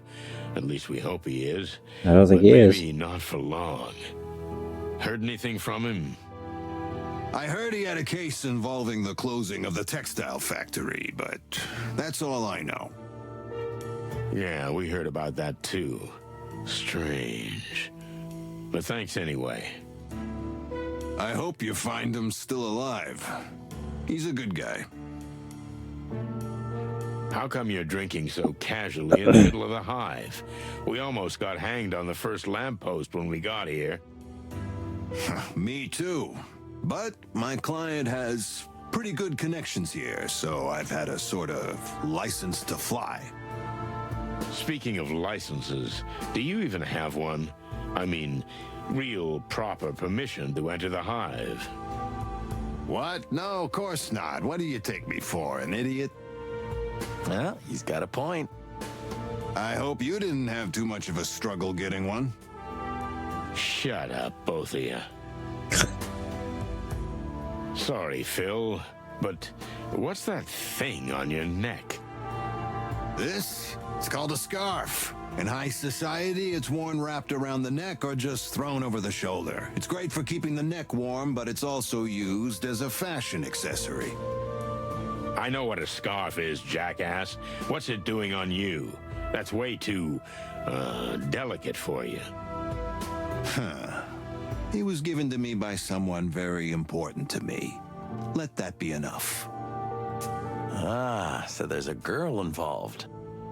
I never said that. Well, what then? Will you get the clock out of here already? Okay, don't be so jumpy. I think it's a nice scarf. Really. Fuck off. Zip's tail. Zip has lost something very dear to him. Have you heard anything about it? Actually, it's a pretty rough story. Mick Goldfang ripped it off with his own hand. That's what Zip was referring to, though he wouldn't go into details. I don't blame him. Any idea where we can find it? You guys really want to get that thing back? The old trash panda got us out of a lot of trouble over the years, and we did the same for him. Kind of a habit between us. All I know is that Mick doesn't always keep it on him. But he does have a secret headquarters somewhere in the Hive. So there's a good chance that's where the stray body part's gonna be. Thanks, Phil. That sounds like an exceptionally useful tip. Well, I'm glad I could help. Now you might as well cluck off. Good evening to you, too. One more thing, Sonny. What I said, you didn't hear it from me. Stop treating us like day-old chicks, Phil. We never even met you. That's the spirit. Good bird. Alright, so we've learned a fair few things. Yeah, Mick's headquarters is where the tail will be, which I suppose makes sense. New task topic. Oh, I can ask you things. Whoa. Need something? No, we're, good for now, thanks. I mean, fuck off. Oh, your brother. We met your brother. Which one? There's a few. Brutus. Just as cute as you are, only he's got a stick instead of a gun. Oh, yeah. Brutus. The brains of the family. Really? Wow, I never guessed that. What's that supposed to mean, huh? Nothing at all. Yeah. I'm watching you chicken shits. Well, there we go. And Douglas. Hey, old bird. We spoke to the Queen. Ah, good for you. She'll welcome you back if you stop drinking and heal your hand somehow. Well, it's easy for you to say. Nice outlook, but it would take a miracle doctor to do that. Someone who knows bones and medicine almost like some ancient shaman or something. Someone who's not even afraid of the other side. The occult, even. Someone who... Who? Bubo. I think we're on the same page here, Boss Bird. Bubo. Yeah. Bubo. Yep. Who? Exactly. You'll find out soon enough, pal. Just hang on tight. We'll be back. So be it, Boss Bird. Hey, only this meat wagon can call me that, okay? Okay, whatever. There we go, cool. So that was... Maybe Bubo can fix Douglas's hand. Maybe, but it's worth a try. Film as patrons. Patron, even. Alright. I guess we may as well fast travel to Frank's place. Ooh. Cutscene? Oh. Whoa. Cluck, I have a bad feeling about this. The hell happened? Yeah, me too. What now? We're going in. We're gonna find Frank alive and well. Great plan. Can I bring Bertha? What? I swear I won't shoot you with it. Again. Oh, thanks, partner. That's real nice of you. At least not on purpose. What? What? Nothing. Margoo. It's like the Hive is infected with something, but it's actually the very thing that holds the place together. Strange and ironic.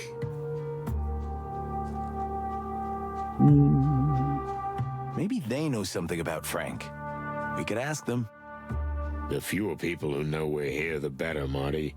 Remember, this is hostile territory. Because we're chickens? Yeah, but mostly because we're cops. More so because you're cops, I would assume. No, but who cares, right? Right. Let's go. Ooh. Cutscene. Maybe. I keep saying that. Oh. Just when you thought you were prepared for everything. Well, we weren't. It was dark. Then, as our eyes slowly adjusted to the lack of light, we saw him. Ah, damn it, Frank. What have you done to yourself? What have you got yourself into? And then I thought, if I don't get off this case, is that how I'm gonna end up too? douse me with nectar and light me with fire. If it isn't the bloody chicken, please. I ain't dead yet. Hello, Frank. How are you feeling? You know, Sonny, we insects breathe through little holes anyway. So I just got more air in my windpipes, right? Ouch! Stop talking, Frank. We'll get you out of here and you'll be fine. Hell you will. You always were an incurable optimist, Marty. You can see your way out of a ship that's both on fire and sinking, eh? Well, actually, that really happened once. Listen, Frank, who did this? Not just who, Sonny. It's who and why. Well, then who and why? Oh, damn it, man. It hurts like hell. I know, buddy. I know. But... Now listen. And keep your non-existent ears pointed, chickens. Yes, Frank. Oh, fuck. Come on, Frank. What were you gonna say? We are meat. What? What's that, Frank? Cluck, he's delirious. No, you idiots. Don't you understand? Meat is us. I understand, but... Nah, he's talking nonsense, Sonny. Shit! The light! I see the fucking light. It's here. Don't go there, Frank, please. It's really bright. Frank. Fucking hell. Frank! Fuck. Yeah. It's over. So the meat is insects. I know. Meat is us. What the hell does that even mean? I don't know, Marty, but we're gonna find out. And if we end up like this? Frank dug something up he shouldn't have, and he spat in somebody's face. Somebody who shouldn't be messed with. I know that formula. Yeah, me too. So? Let's take a good look around. Maybe we can figure out exactly what Frank was talking about. May the great wild ones rest his soul. Or the big bright light, or whatever they call it. Anywho, farewell, buddy. Come on, let's get to work. Yeah, I think... Where was it?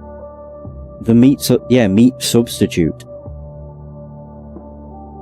A new meat substitute has been on the market for a few years. From an increasingly successful thanks to its low price, extremely high quality, identity of the company's founder and owner's a mystery. I get the feeling it's probably Mick. As is the question of how a meat substitute can have such a good, almost unmistakable meat taste. Because I think it's bug. Oof. Ah, feathers. What do we do with him now? Call the police? Not yet. Sonny, the rules, the big book. You're kidding me, right? Of course I'm kidding. I love breaking the rules. Joking aside, we need to know more before we make this case official. You know, our colleagues would just bag him, clean the place up, and be done with it. I mean, he was just a bug. They wouldn't even open a file on him. It's unlikely. So, what now? We know someone who can help. Oh, no, you don't mean him, do you? Yes, I do. Bubo, hey. The old ex-coroner, owes us a few favors. Ugh, don't we owe him a few? Well, it's basically the same thing. Okay, so we're gonna cruise around with a clucking dead body? No. We're bringing Bubo here. Once he's examined him, we'll give Frank a proper burial, don't worry. But first, we have to finish what he started. And we gotta leave no trace that we were ever here. Like ghosts. Exactly. chicken ghosts, or ghost chickens. Are you finished? Oh yeah, I'm finished. New location, map updated. Clucking feathery hell. You took the word right out of my beak, partner. How long have we known the old bug? I don't know, 10 years, something like that. I was just a chick back then. A greenhorn little snot next to you. I couldn't have said it better myself. Fond memories. Yeah, we had some. Well, rest in peace, Frank. May the great light shine upon you. Although I don't know if you were religious or not, but... I think Frank only believed in one thing. The truth. Wow. That was... nice. I can be nice. Yeah, sure. Clucking feathery hell. Oh. Okay. So what do we got? Mess. This is not a good sign. No, it's not. Had he gone mad? I mean, was someone or something driving him crazy? He was completely consumed by what he was working on, and I'm afraid that's what led to his death. Shit. Chicken shit.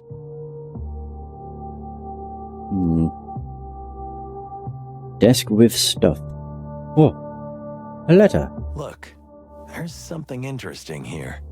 A letter. Shall we read it? Can't hurt Frank now, can it? And anyway, it's been opened already. Perfect argument. Now, let's see. Letter to Frank. To Frank, from someone. Oh, it has been. Yeah, it's already opened. I can never thank you enough for what you did for me. Life in Averia is wonderful. Everyone here is so welcoming and friendly. I think I met a very nice boy too. I've never been so free as I have since I stepped out from under the shadow of my mother and the Hive. Forever in your debt and always your friend, Zelina. Okay. Zelina. That must be the Spider Queen's daughter. Oh. So... Frank helped her escape the Hive and Clawville. Oh. Seems like it. Wait. For the Great Wild Ones, if the Queen finds out about this, she'll have us hanged. Well, she can't hurt Frank now, but she can hurt us. Who knows how she'll react to this news? And we made her a promise. So, what do we do? We have two options. We tell her the truth, or we lie to her. Simple as that. I don't like either. Welcome to the real world, buddy boy. All tough decisions, no reward. New glue. What's this? Oh, it's another one of the pinups. Miss Lily. The Month of Flowers. Case map. Riots in the Hive, the King, the MEAT, the fall of the Wessler Empire. This is an incoherent mess. There must be a system to it, but unfortunately, only Frank would know it. Do you really think we're in the middle of some big conspiracy? It's too early to say, but we can't leave it at that. Frank was involved in something serious. So what do we do? Are we gonna interrogate the King? Maybe. Better not. I mean, not yet. But later. Oh, Wild Ones, this is gonna be a joyride. Okay. I guess we'll go to Booba? Yeah, Booba's clinic. Good old Dr. Bubo. He used to be a coroner at the station, but he was fired a couple of years ago. Too many organs and chemicals disappeared while the old bird's secret lab just kept growing and growing. Since then, the place has become a kind of backstreet clinic, frequented by criminals and bent cops. I can't count how many times we've been stitched up by the old owl. Of course, we never asked for anesthetic. We were too scared of losing an organ or two when we woke up. If we woke up. So it's mostly pain that comes to mind when Bubo's name comes up. But the fact is that the owl was a fantastic pathologist in his day, so he may have some useful information. Are you ready? Can anyone ever be ready for him? Well, not really. Well, let's get this over with. Hey, Bubo, you old owl. Ooh, I really didn't need you guys. Shot, cut, burn, or what? Spit it out quickly. I'm having a bad day. It's nighttime, Bubo. Day, night, night, day, who cares? It doesn't make any difference for me. So, what do you want? What if we just wanted to say hello to an old friend? Yeah, and I'm the featherless holy virgin swan, eh? Okay. There are a few things you might be able to help us with. Have you been in a no-go zone again? Something like that. There's this case that takes us to some pretty dark and strange places. There's always a case with dark and strange places. Have you heard of the distant light? Ooh, in the Hive. You're not messing around, are you? Okay, I'm interested in this one. Just a little. Well, it didn't take much. So, can we ask you a few questions? Since you're already here. But don't take too deep a sniff. I spilled some chemical, and the truth is, I don't even know what it was. If we're lucky, we'll just get a little stoned. What a prospect. No coffee? You don't want to drink the coffee I drink, Marty, my boy. Trust me. Trust me. Okay. Remember the last time you lay here while I held your hand? You mean the time you shot me and then had to hold me down on the bed so I wouldn't wring your neck while Bubo was removing your pellets from my ass?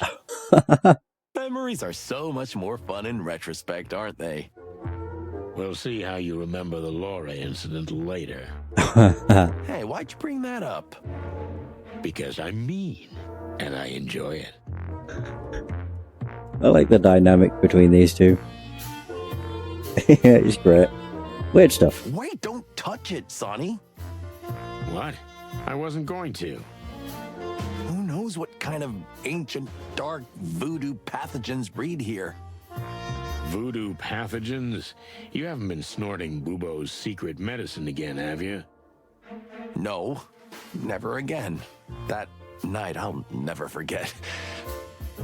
Neither will the poor orangutan. What? Bubo's operating room and weird laboratory. No reason to go in there yet, and I hope there won't be later. All legal stuff, right, Doc? Of course, Sonny. You want my permission, perhaps? You know what? Yes, please. You're bluffing, and so am I. So we can end this conversation right here. You old geezer. You wrinkled old cock. Ooh, can I play this too? No. Okay. So, ask your silly detective questions. Can't you see I have 100 things to do? Well, no, not really. Sonny always has some silly detective questions. He's really good at that. And you could be better at shutting the cluck up. Ooh, I miss this so much. I'm detecting a hint of sarcasm. Actually, if I use this... Hey, Bubo, could you fill my flask with your usual magic formula? Sure, Sonny. Give me a minute. Oh, nice. Thanks, It old worked. man. Don't worry about it. But I hope you know this stuff's gonna kill you. It's not for me. At least I hope not. I don't have all night, chickens. Ask me your questions and get out of here. Okay, okay. No need to dissect us right away. Whoa. Bodies, hands of the pianist, about Frank, meat. Corpses are disappearing from the cemetery in the Hive, Bubo. Have you heard anything about this? You're asking me of all people? We know you were deep in the Clawville organ trade in the past. We're not here to judge. Well, I am. Those times are history, okay? I'm off the organs, or any other body parts. I've been clean for 7 years. Okay, okay. That's not why we're here. Have you heard anything about the disappearances? Afraid not. But if I ever get any salesmen peddling insect organs knocking on my door, you'll be the first to know. Thanks. You are a master of bones, old man. Ooh, thank you very much. If you gotta break 'em or fix 'em, look for old Bubo. What a slogan. We have a friend who has a badly broken hand, a pianist from the Hive. Do you think you could fix it? I can't tell you anything offhand, but get the guy, or at least his hand, and I'll see what I can do. That's it? No, you have to do something for me in return? Oh, you're right, Marty boy. Marty. So, since you're going to the Hive, speak to the Queen for me. I want an audience.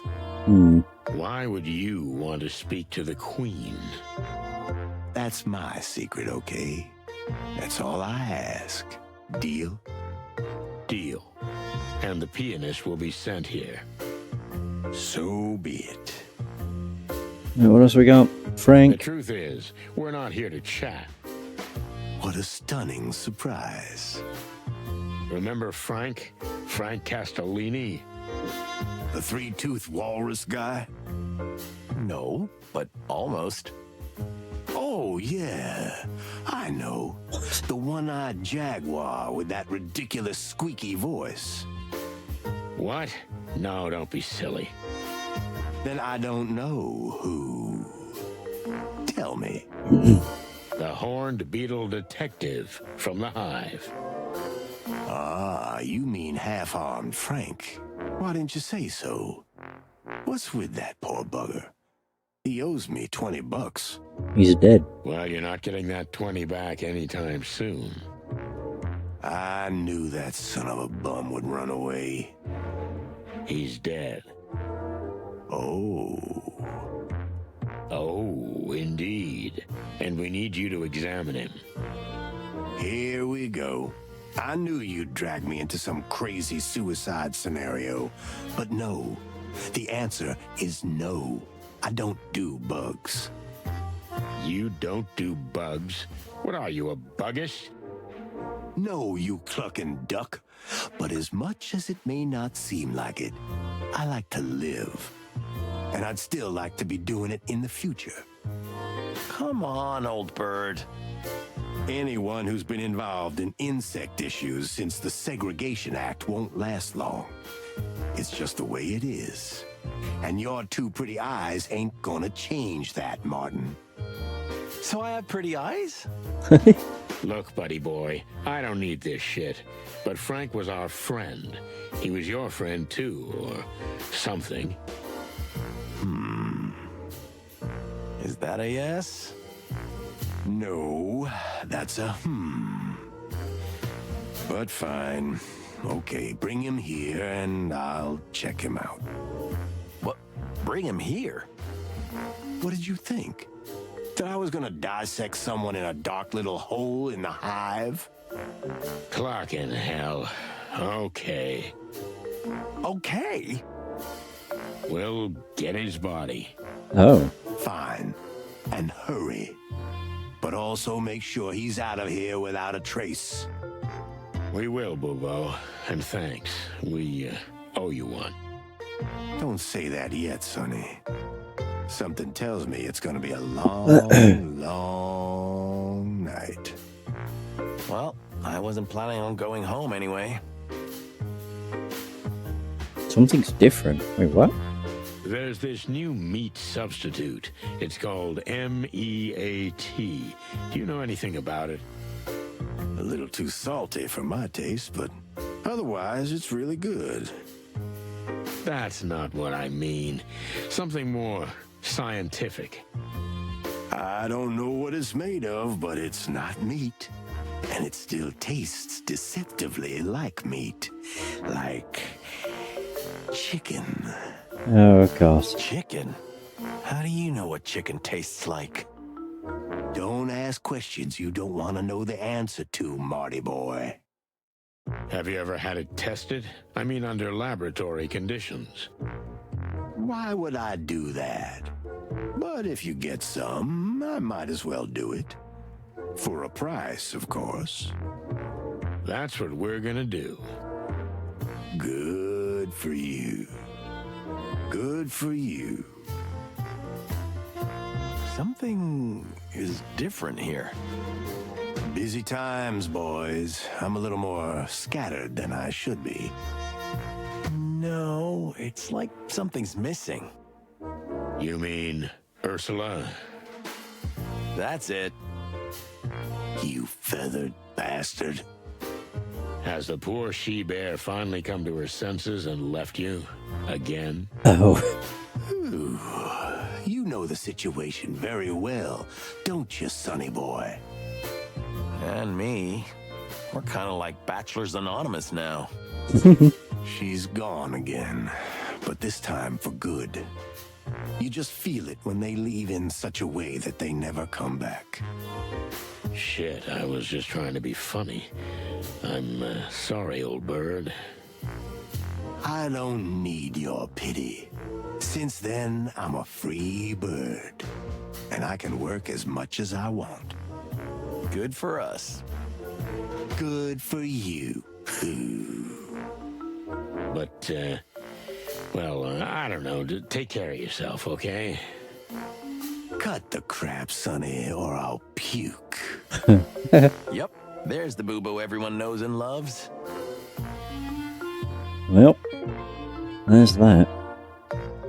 Nothing new there. We have something new I can do here. Oh, it'll be Bubo's clinic. Bubo's secret clinic. Which, of course, everyone knows exists. It's where the old bird treats the endless line of criminals and off-duty policemen. A dusty little hole full of the oddest things, but it suits Bubo perfectly. Right. Back to... There we go. The Hive. Let's go. There we go, and I can talk to you. Send you over to Bubo. Hey, Dougie boy. Nah?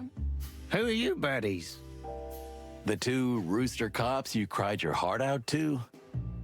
Oh, yeah, I remember something. What do you want? We spoke to a friend. His name is Dr. Reginald B. Bubo, and he was once a famous coroner. Maybe he can help you with your arm. Once famous? Why not now? Did he do something wrong? You were once a famous pianist, weren't you? Don't get hung up on the details. Yeah, okay, fair enough. Go ahead. So you can go to him. He might be able to help you. Actually, it's him or no one. You got one shot.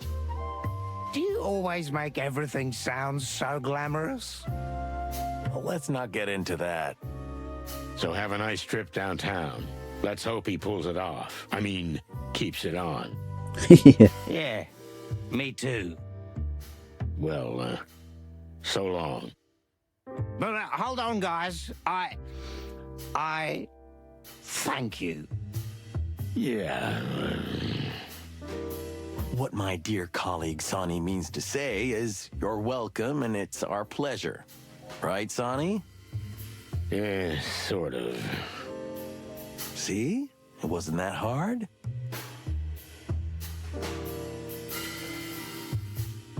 Right, can I just go straight Down down? to the hole we go. Yeah, I can. Cool.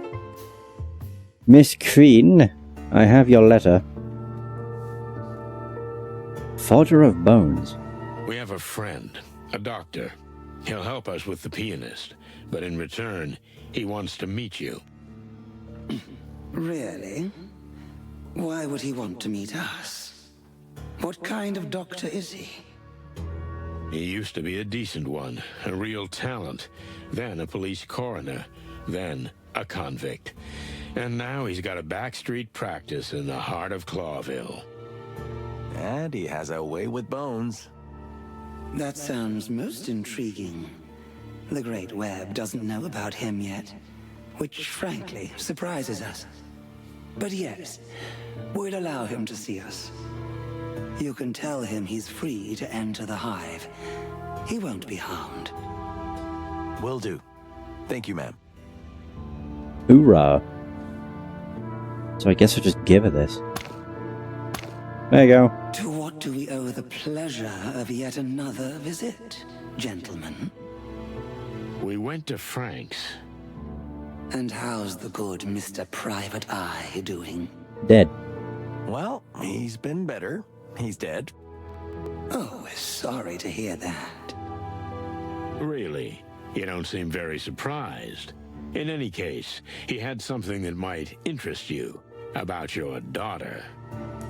About our... We beg your pardon. Is this true? Tell us what you know. Immediately. Oh dear. Frank helped her escape. Sure. Frank helped her escape. Your daughter is in Averia. Is that so? In Averia? We found a letter from your daughter thanking Frank for helping her get out of her prison. And she describes how happy she is in Averia. How happy? Your Majesty, your daughter is free now, and she does seem happy. Why don't you just let her go? Like you did, Detective. What? You haven't seen your daughter in years because you don't want to, have you? That's quite different. Really?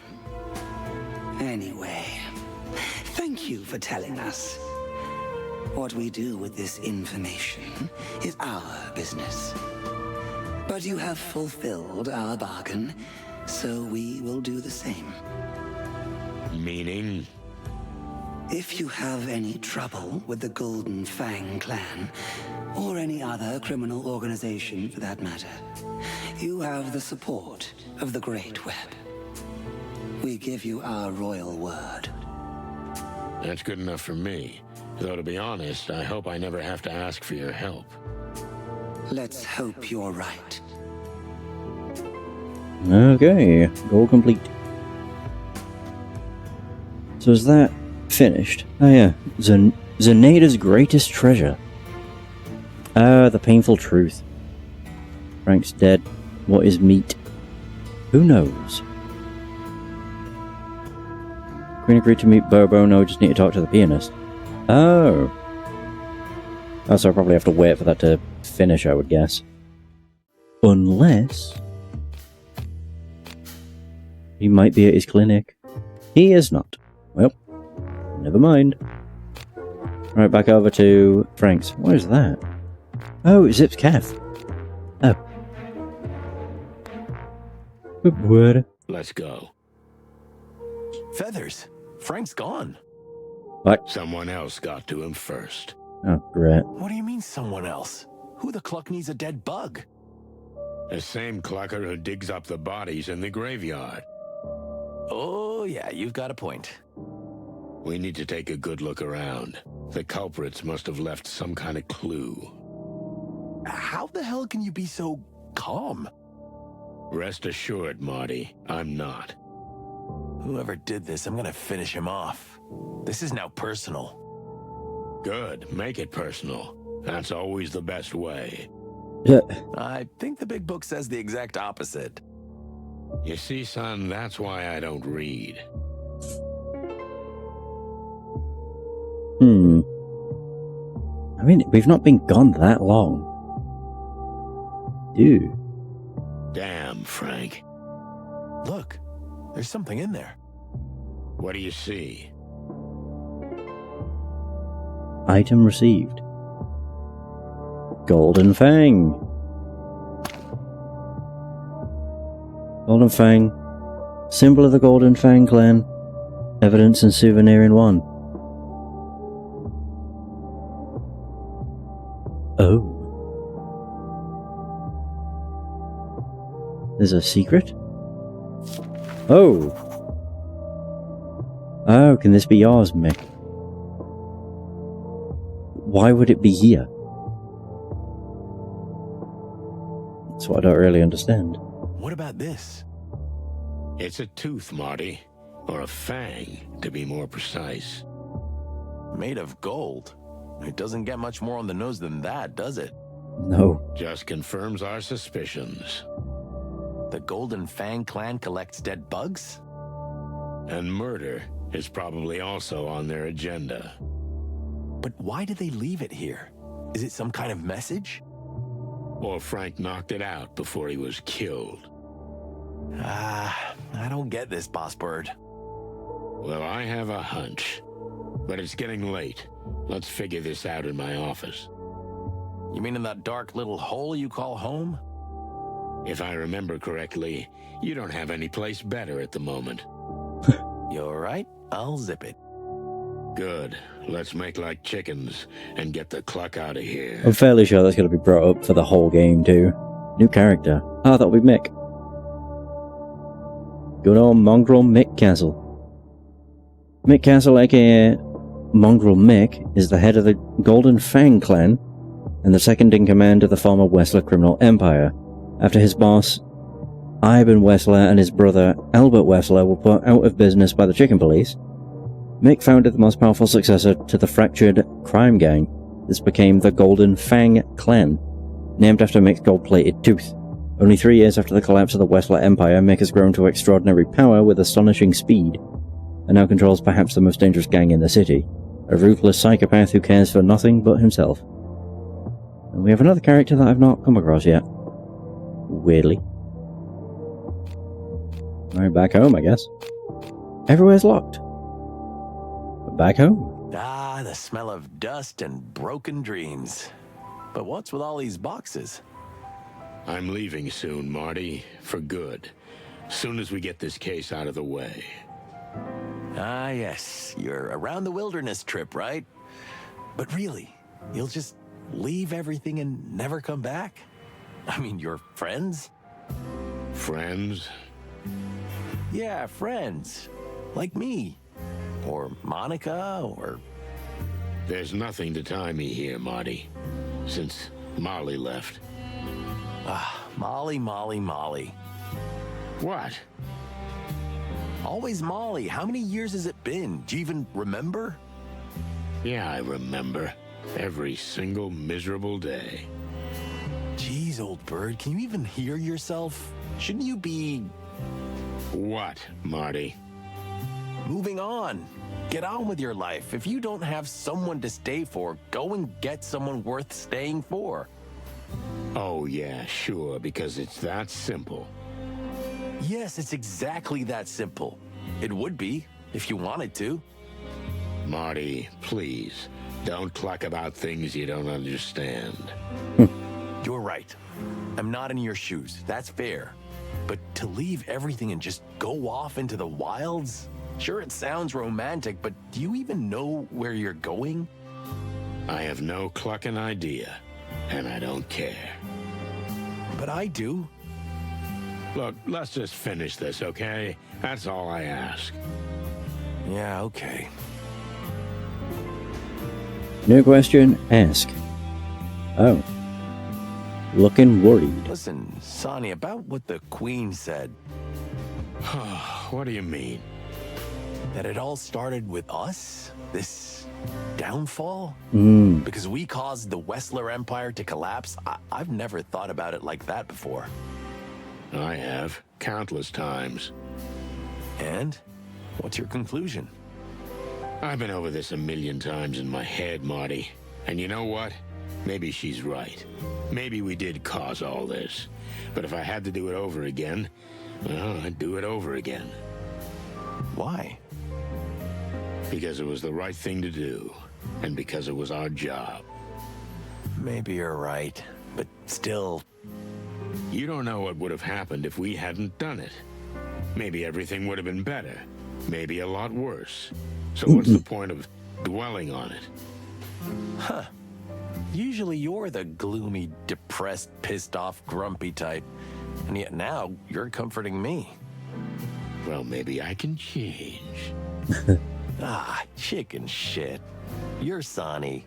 You'll always be Sonny. Don't go weird on me, Marty, okay? Understood.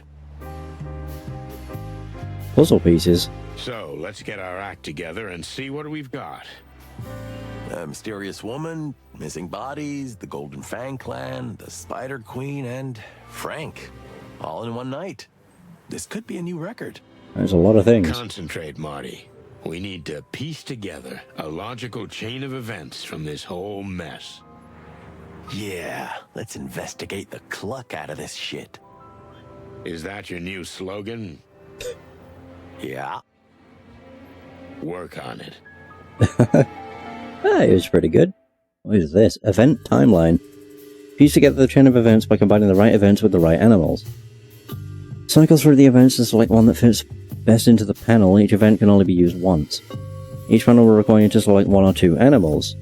Same animal cannot be present on multiple panels. You can track your progress at the bottom of the screen. Completed panels are highlighted in yellow. Cool. Whoa. This lady contacted me. I like how it shows the silhouette of a cat. Yeah. Select event. Oh, about her missing husband. Oh, right there. Ah, no. Oh, actually, okay.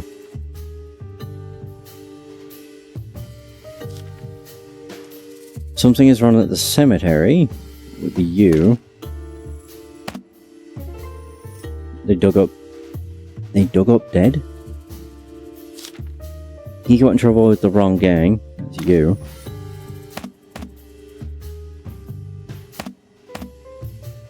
Oh, never mind. He got in trouble with the Golden Fang clan. I don't want to do that. Whoops.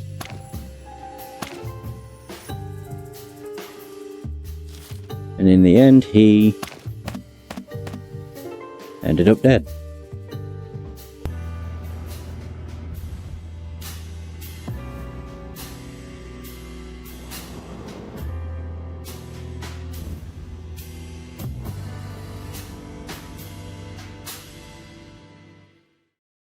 This Milo guy was working in the textile factory, which suddenly closed down. So he started to work for Frank, our old pal. But the job wasn't long-lived. Neither was he, and even his body disappeared. Along with several other bodies, so his wife came to you. Who didn't paint a pretty picture of the Hive. And then we found a clue in the cemetery that drew us to the distant light. Where we learned a lot from the Spider Queen. For example, that the Golden Fang rules the Hive and is keeping them in its thrall. And that our old friend Frank was neck deep in it. Sadly, Frank won't be providing us with information. Unless it's from beyond the grave. And then his body disappeared. Which we have to find. And we know where to look. But we're gonna need some heavy artillery for the job. And we can't pursue this case officially. So we have to keep it a secret. quite a prospect. Oh, dear. Chicken police are back in action. Shut up, Marty. Oh, there we go. Loo. Oh, phone numbers. Oh, Lewis's number, 555932. Let's see.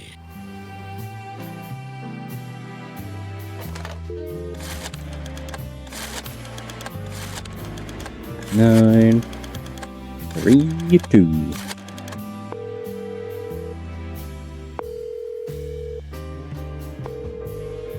Hey, you old carrot chewer. Hello, Sonny, my dear friend. It's been a long time since I heard your voice. How can I help you tonight? Oh yeah, I forgot Lewis has a I'm stutter. sorry to call you at this hour, but could you get Marty a room just for tonight? Well, I was just leaving, but sure. We'll manage. Thanks, Lewis. Wait, where are you going at this hour? Isn't it almost morning? Oh, it's just a little business, Sonny. Don't worry about it. I'm opening the apartment for Marty. Thanks again, buddy boy.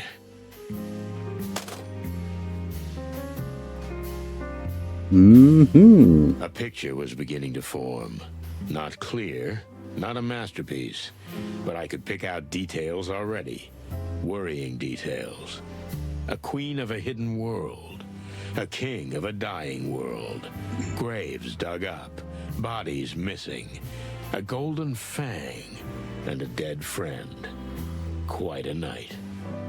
Marty's here, and he's confident as ever. But I can see the skin on the corner of his beak twitching a little. He's holding on tight as he rides along with me on yet another crazy, dangerous, and overly mysterious case. But he should be at home to save his crumbling marriage. I should be somewhere else too, on that round-the-world trip I've been planning for so long. But yeah, this is me. This is us. Chicken police till the end. Well, that end may be close. What is it, Sonny? What's worrying you? I was just thinking that maybe this is the very case that really is gonna end the chicken police. Eesh, it must be depressing being Sonny Featherland 24 hours a day. It is, Marty. It really is. Oh, Chapter 2 of Kings and Showgirls. Okay. We had to keep secret all day what we were really working on. The boss wouldn't approve the case of a dead insect, not to mention the lost bodies. So, with a few packs of cigarettes and a couple of pots of coffee, we waited out the end of the shift to finally go into the Hive again. Because we never learn.